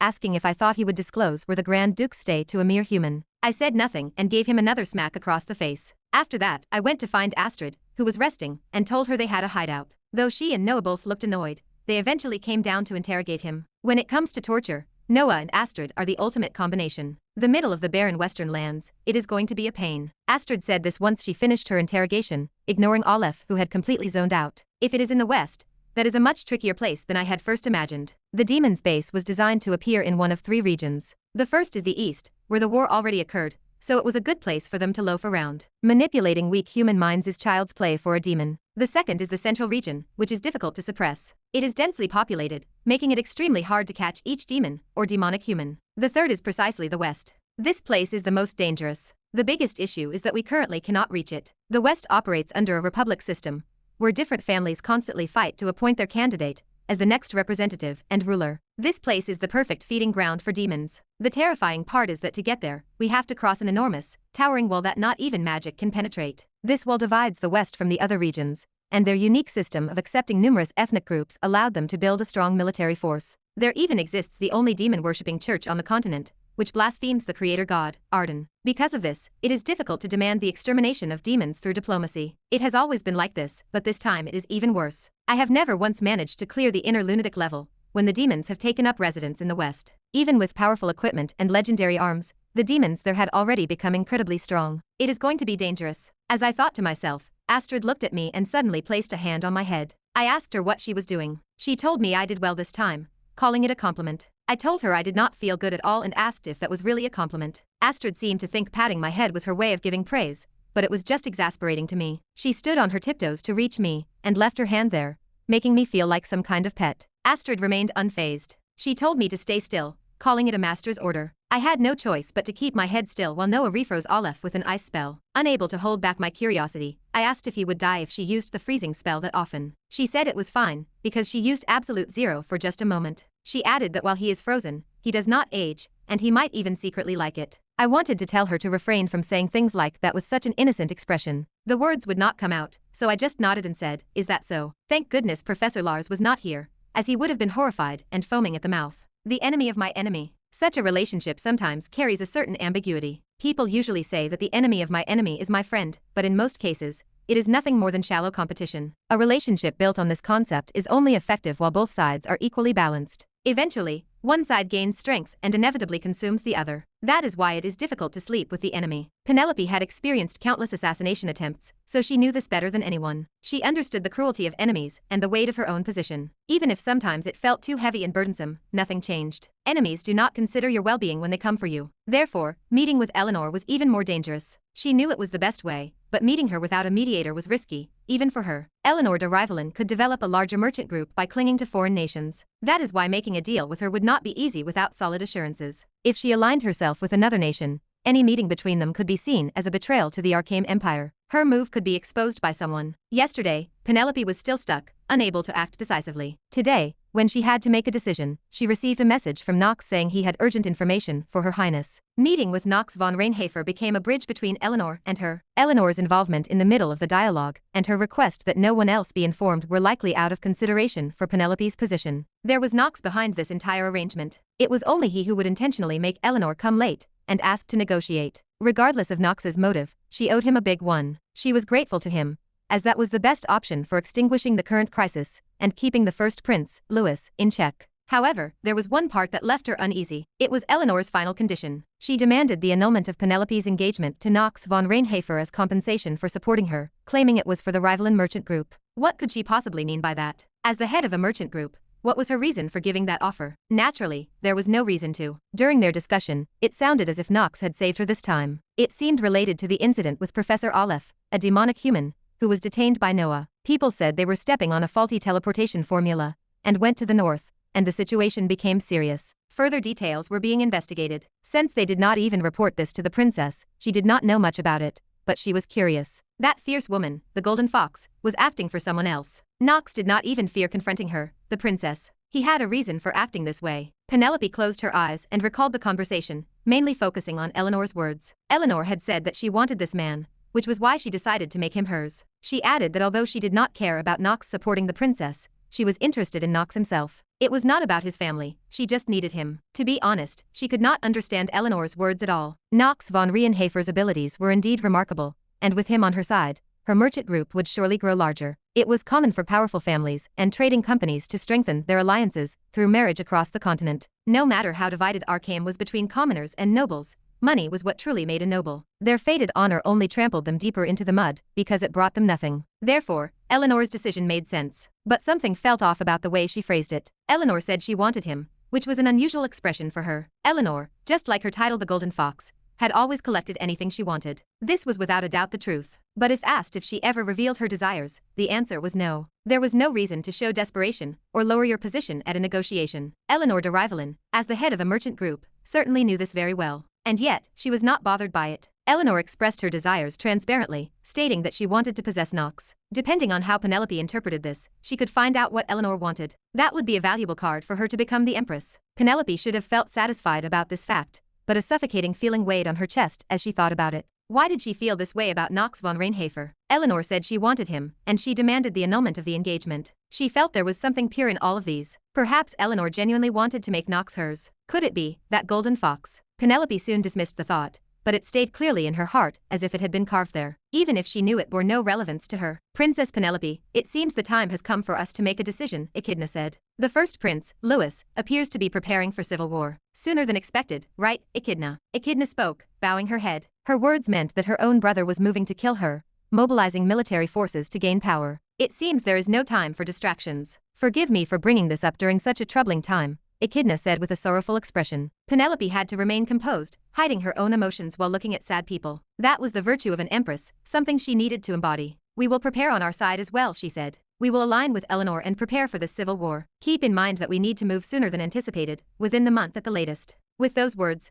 Penelope briefly remembered Nox's arrogant eyes. Those mysterious lavender eyes. Whenever she looked into them, she always fell into a peculiar illusion. A feeling that, somehow, if he were by her side, everything might be a little easier to resolve. A faint, murky trust born from that inexplicable illusion. It was this feeling that had so often saved her in difficult moments. Perhaps that is why Eleanor's words about wanting him stirred a faint sense of resistance within her. Chapter 174. Eleanor de Rivalin, owner of the Rivalin Merchant Group, woke up late. As she basked in the morning sunlight, she pondered how to possess him. This traced back to her recent conversation with the princess, Nox von Reinhafer, the man who saved her, also known as Shane, the one who held the strength to defeat a dragon and captivated her with his precise, honed swordplay. No matter how she analyzed it, she struggled to understand her own heart. She had never been expressive, and she knew she lacked experience in such matters. Recently, however, one thing became certain. She liked him. Perhaps, she liked him more than a friend. She shook her head, trying to banish the sad thought that she had no friends to begin with. She focused instead on his face. His sharp jawline, straight nose, flawless white skin, and most of all, his beautiful, snow-white hair. She remembered it well,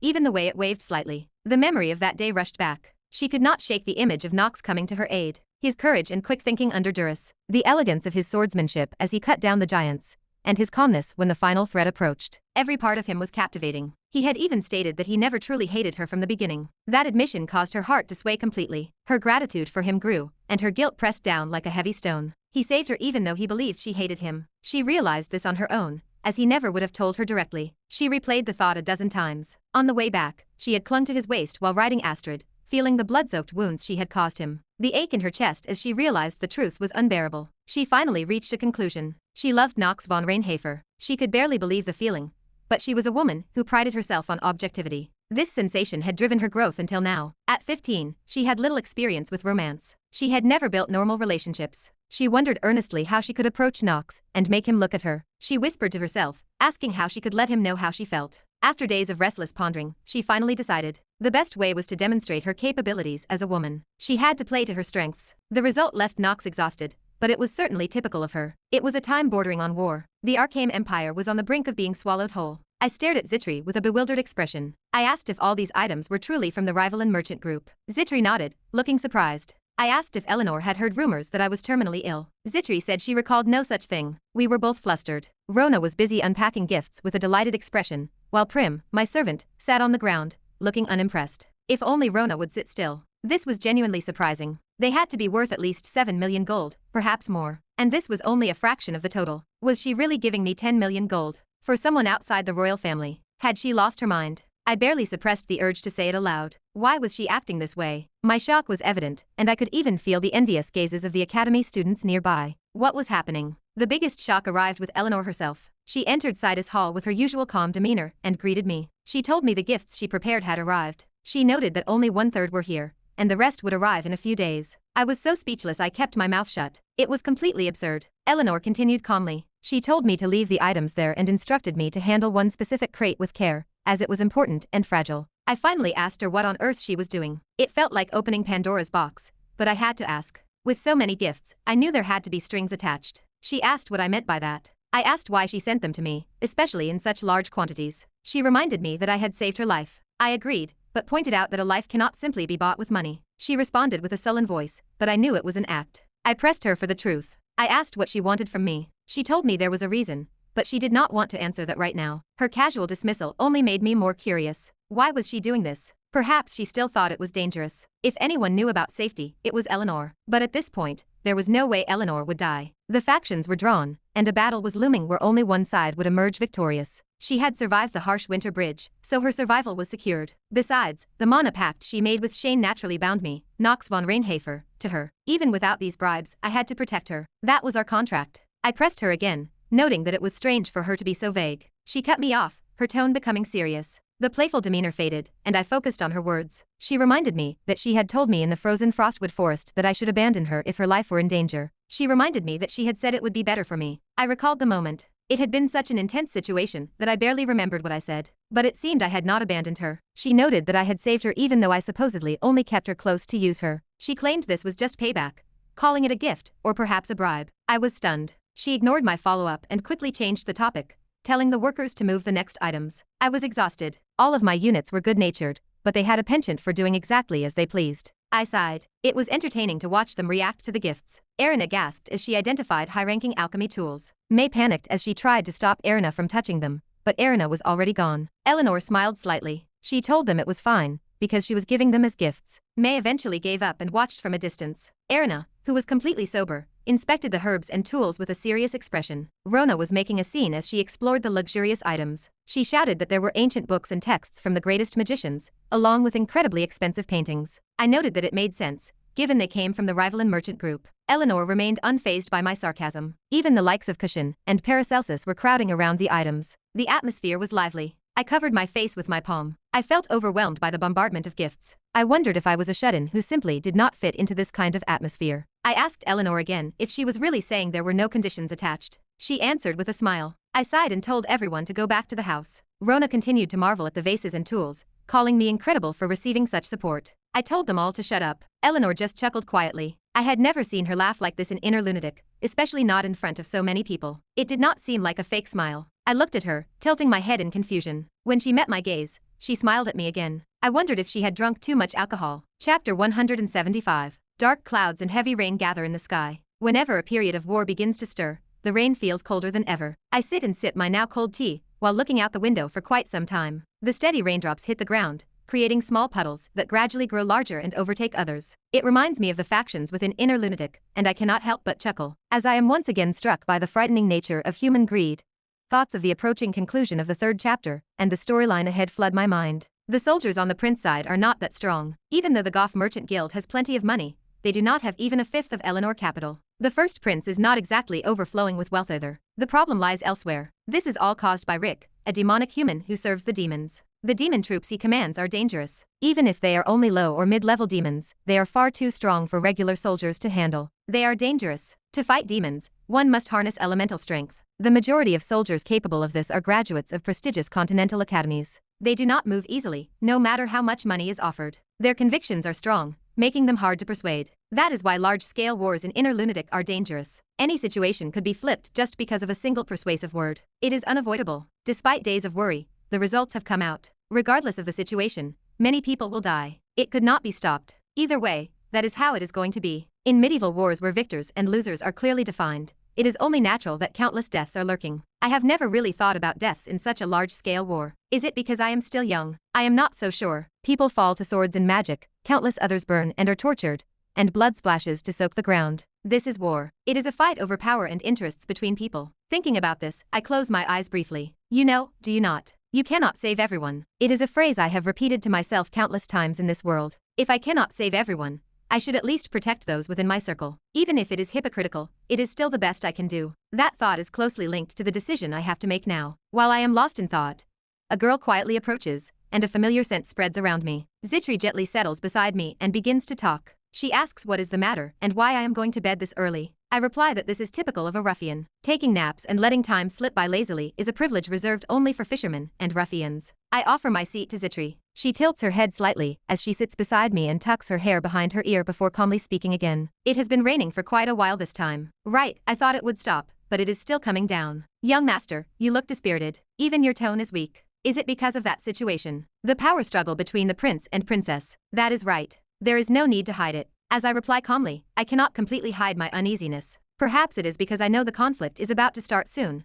or maybe I am getting too caught up in the situation. At least it is not the latter. I am Nox, and Nox is me. The two are the same person. I repeat the words I heard in that white room, my mental world. Nox von Reinhafer is my name. There is no denying it now. In this situation, I have to take responsibility and find a way to move forward. I am no longer just an extra. I have become someone who has to find a reason for my life. I have to improve. With this thought, I take a deep breath and organize my thoughts once more. The war will begin when the rain stops. Yes, This time, it is especially dangerous. I am aware. Are you not thinking of running away? I ask jokingly, but Zitri gives me a rather fierce look. You asked me to stay by your side. Are you discarding me now? The people who trust me. This makes me vainly excited. More than anything, I realize that they are completely mine, not just characters belonging to the original Nox. I did not bring it up to joke with her. The first prince, Louis, and the Goth merchant group. The first princess, Penelope, and the Rivalan merchant group. The future where two factions clash is already set in stone. In the game, I experienced it countless times, but it still does not feel real. Unexpectedly, at this point, I find myself feeling a bit anxious, even if it is just for a brief moment. I even start to wonder, maybe the game Inner Lunatic was created as a tutorial to help me survive and adapt to this world. The thought crosses my mind just for a moment. Anyway, I am back where I was. There is still so much I do not know, but I believe I can figure it out from here. Just as I firm up my resolve, I hear a familiar system sound. It seems to pierce through my mind. I narrow my eyes and focus on a half-transparent window hovering in midair. You have one unread message in your mailbox. Would you like to check it? Check it. Without hesitation, I accept. A strong sense of anticipation fills me as the message appears. On the familiar parchment background, the tightly packed words catch my eye. Hello, Yu-chan. No, I suppose I can now call you confidently by your name, Nox von Reinhafer. Thanks to your recent growth, I can now reveal a bit more of the world truth to you. I cannot tell you everything yet, as there is still the world promise, and I hope you will understand. Nox, as you noticed recently, the world is slowly changing thanks to you. Even though it is just a little, it is moving toward a happy ending. Whether it is truly a happy ending for you, I cannot say. Nevertheless, you are progressing, and I am so proud of you. But with good always comes the dark side, and you know this too. The world original flow, what you would recognize as history, has finally started to twist. You are going to face countless variables from now on. I am sorry. I know this is sad news, but I am also sending you something to help you along the way. I hope it will be helpful. With you always, name redacted. The world is progressing toward a happy ending. Another subject that is difficult to comprehend. Of course, the voice is that familiar, same woman. Besides, there was another part that made me uneasy. History started to twist. I vaguely noticed this truth, but sensing this become reality was unsettling. Now that a major war was waiting ahead, even I could not help but feel uneasy. I thought I was adapting quite well to this world, but maybe I still need to learn more about myself. I do not even fully understand Nox's past. If I can understand and analyze it quickly, it will help me break through the situation. It seems the sender, the mysterious woman, was in a situation where she could not give me a lot of information. In the end, her name was hidden and broken as well. My thoughts were cut off by another message. The message has been deleted from the mailbox. As expected, I feel I need to move more calmly. Variables are things that have always been daunting to me. There is an artifact attached. Oh right, she mentioned a useful item. Returning to my gamer mode, I focus on the message. Soon, one of the items I need appears before me. You have received a trait lottery ticket. A small, popping sound accompanies a capsule. It is as if to make sure other characters around me cannot notice. Zitri is frozen in place, the clock needle has stopped, and the world is tinted in gray. It is like when I use Genius Time. The time has finally come for my luck stat to shine. A trait lottery ticket. My lips curl up involuntarily. Although people might forget, I have a maxed out luck stat of 10, which has provided huge boosts to enhancement rates. Thinking about how I will get to see that effect in action again this time brings a joyful smile to my face. This is a game. No, is it a reality? Either way, lotteries always make people excited. With that thought, I am drawn toward the lottery machine as if in a trance. Countless troops surround first Prince Louis. Seen from the towering royal castle, they appear like a mass of black dots filling the area below. Among the forces under the command of Rick and his subordinates, there are also those with pale, purplish skin. They are demonic humans, or low to mid-level demons. Rick had been granted temporary command of that force for the sake of this mission. Of course, this temporary authority was given by Amduzias, one of the new Grand Dukes. Realizing he had reached a position close to what he desired, Rick smiles. I have been blessed with more demonic blood. Blood that was given to me directly by Amduzias. At this rate, not only will I achieve the ambition of the Grand Dukes, but I will also achieve my long-cherished goal. Rick's desperate wish, even at the cost of betraying Eleanor, was to settle with his weak past. To put it bluntly, and without any vague expressions, that is how it was. To put it simply, he no longer wishes to be human, becoming a demon, advancing to become one of the great 72 demons, and ruling the world alongside the Grand Dukes, is his ultimate desire. He wants to make sure no one could ever disregard him. That relentless thirst for more blood is fueled by the same reason. Demonic blood aids the corruption of human nature, and makes them lose their intelligence after all. But a human who, instead of losing themselves, becomes slowly addicted to it will eventually transform into a demon. That is exactly what Rick wants. When this war is over, I will finally be able to deal with my damn little sister. Quite a long time, Louis says with a satisfied expression from beside him. Rick simply grins back. This time, he is not wearing his usual newsboy cap, which reveals his true appearance. The demonic human Rick, or rather Arskultz, puts a sinister smile on his face. That is right. Really, it has been a very long time. To be continued. Hope you liked today's video. Join the community by subscribing and dropping a like. I'll be back with another update as soon as possible. See you then.